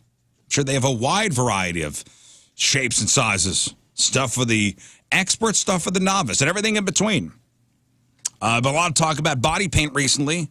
Patricia's has a variety of body paint, fun body paint that you could wear for a fun, sexy evening. Glow-in-the-dark body paint, edible body paint, kissable body paint, and more. Patricia's, that's where they got your sexy lingerie, your sexy costumes, stiletto heels, adult toys for women and men, male enhancers, lotions, lubes. For all your fun and adult toys, think Patricia's. 3 locations: St. Peter's at the Cave Springs exit, on Page 3 miles east of the Westport Plaza, and at the corner of Grand and Gravois. It's Patricia's. It's where fun and fantasy meet.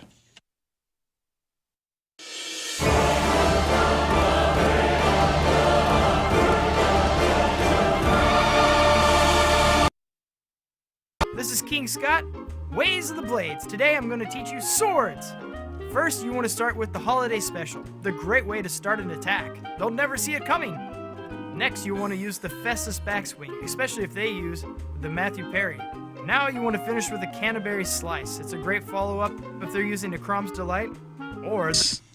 All right, let's put a capper on Sexy Time Fun Facts. Hey,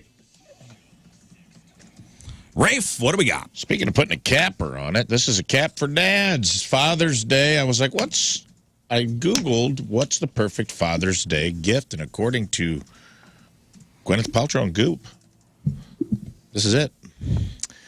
Arcwave Ion. The world's first pleasure ale male masturbator, a whole new type of orgasm. 3.8 stars out of 148 reviews, $199 on adamandeve.com. I believe Jeff taught us this is pronounced masturbator. Yes. Masturbator. Yes. Well, enjoy air-powered suction on demand. Find out why air-powered stimulators are so popular with the first one ever made for men. This groundbreaking masturbatory machine uses waves of air pressure to target the most sensitive areas of a shaft for some of the strongest O's you've ever experienced. You'll never go back to those old strokers again. What? That's what it says. Description. Okay. Created by the same company that started the air-powered stimulation craze, the Arcwave Ion revolutionizes the world of male masturbators. Dyson, right? Yeah, Shark. And one of our toy testers says, quote, I can't believe how hard I went with this thing. It's definitely a keeper, end quote. Air-powered stimulation equals big-time thrills. This futuristic self-pleasure machine takes the same pleasure air technology used in the award-winning Womanizer stimulator and adapts it to work with your penis. It targets the most sensitive spot on your shaft, the Pacinian pleasure receptors located on the frenulum. Say that 3 times fast. Okay, the frenulum. I think that's That's on your phalanges. Woo. That's on your financials? No, Yeah. phalanges. Yeah. Or your financials. It can go anywhere. Yes. Well, On my financials, yes. That's what I Pacinian call it. bridge of the frenulum.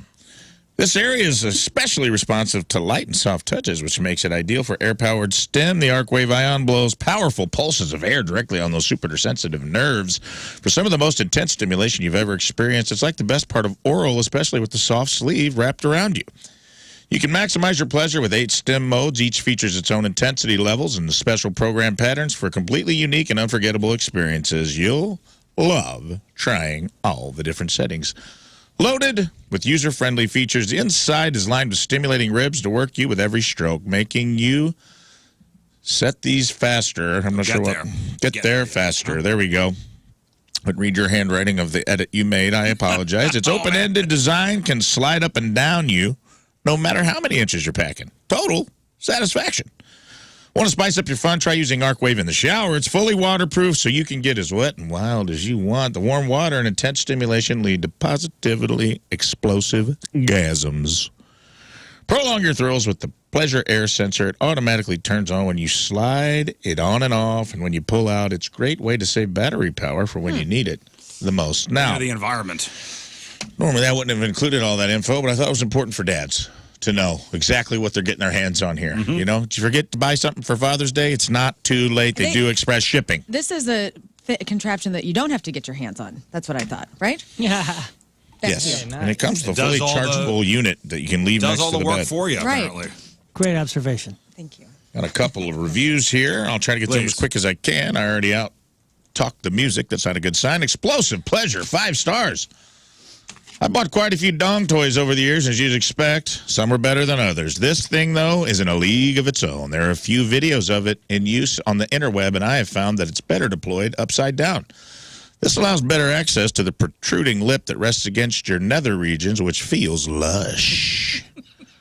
With plenty of water-based lube, the toe-curling pleasure kicks in the moment you switch it on. Initially, I just like to hold it still and squeeze, letting the pulse point do its work on the frenulum and the glands. This fall on Fox, the frenulum and the glands, bronzing the fawns. After a moment or two, and the voluntary trembling starts, and the sensation is all that you can think about. Unlike a conventional vibrating toy, it causes no numbness.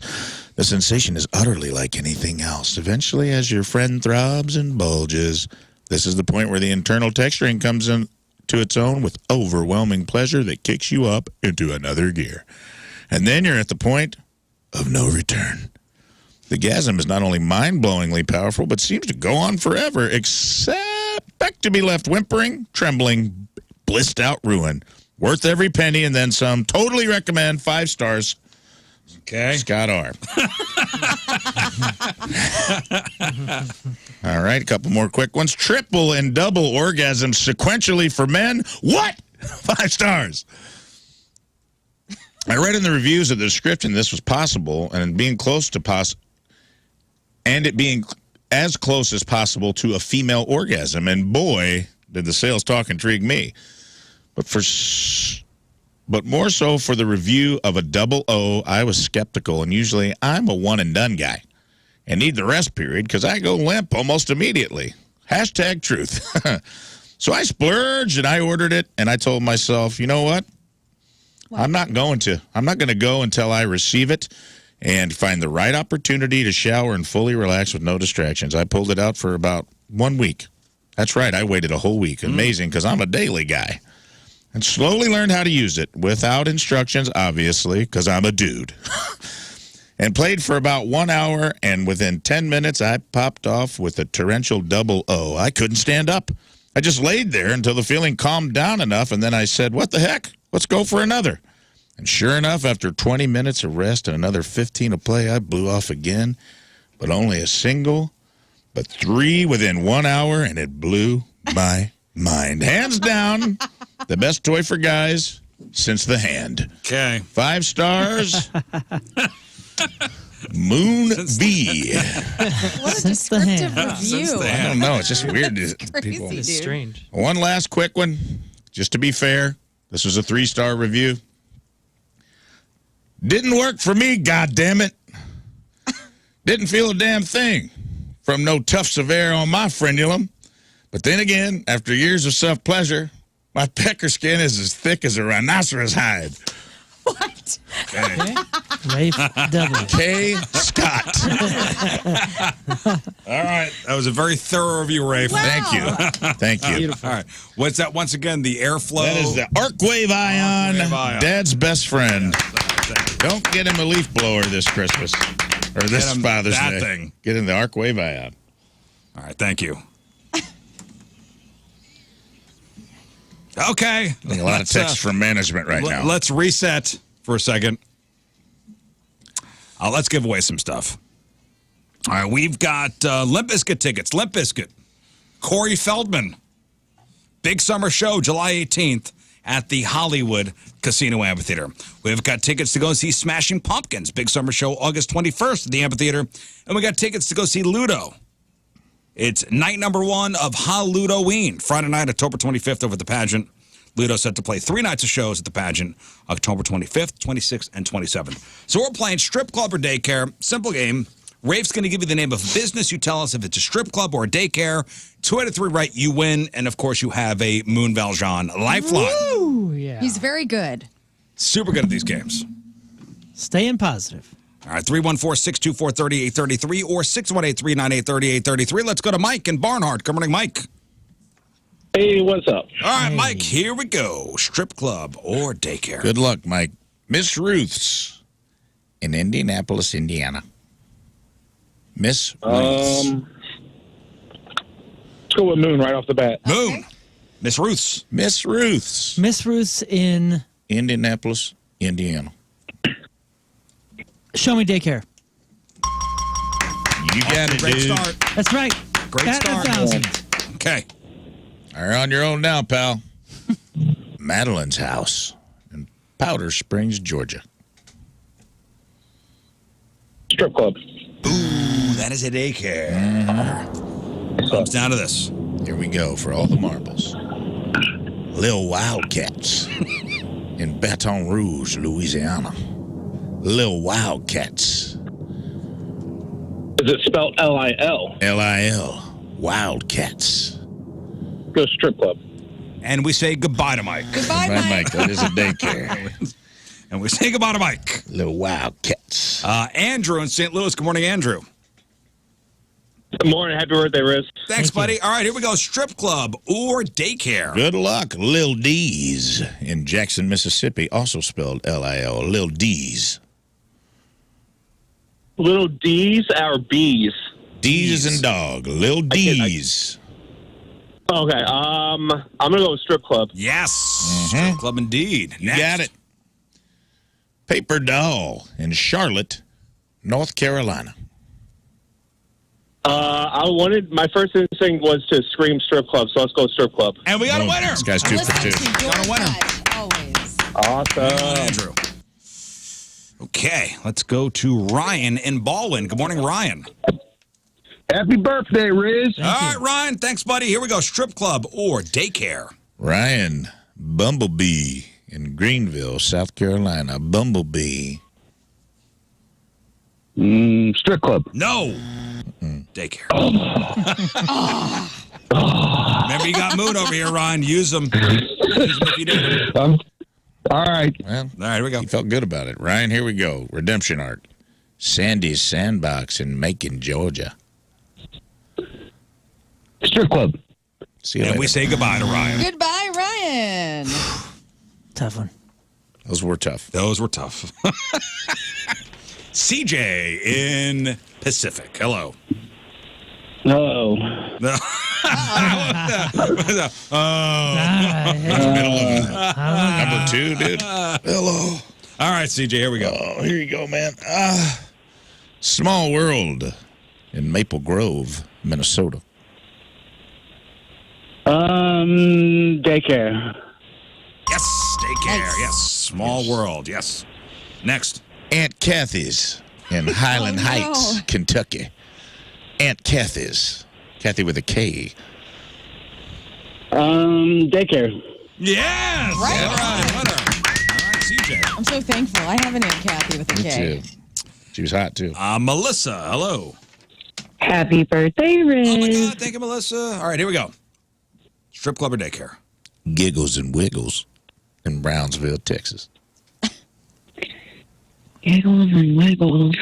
Let's go daycare. Yes, it is. All right, giggles and wiggles. Giggles and Wiggles. Would you have said strip club or daycare? Listen, bud? man, I know the whole game is that it's a 50-50 shot, but that was a true 50-50. I mean, Yeah, Texas. giggles and wiggles, yeah. Giggles and Wiggles. Brownsville, that's a border Brownsville. town, Yeah. brother. Could have gone anywhere. Giggles and Wiggles. The most 50-50, I think, ever.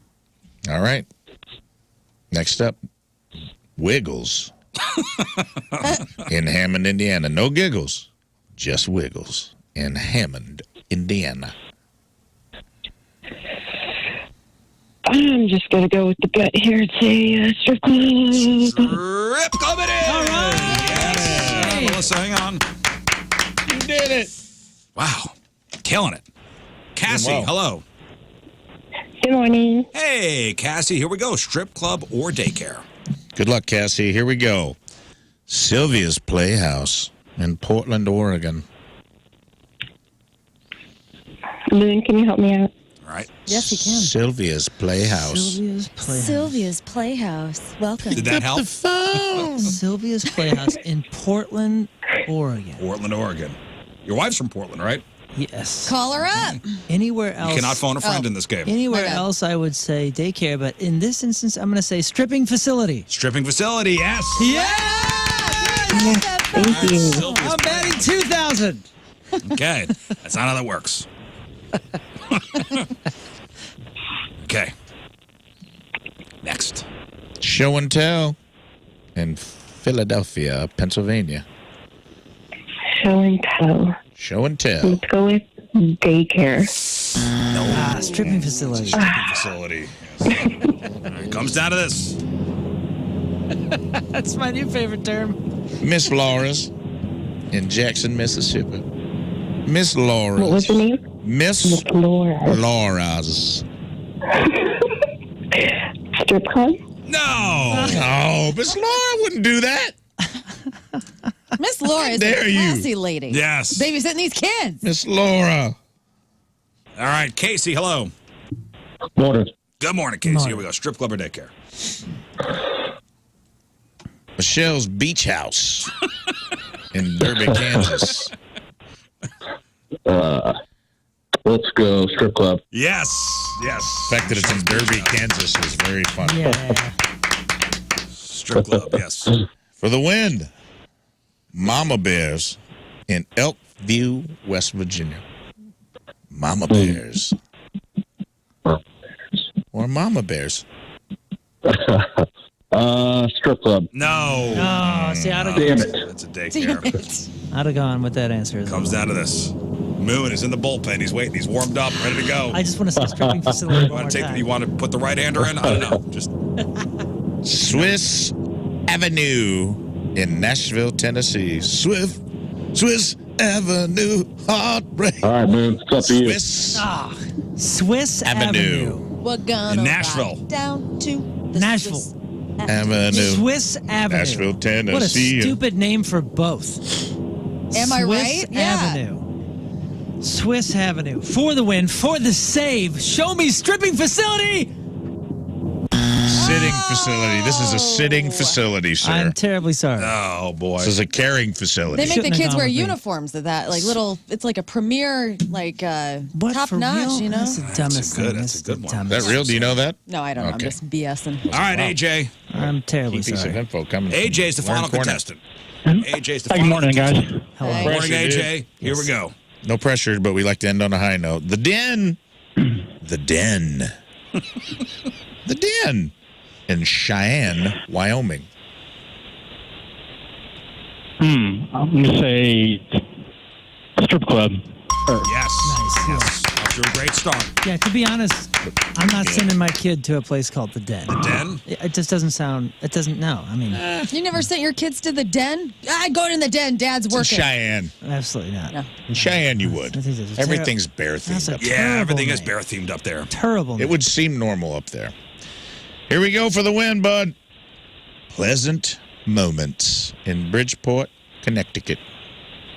Pleasant Moments. Pleasant Moments. I'm going to go with strip club again. Show me strip club, and we got a win. Wow. On. I would have definitely gone the All other right, way. AJ, hang on. Me too. Good job, man. All right, that's how we do strip club or daycare. All right, let's take a break. We'll come back with some of your emails. It's 9:03. It's Monday. Traffic and weather. Moon coming at you. Traffic is brought to you by Worldwide Technology Raceway. The Bommarito 500 at WWT Raceway is not just a race, it is a spectacle. Go to WWTRaceway.com now because the first deal is the best deal. Right lane blocked due to a crash 44 eastbound at Six Flags Road. There is also... Well, never mind. That just clear. That's great. Your point forecast, hot and breezy, high of 96. Heat index of 104. Right now it is 85 at the point studio. All right, just for fun, just read Moon the next one to see if you get this right. Okay, here we go. Watch this. Strip club or daycare? Dickelman. Excuse me? Dickelman. Dickelman? Or Dickelman in Sioux Falls, South Dakota. South Dakota. Show me. Dickelman. Dickelman. Daycare. All right. That's where I'm going to take. Would you rather take your kids to the Den or Dickelman? Take me to the den. Take me to the den. All right, stay there.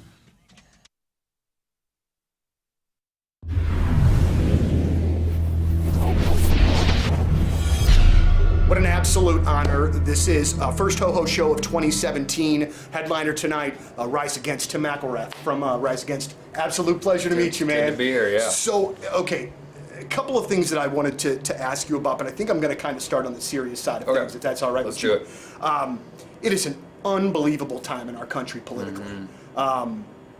Some people would maybe not say that it's a sad time politically, but I think that it's one of the lowest points that I can ever remember. Yeah. As somebody that is keeping track of what's going on in the world, like I know you guys do, sometimes myself I get so frustrated with just the daily just punch in the face of it all that I kind of want to back away from it. How do you consume the news that's out there, and do you ever get that feeling like when you're reading like Twitter or Facebook or something like, God, I feel like I got punched in the face just trying to get through the news of the day? Oh yeah, absolutely. It's so overwhelming, and you're like, we live in such a tumultuous time right now, especially in American history. From Thursday, that's June 27th, we will all be at Captain Jim's Fireworks in West Alton. That's right. That time of year again. Captain Jim's is the #1 family-run stand in the area, serving the area since 1947. If you're in a tent, you're not at Captain Jim's, and you're making a big mistake. Captain Jim offers the best products and the lowest prices, and this year pricing is going to be even lower. With the supply chain normalizing, prices have come down across the board on all fireworks. Now, most places will keep their prices up and make record profits, but at Captain Jim's, he's passing the savings on to you, his valued customer. Prices have come down to pre-COVID levels, and on top of that, they're still offering the biggest sales and the best reward program in the business. Online ordering is back as well. Go to fireworksstl.com, see the products, see the pricing, even videos of the items they carry so you know what you're getting before you buy it. And, of course, there is the no-dud guarantee. When you check out online, use code RIZ24 for 10% off. That's RIZ24 for 10% off. Or if you're going to Captain Jim's, just mention the Riz Show at checkout and get 10% off. It's Captain Jim's Fireworks in West Alton, Highway 67, right between the bridges, fireworksstl.com.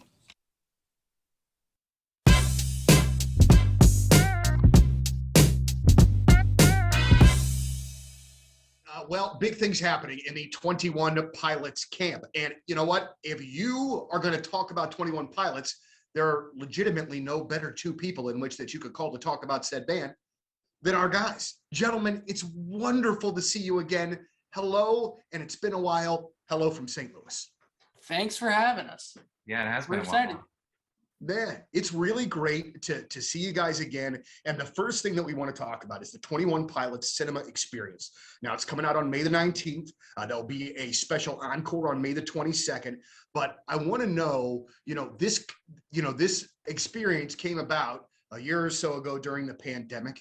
And I'm curious, the show was so well done, so well produced. How long did it take you guys to put that whole thing even together in the first place for it to run?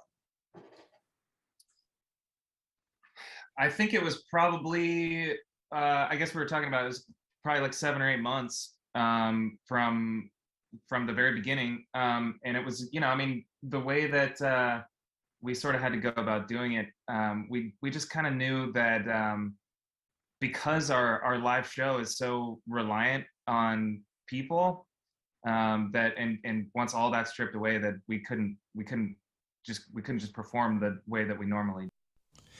Home loan savings are in bloom this month at First Community. And for starters, they offer an affordable alternative 5-year adjustable rate mortgage with a 30-year term to keep your payments more affordable. And what I love about this, if you apply right now this month, you get $500 off your closing costs. That means you get to put $500 in your pocket.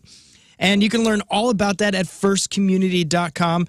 Again, you're going to save big when you go to First Community. I went through them to get my very first home. So maybe you're trying to get your first house, or you're just wanting to upgrade into your dream house and you need a jumbo loan. First Community has loans for absolutely everyone.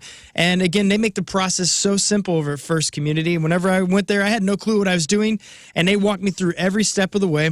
And were truly gracious, and I had a wonderful experience. And now I've been in my home for years, thanks to First Community. And they want to get you in your home, and they want to put your money to work for you. So go see the very, very best, and that is First Community. And you can look left, look right, down the street. They're going to be a location right next to you, or some in Walmarts. They're open 7 days a week, so it's easy to get into First Community. Swing by there today. Ask them about a home loan. Firstcommunity.com. That's firstcommunity.com.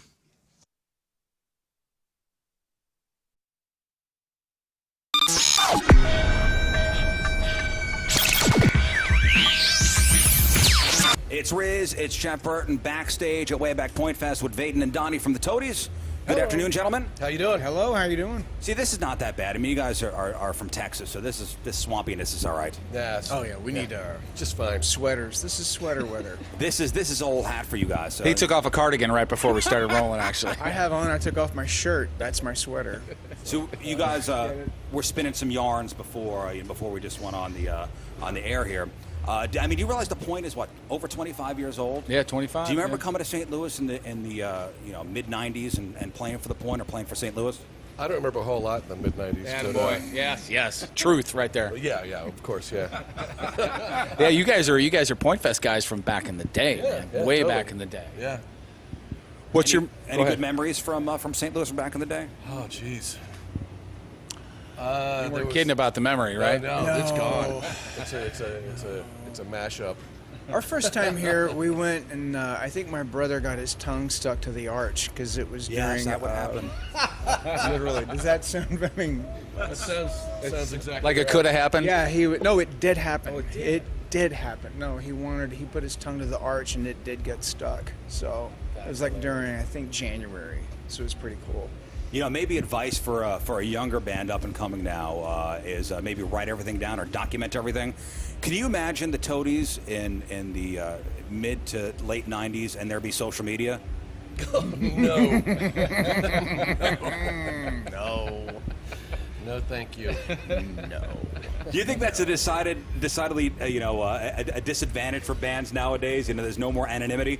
Only if they want to have kids later and And avoid prison time. Yeah.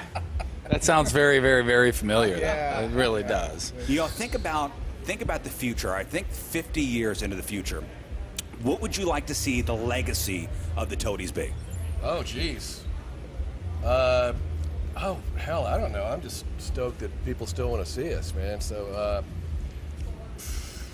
I don't know. I know it's a tough question. Yes, I don't know. The fact that there is a legacy, even, I mean, that would be a good start, right? With my luck, I'll still be here to see it. So, Yeah, you will. Well, all right, for 50 years from now? Yeah. Do you guys nowadays, these days, when you're on the road, do you look out and see people that you know have been around for a while and you guys kind of all grew up together? You see those faces out in the I crowd? see people all over the country. The Riz Show Eagle Call. There it is. Eagle Call. And we're having a blood drive this coming Saturday at the Hoods Discount Home Center in Festus. It's my 10th or 11th time going down there for one of these blood drives, and you guys always come out, and we've teamed up once again with Impact Life. Impact Life is a not-for-profit provider of blood components for hospitals across the St. Louis area. Blood transfusions are used to help treat patients with cancer and heart disease and victims of trauma, complications related to childbirth. Now, where do they get that blood from? They get that blood from events like we're going to have on Saturday. Blood drive is from 9 a.m. to 2 p.m. I'll be out there from 11 to 1. You're encouraged to make an appointment. Go to blooddrive.1057thepoint.com, and everyone who donates will get that limited edition 2024 Eagle Call T-shirt illustrated by our buddy King Scott. Give blood Saturday, 9 until 2. It's the Riz Show Point Blood Drive, Hoods in Festus. blooddrive.1057thepoint.com.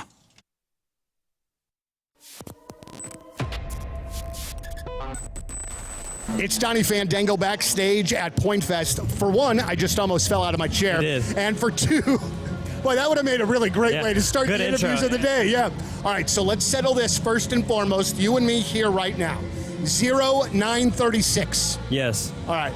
I heard it in a couple of different ways. It confused the hell out of me, man. Hey, come see me and our buddy down the hall, Tim McKernan. The premiere episode of our new podcast called Stupiracy. Sneak preview Wednesday at the Hot Shots in Fenton. We'll be out there starting at 6. The podcast drops the following Monday. So next Monday, 1 week from today, our new podcast called Stupiracy drops. It's a video version, audio version, stupid conspiracy theories, weird history. But come preview, get a sneak preview of the first episode Wednesday, Hot Shots in Fenton, starting at 6 o'clock with myself and Tim McKernan. Let's get to some emails. Rizzo at 1057thepoint.com. Emails are brought to you by Kloss Furniture. Lowest prices guaranteed. We have something for everybody. We'll start with entertainment reviews, since this one says, I just got to say, King Scott is an absolute class act. He did such an amazing job at the event this weekend and killed it as the MC. Dad jokes galore. You guys are lucky to have such a good guy in your presence. I always say that. No, thank you. So the charity you hosted this event for, what was it? Big Brothers Big Sisters of I Eastern wanted to get Missouri. it right. And normally Chris Kerber hosts this event every he's year. done it the last two. This is the third year, so he's done it the first two, and so he asked if I could do it this year, and I'm so glad he did, because it was absolutely incredible. And I got to now Bill DeWitt and I are like best friends. What? Same thing with Mayor Jones. Like, I think. This was an event that was on the field at Busch Stadium on Saturday. Yeah, it's on the field, and a dream come true. Like, I could go. We went to the locker room. You can go all over the park. It was really cool. We had free range pretty much, and everyone had all this food and just a beautiful event. And they are so meticulously organized, the Big Brothers Big Sisters. It was definitely the most organized event I think I've ever been a part of as well.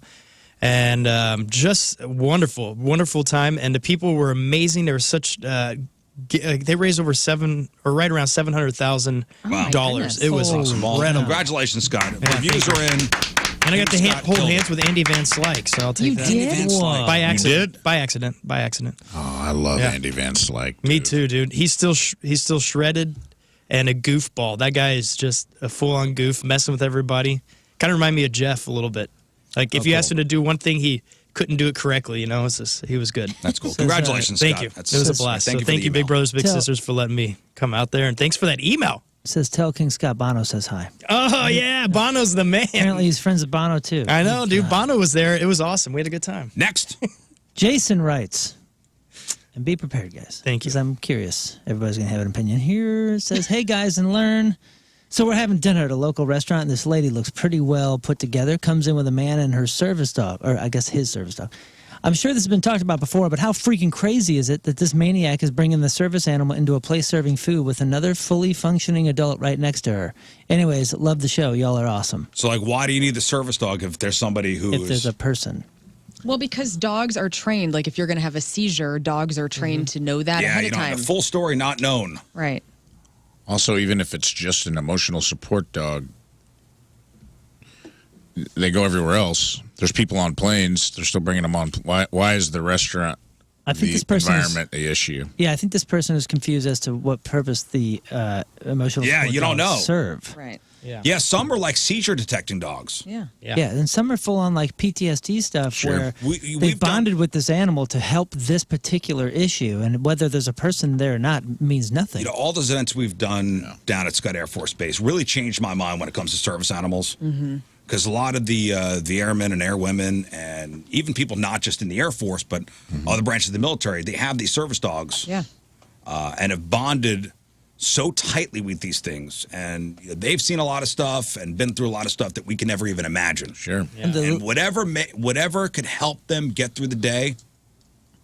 Yeah. Yeah. I'm all about it. They're also basing the assumption that the person they're dining with is a close friend. It could be a job interview for all. You know what I mean? And you know what's happened? It's the people actually need service animals. It's the people that try to take advantage of it And have abused the system. and have abused the system. Yeah, have ruined it for everybody. Right, exactly. But the legit ones are invaluable to the 100%. to the people that need them. Yeah. The next entertainment review is a documentary suggestion, HBO Max, Expedition from Hell, The Lost Tapes. Absolutely wild story. Mickey Grossman is one of the biggest villains of all time. What a complete and utter a-hole. What is this called? It's called Expedition from Hell. Expedition from Hell, The Lost Tapes. Oh, okay. Started watching it. Is this the one where they went through, they were going through Central America or South America? Brazil. Brazil. Yeah. Started watching it. The guy is an a-hole, and it's good. Okay. I got to finish it out. Do you be angry watching it? Like you're watching it and just seething the whole time? No, this guy's supposed to be like this survivalist, and he's doing this 3,000-mile journey through the rainforest of Brazil. Dang. And he's doing it for some charity, but the guy is a nutcase. Oh, yikes. And puts people in danger, and Anytime there's like a documentary where there's like just somebody you're like, this is the biggest villain in TV history.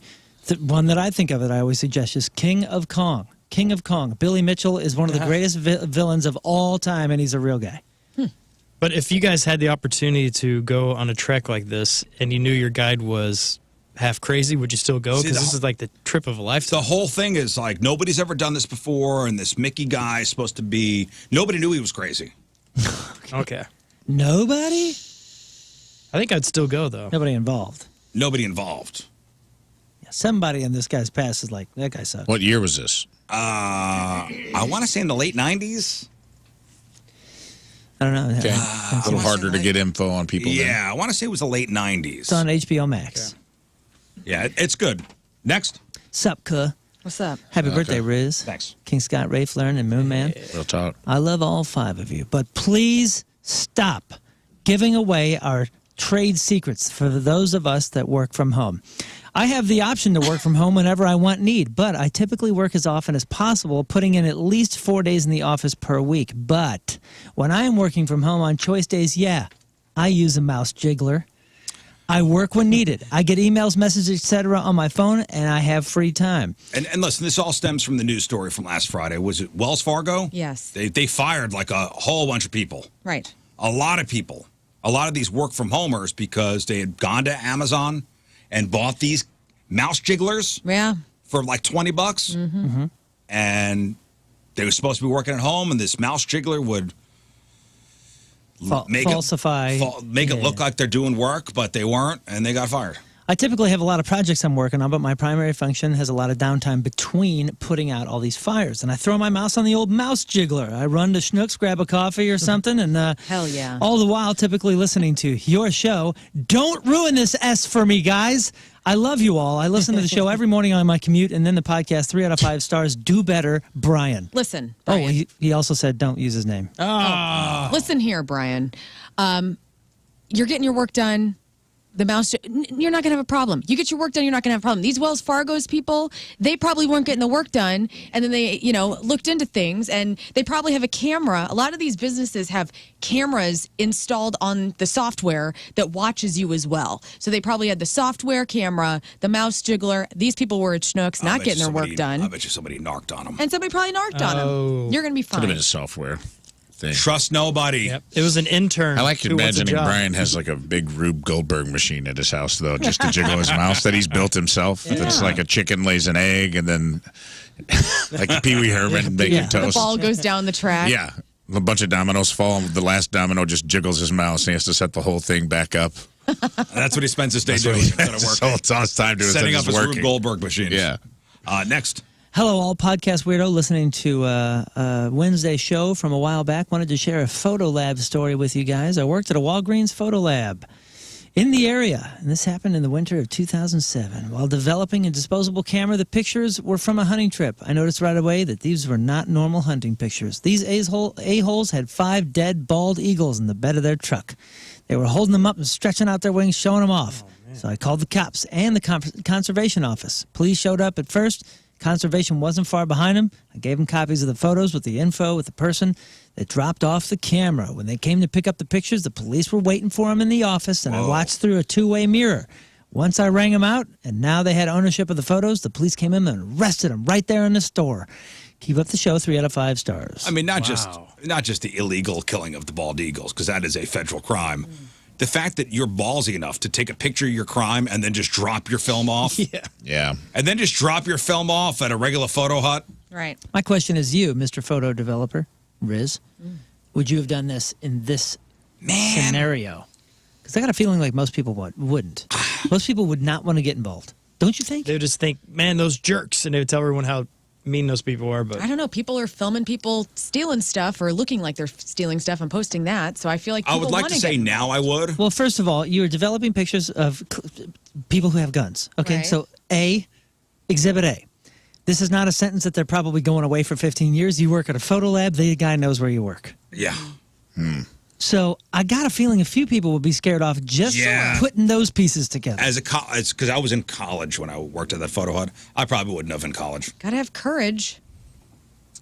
I'm a coward now too, so. Well, I think I would for that. This is America, bald dude. eagle, man. Especially celebrating it in that way, like pictures of them like holding it up and like slapping each other I would on like the to back. say now I would. When I was in college, there's no way I would have. In college, You probably wouldn't have known that that's illegal. I wouldn't have known. You don't think you would have asked someone in the store? I probably wouldn't. You have wouldn't known ask it was your illegal. perverted old boss? No. Because when I was going through those pictures to check for color correction, I would just see a bird and I wouldn't look close enough. I'll be honest with you. But what year did he say this was? 07. That was the year that the eagle was taken off the endangered species list. Kind of interesting. So I wonder if there Stop was it. permits or anything allowed at that time. Are or you something? are you being serious? I Yeah, don't know yeah, if this 'cause, is I mean, a they were real removed- Scott answer or a fake one. They were removed from the endangered list back then, which is awesome. But I wondered if there was But permits. Yeah, but I think it's illegal to hunt a bald eagle. I think it's illegal to kill a bald eagle, period. There's different rules for, like, native reservations. Like, it may have been taken off the endangered species list. Great. They didn't immediately be like, all right. Yep, open season. You can't hunt Fire them. away. I think it's very illegal to kill a bald eagle. Very much so, yeah. Is there no real black and white law on if you see a photo, if you're a photo developer, and I mean, I know we're not developing photos Probably anymore. policy. Yeah. Like, Oh, where, yeah, well, where wait. is the policy? Wait. So you're saying, like, are you asking if I see an obvious crime, an obvious federal offense? Somebody murdered. Yeah, And if I see dead this body. crime, a dead murder. animal. No, let's go like gnarly. Like if I see murder. a murder, okay, Yeah. and it's a federal crime, it's obvious, and I don't report it, can you be involved, held liable in some way? I don't know. And you know what's funny about when I worked there is they never said anything about any of that stuff. They didn't have a little disclaimer up that says, hey, if we see anything weird, we're reporting it. Unless at the time during my orientation, I was high or drunk, which is a possibility. Which is a possibility. Yeah. Well, I don't know. All right. Thank you for your emails. We'll take a break. We'll come back. We got some sports for you. It's 9:26. It is Monday. Traffic and weather. Moon coming at you. Traffic is brought to you by Worldwide Technology Raceway. The Bommarito 500 at WWT Raceway is not just a race, it is a spectacle. Go to WWT now, or .com now, because the first deal is the best deal. Everything's pretty much clear except for that right lane blocked due to a crash 44 eastbound at Six Flags Road. Your point forecast, hot and breezy, heat index of 104, high of 96. Right now it's 86 at the Point Studio.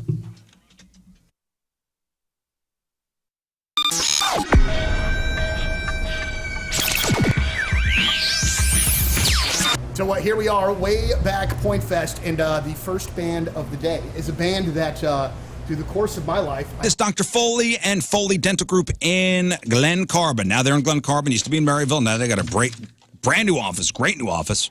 590 Glen Crossing Road in Glen Carbon. A positive patient experience was top priority when they designed their new space. Double the spaces before, so they accommodate patients for everything from regular checkups to implants to pediatrics. Yeah, bring your kids. Patients are always saying, man, I've never had a dentist talk to me about that before.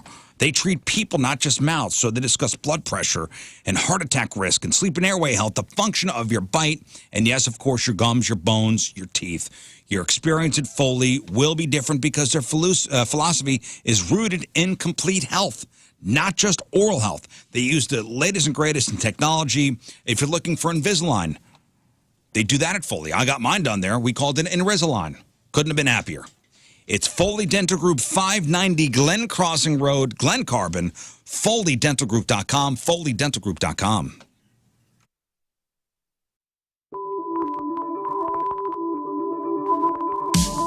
Yes, have some. You go. Hey guys, it's a commercial break. Make sure to like, subscribe, and share. It's the best way to show your love for the Rizzuto Show. So cheesy. All right.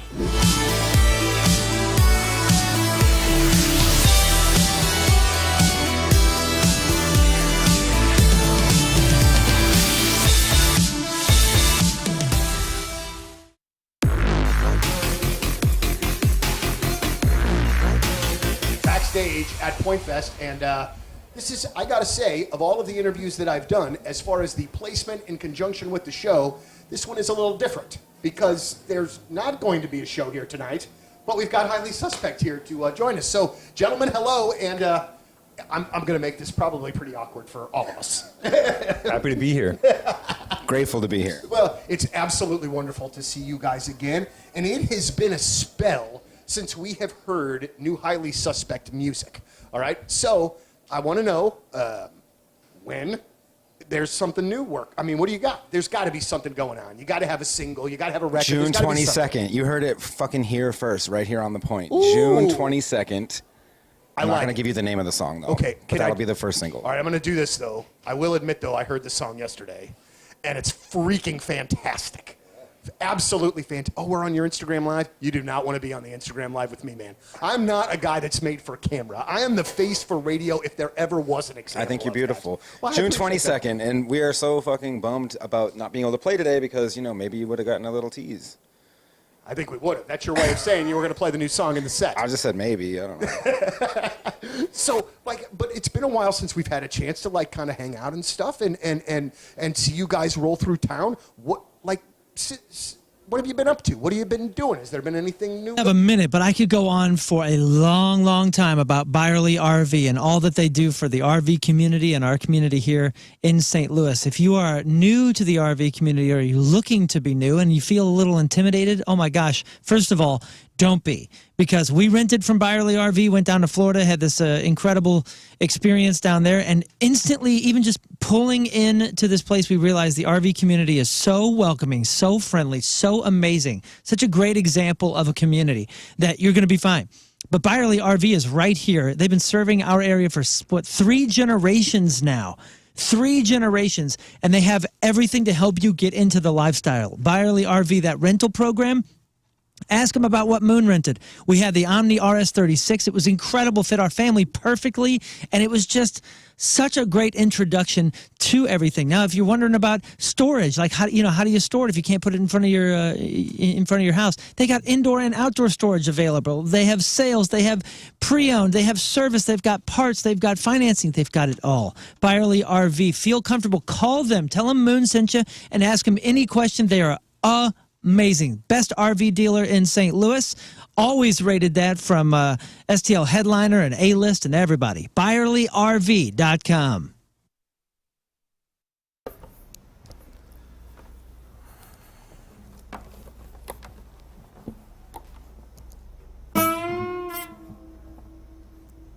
Something all day, yeah.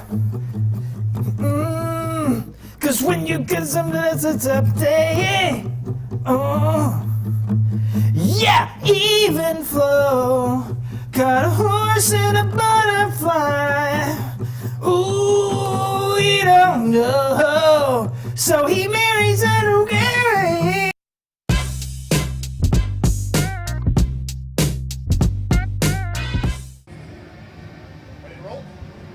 We are backstage at Point Fest with a St. Louis favorite, and the great part about this today is that they're actually going to get to play. Ladies and gentlemen, highly suspect backstage at Point Fest. What's going on? Welcome back. It's wonderful to see you as always, but I would also like to tell you that Natural Born Killer has been one of our favorite songs of the year so far. It sounds great on the air, and it sounds like a great highly suspect song. So let me ask you, where did that come in the recording process? One of the first, one of the last? Where was that? Smack dab in the middle. Oh, okay. All right. I always wonder if, when it comes out as a strong lead single like that, if where it was in the creative process matters. You know what I'm saying? I think once we heard that riff, it was like, okay, this is like the sports anthem style riff. We just kind of knew it would be the one. Yeah, absolutely so. So a new album is out now. All right. How quickly do you see the audience singing songs back to you? Like almost immediately. Yeah. Yeah. And you are luckily. And you got to be kind of like amazed and taken aback by that a little bit. Oh my God, it's a blessing. It's incredible. Yeah, I can't remember words to songs I love from 20 years ago. I can't remember the words to the songs that we wrote, so I struggle. You know, here's like kind of a weird one, and I'm very curious about like little things like this. I was at a show the other night. Pearl Jam was here. Paced world of digital marketing, making meaningful connections with your audience. It's a challenge for any business. But what if there was a place where you could go where connections aren't just made but nurtured for growth? And this is 2060 Digital, our sister company. If you're a business owner, if you're a marketer looking for ways to reach and engage your customer online, look no further than 2060 Digital. 12 years of expertise. They've worked with some big companies in the area, Dobbs, Zero Res, Chesterfield Fence and Deck. They specialize in simplifying the complexities of digital marketing. So if you're looking to enhance your brand's online presence, or you want to do a digital campaign, or you just want to increase customer engagement, contact 2060 Digital. In fact, if you go to 1057thepoint.com and you click on the 2060 Digital tile, request a complimentary digital audit today and see what's going on with your business. Just fill out some paperwork. It takes 3 minutes to do. 1057thepoint.com. Click on the 2060 digital logo and get that free digital audit today. Oh, let's do it now. Let's do it now. Let's do it now. Okay, so wait, and Columbus, I don't think you have a clue how bad this gun hurts. Would you like an example? Would you like to try? Would you put your butt on the line and? You guys can shoot me. Yeah. Have Scott. How about you shoot Clonvis first? Can I take one shot in the Can I tush. take one of his shots and give him 4? Was that What? No. Oh, that's Riz. So now, Rafe, you left early on Friday. So during the sports report, we were talking about how the UFL, which our beloved Battlehawks are a part of the UFL, the championship game was at the Dome on Sunday. And I'm sure they had their fingers crossed over there at the UFL head offices. God, please let the Battlehawks be in the championship game. Because we were crushing it for attendance for the home games the whole season. I mean, by far and away, the best team in the UFL as far as attendance goes. Now, without the Battlehawks being in the game, how many people will show up for the championship game against the Stallions, the Birmingham Stallions versus the San Antonio Brahmas? Right. No. Yes. Yes. Is that it? Yes. All right, I got it. Yes. So we had made guesses. We had guessed how many people would be in the stadium, what the official number would be. Mm-hmm. Rafe, without knowing the number, what do you think the attendance was? What do you think the official UFL put out the numbers, right? Sure. What was a normal Battlehawks game? 30,000. Yeah, I will say without the Battlehawks being in it, 18,000. 18,000. Okay. Gotcha. Here's a tweet I saw yesterday, Moon, before you give the number. And what did we all guess? Who had it written down? Okay, we had $20 all in. Rizzuto guessed 21,537. Okay. King Scott was next with 18,500. Then Rafe at 18,000. Lern bet 15,236, and I was 13,999 and took the under. Okay, so here's what the tweet I saw yesterday at 9 o'clock last night said. It was from a guy named Mike Mitchell. I don't know who this is. It's a verified Twitter thing. Apparently this guy knows the UFL. He said the official attendance figure for the UFL championship game between the Birmingham Stallions and San Antonio Brahmas at the Dome at America Center in St. Louis was 27,396. 369. He said 27,396. I'm reading the exact tweet, whatever he said. He got that wrong, too. What do you mean he got that wrong, too? Because I'm about to tell you what the official number was. Ooh-wee. What is the official number? I mean, this seems to be it. The league announced that they distributed 27,369 tickets. All right. Dodging the day's big question because no official figure for actual attendance has or will be announced. Whoa. The lower bowl, this is what it says. Though the lower bowl appeared to be slightly less than half full for the UFL championship. Do you want to know how many tickets the lower bowl holds? But that's somebody estimating, though. They said it looked half full. That's so. Here's what I'm telling you. I'm going to say the lower bowl, if I were to guess, would 25,000. The lower bowl holds 28,000. Okay, 28,000. Half of that being 14,000, and they said it was a little less than half full lower bowl. But the only thing that the league announced, they did not announce an official attendance. They only announced how many tickets they gave out. Could be comps and everything. Yeah, that's Right. interesting. So I think this is a wash. Even though I would have won this, I guarantee if they announced an official how many people are in the building, I bet Through the you, gate? I bet you the I money think we is should mine. call. I think. It literally the official And you know I'm a bet thing man, and says I would. no official figure of actual attendance. Okay, and I could argue that the UFL said that, hey, 27,000 tickets were given out, and I guess 21,000. I guess nothing is real. But the ultimate question was how many people would be there for the game, not how many tickets were printed and thrown out No, I think in the we city. said what will the UFL say the official numbers are? Yeah, the official attendance. But we're talking about attendance numbers. Don't try to scooch it. You know what I'm saying? I'm not scooching anything. Yeah, you are, dude. I'm not scooching nothing. You're dragging your ass across the carpet right now. Tickets I'm telling you, distributed. I will concede that this not you. I don't know. Wait, I will I concede actually we don't have know. an official account right here. It says 18,500. I can't believe that. Oh hit my right on the head, gosh! right? Yeah, I think it would have been a competition, honestly, between me and Lern. I think it would have been between 13,000 and 15,000. And I think it would have come And they down will to never. some real math. Somebody down at the dome knows the official numbers. Yes. They know through the gate. But they're not going to give it out. We'll never know. That sucks. I was really looking forward to winning. I was looking forward to all the money. I was looking forward to. Then I made my bet, and everyone said it's $20. And then I was like, I'm not looking forward to it anymore. We got a minute or two left, Moon. Let's do sports. Okay. Abridged version. So it's a wash. The bet is off. Alrighty.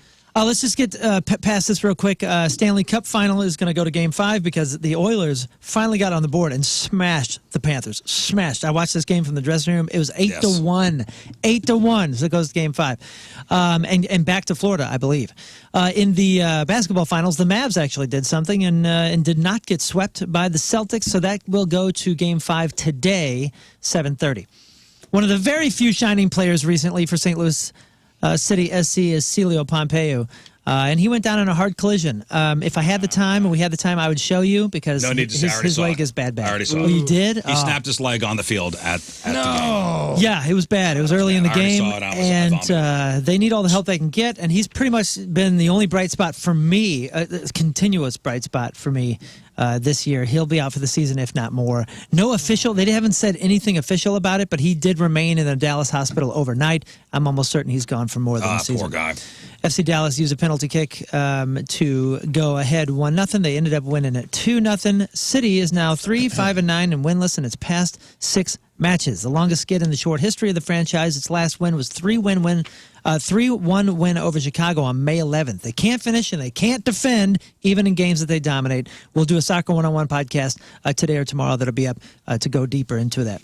Dude gets his first Major League home run on Friday in front of his parents at Wrigley, and then Pedro Pajes, the rookie Cardinals catcher, capped Father's Day weekend in a 3-game series against the rival Cubs with a 2-run homer that proved the difference in a series-clinching 2-1 win on Sunday afternoon. Afterwards, he and his father shared a tearful embrace for the second time in 3 days at Wrigley Field. Put up all the quotes. But, I mean, this guy, brief stints in the majors with us from like April 4th to the 11th and the 21st to May 5th. But he's now our guy since Wilson Contreras, suffered that broken forearm last month. And he could throw someone out a second. And he's been the primary backup to rookie Ivan Herrera. Pajes only had 18 plate appearances in May, but he's earned more time recently because of his defensive play. So that's been great. Utah's hockey team has its name, at least temporarily, and that's Utah Hockey Club. We'll put a picture of the jersey up there and the explanation of all the colors and why they went with those jerseys. I'm Moon, and that's your sports, because doing the bull dance, feeling the flow, working it.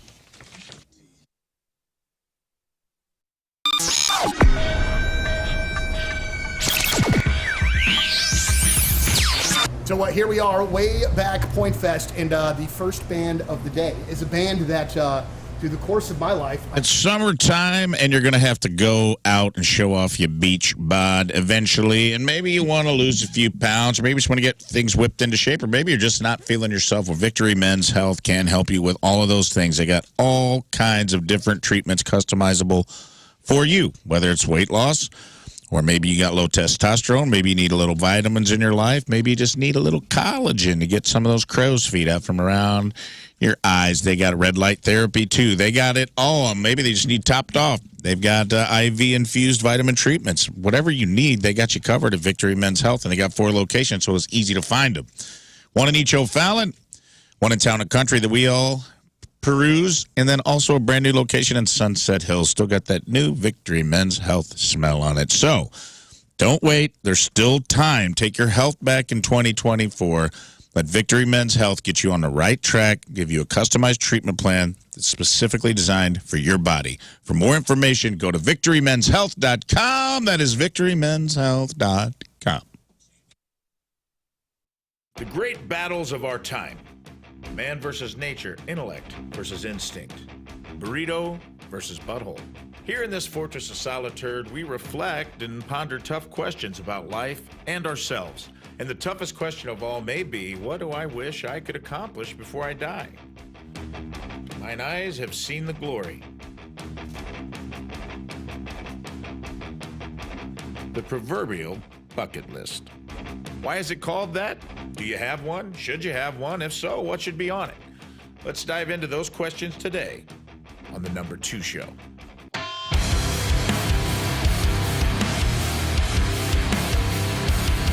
You know, they've always said to think outside the box, but here, inside this box, we've had some of the most profound reflections. They say inspiration strikes in the most unexpected places. Sir Isaac Newton, an apple tree.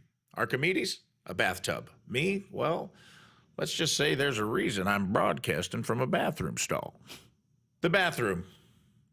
More than just tiles and toiletries, a vault of solace, a chamber of reflection.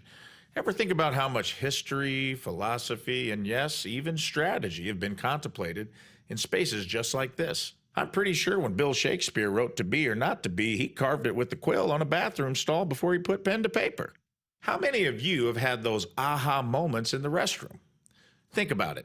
You're all alone, free from distractions, and suddenly the answer to that problem you've been mulling over becomes as clear as the bathroom tiles. Recent studies, and by studies I mean a quick poll of a few of my friends, reveal that bathrooms are like unsung brainstorming chambers of the household. I'm pretty sure if we placed whiteboards in showers, we would have solved world hunger by now and probably perfected teleportation. But today we are switching gears to contemplate life's big picture. You don't need a crystal ball. You don't need to play any kind of games or jump to conclusion, Matt, to see if you should sell your home right now while the value's sky high, or wait and hope the bottom doesn't drop out of the housing market. And the thing is, you don't want to move. Well, I have some terrific news for you. You don't have to use the crystal ball or, again, that jump to conclusions, Matt, at all. With Truehold's Sell and Stay program, you can literally sell now and you stay in your home as long as you like. And when you sell your home to Truehold, for its best current value, you can fully cash out your home's equity, and you could stay in your home as long as you want with an easy, affordable lease. So Truehold, they're going to cover your property taxes, insurance, and maintenance too, so you get to just truly enjoy your home. And Truehold is going to unlock your wealth without uprooting your life. So get an offer right now while your home value is sky high, and use that money to secure retirement, pay off bills, or finance your dreams. Call 1-855-300-9993 or visit Truehold.com. The smarter, faster way to cash out your home's best current value without moving. That's Truehold.com.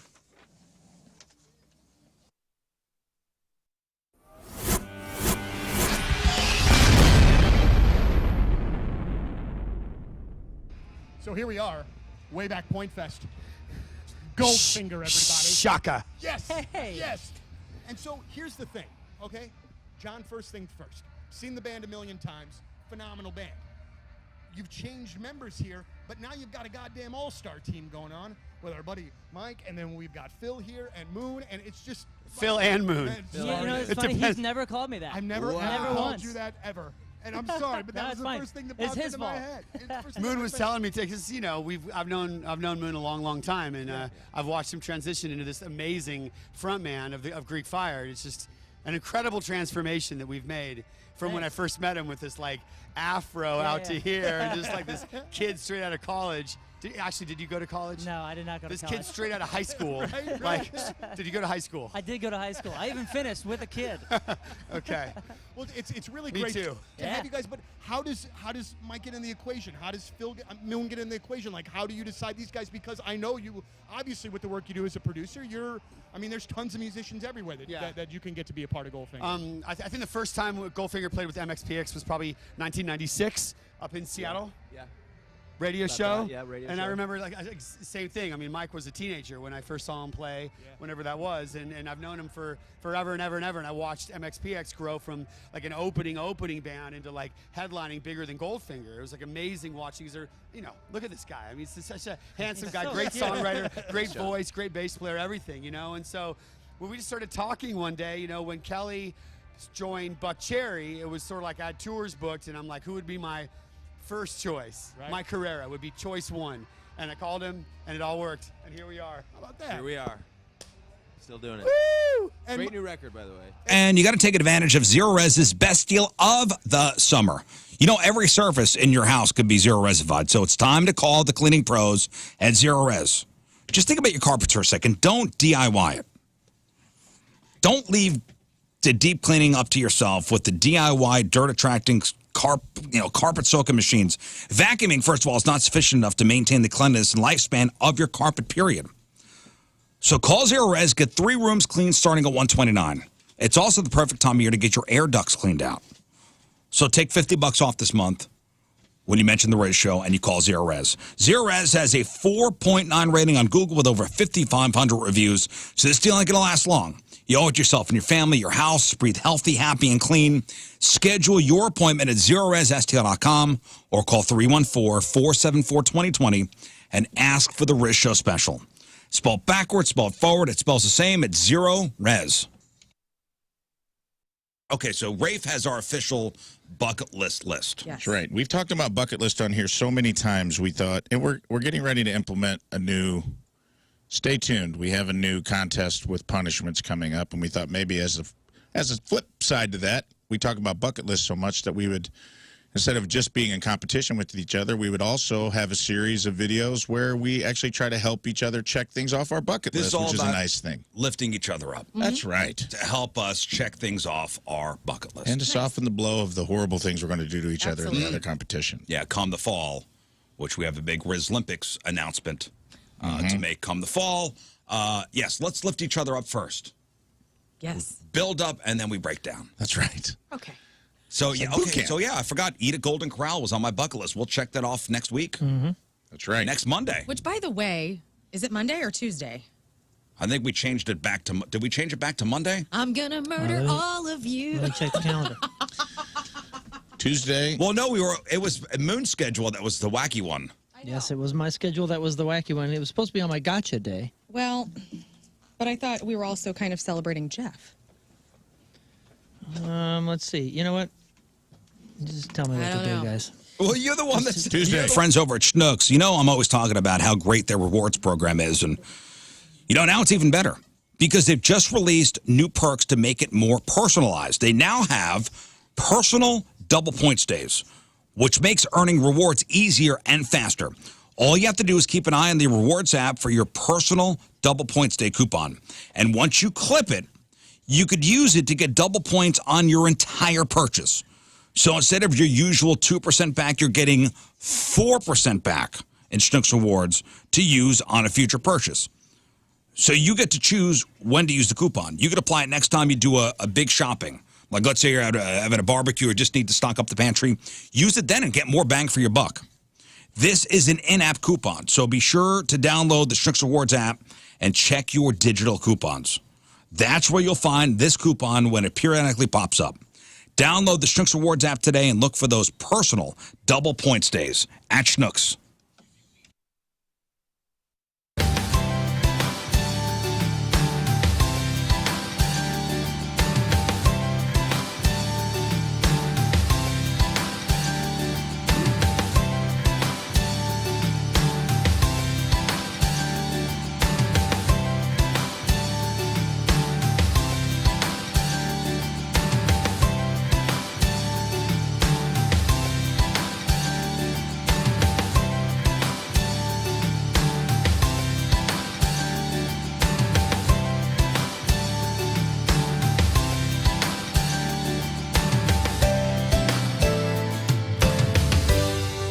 Check this out.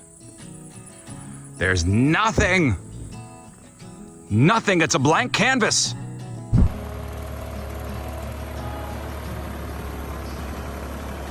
You see that? The plants are coming in nicely. Come a long way since last year.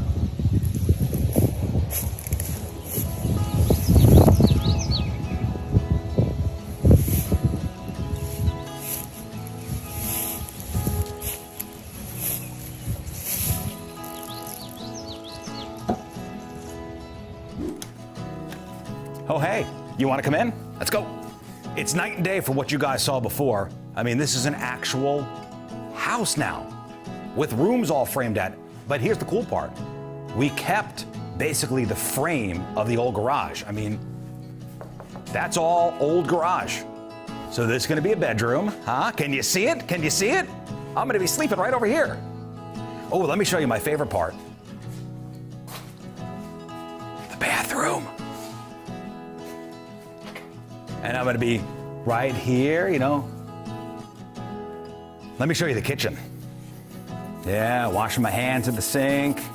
Time is it? It's 9:55. Guess what that means? We are so many more minutes closer to lunchtime and dinner. And you might be thinking, okay, I want to buy something local. I want to eat something delicious. I want, you know, we got a lot of different types of eaters in this family. Some of us are meatheads. Some of us are vegan. One of us is gluten-free. Oh my gosh, where do we go? It's Sauce on the Side. 12 locations in 12 years. Free delivery with promo code LEARN, L-E-R-N, whenever you go to their website and have it delivered. They don't use any third-party apps, which is good. And you'll get free delivery if you just enter my DJ name there. And so this month, the special is the Tony Montana. It's a mozzarella, it's smoked ham, it's pulled pork, banana peppers, pickled cucumber, onion, Swiss cheese with honey mustard on the side. Calzones, baby. You're going to love it for dinner. You're going to love it for lunch. They even have patios. I know it's like scorching out this week, but you know what? Maybe you got a dog. You want to bring your dog to a patio? They will allow it. They're also kid-friendly, so you can go to all the locations, and they also have beer and wine, so they're mom-friendly as well. Open 7 days a week, sauceontheside.com.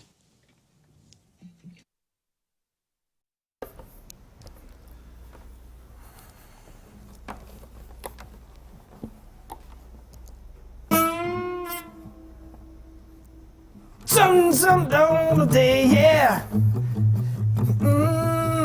Cause when you get something that's a tough day, oh, yeah, even flow. Got a horse and a butterfly.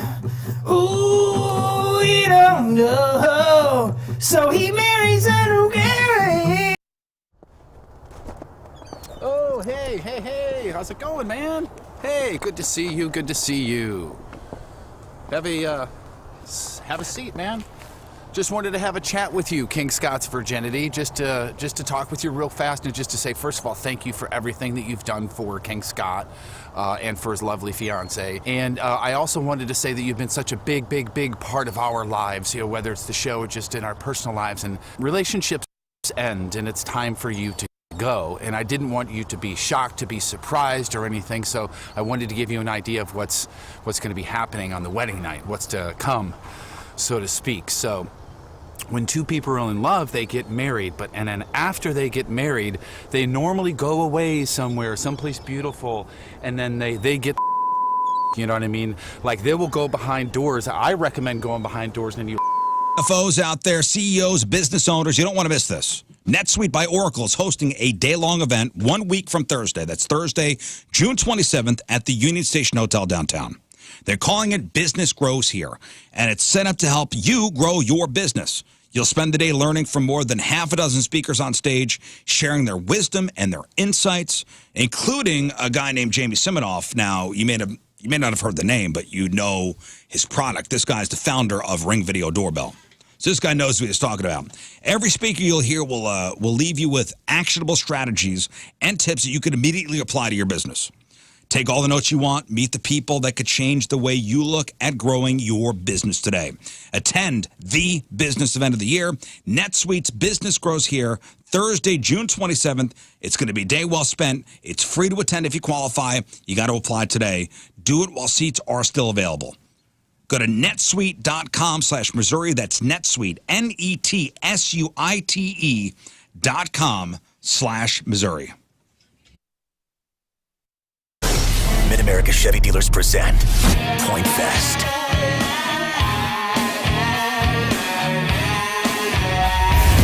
It's 105.7 The Point, everything alternative. We are backstage at Point Fest, and I have the absolute honor of being joined by Sean and Mike from Alice in Chains. Guys, how are you? Wow, how do you live up to that? Yeah, we better not suck tonight. That'll ruin our sound. So. Wow. All right, so the first question that I have is one that Subaru, the #1 volume Subaru dealer in Missouri for 5 years straight. Not St. Louis, the whole damn state. And voted best new car dealer in St. Louis by STL Today. There's a reason for that. They treat you right at Sunset Hills Subaru, and they're pet friendly. So bring your service dog, no matter what our early emailer thought. Bring your service dog down to Sunset Hills Subaru, where you will be welcomed. And if you don't have your own, they got 2 dogs on staff that you can pet. Now, you'll never be charged over MSRP at Sunset Hills Subaru either. They save you big money compared to the comp. I ain't talking about a couple $100. I'm talking about a couple thousand. And for a couple $1,000, you can buy 5 more service dogs and just live your best life. And if you absolutely don't want to go in and check the inventory out, if you're against going to a car dealership, you can shop online, get the same great deals, same great service. They'll drop your car off, even bring a dog for you to pet. So there's no reason to wait. Get a new Subaru. Go to sunsethillsubaru.com. That's sunsethillsubaru.com.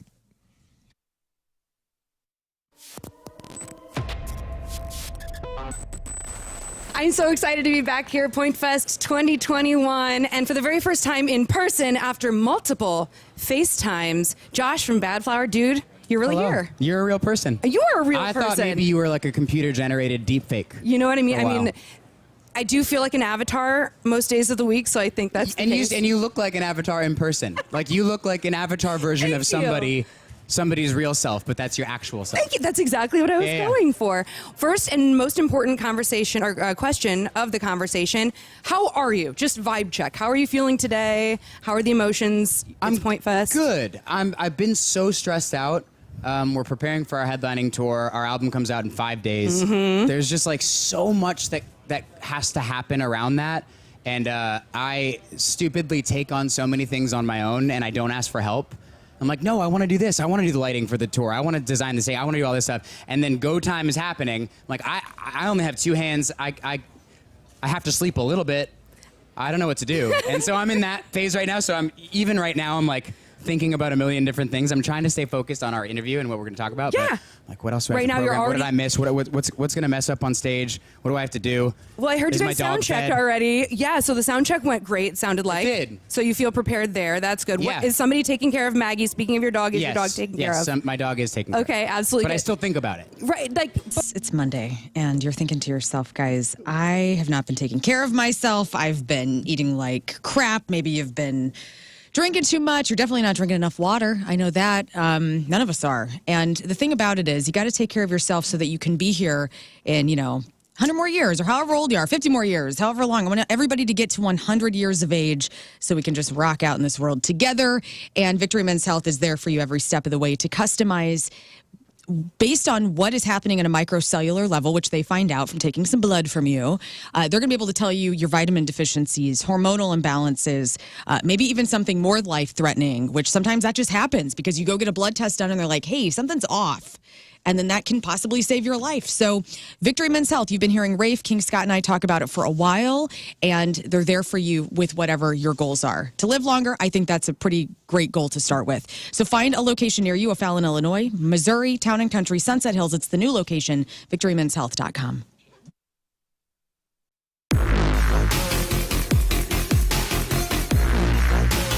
Backstage at Point Fest, and this is, I gotta say, of all of the interviews that I've done, as far as the placement in conjunction with the show, this one is a little different because there's not going to be a show here tonight, but we've got Highly Suspect here to join us. So, gentlemen, hello, and I'm going to make this probably pretty awkward for all of us. Happy to be here.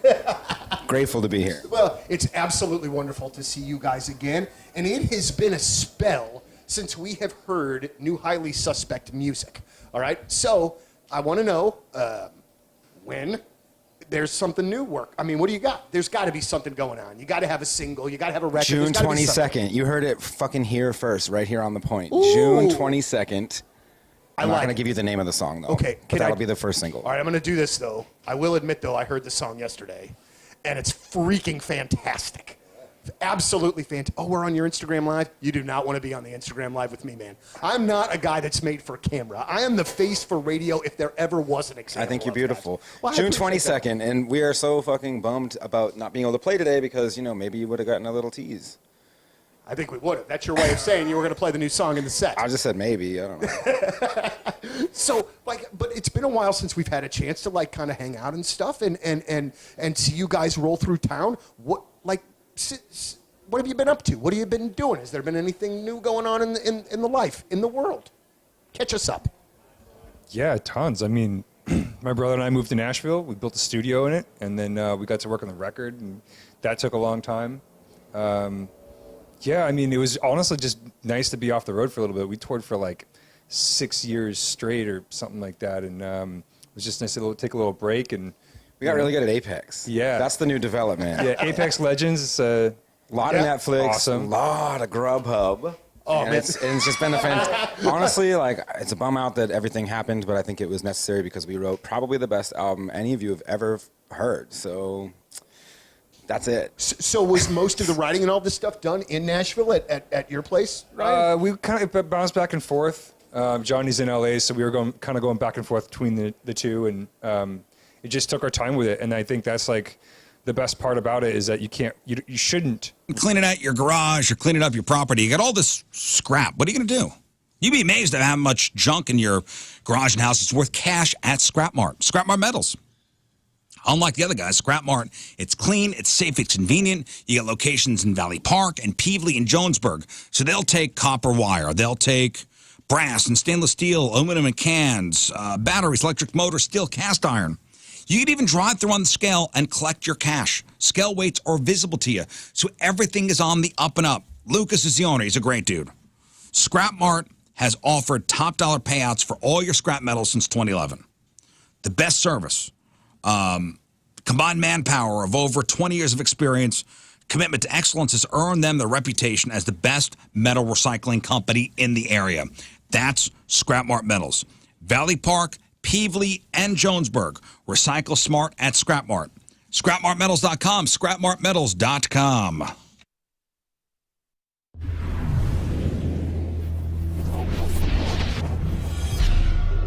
Is it for us? Donnie Fandango's next. Today's podcast is titled Pets, Crystals, and John Hamm. All right. Pets, Right on. Crystals, and John Hamm. Excellent. Excellent. All right, Moon, what else?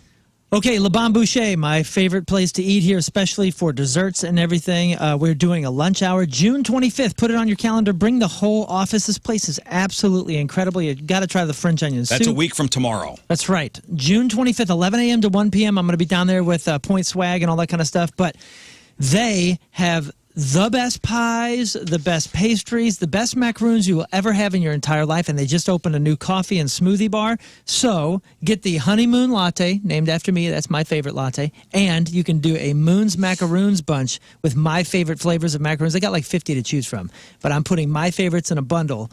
And you got to try that. If you haven't been to Le Bon Boucher, check out their menu online. Le Bon Boucher, LABONNE. BOUCHEE.com. I love this place. I'll see you next Tuesday. Lern. If you missed my band yesterday at Copper Fire, we're going to be playing this Saturday at Paddle Stop Brewery in New Haven from 7 to 10 p.m. So come on out. We've never played there before. So if you've never been, I've never been, we will experience it for the first time together. And In you can follow me Connecticut? in New Haven, Missouri. Oh. Yes. And from what I Been there. understand, it's near Herman. In between Herman and Washington. Perfect. Oh, sweet. So that's where I will be. You can follow me at Learn Versus Radio for more info. Rafe. I am Rafe Williams on most of the platforms. All right. Scott. My name is King Scott Rules on most of the platforms. Very cool. And flats or high heels or boots. Thank you, What? Scott. You're welcome. To get one in after 10 o'clock. I had Well to. done, sir. Come watch the first episode of my new podcast, Stupiracy, with Tim McKernan, Wednesday over at the Hot Shots in Fenton. Sneak preview starting at 6 o'clock. So, all right, that's it. We leave you with a selection from our Teamers Member of the Day, brought to you by Hot Shots. Hit up happy hour weekdays from 3 to 6 for $4 pizza, burgers, and wings. Hot Shots Sports Bar and Grill. From Festus, Missouri, Eric Holland is our teacher. And Eric wants to hear this song. Here it is. Enjoy it.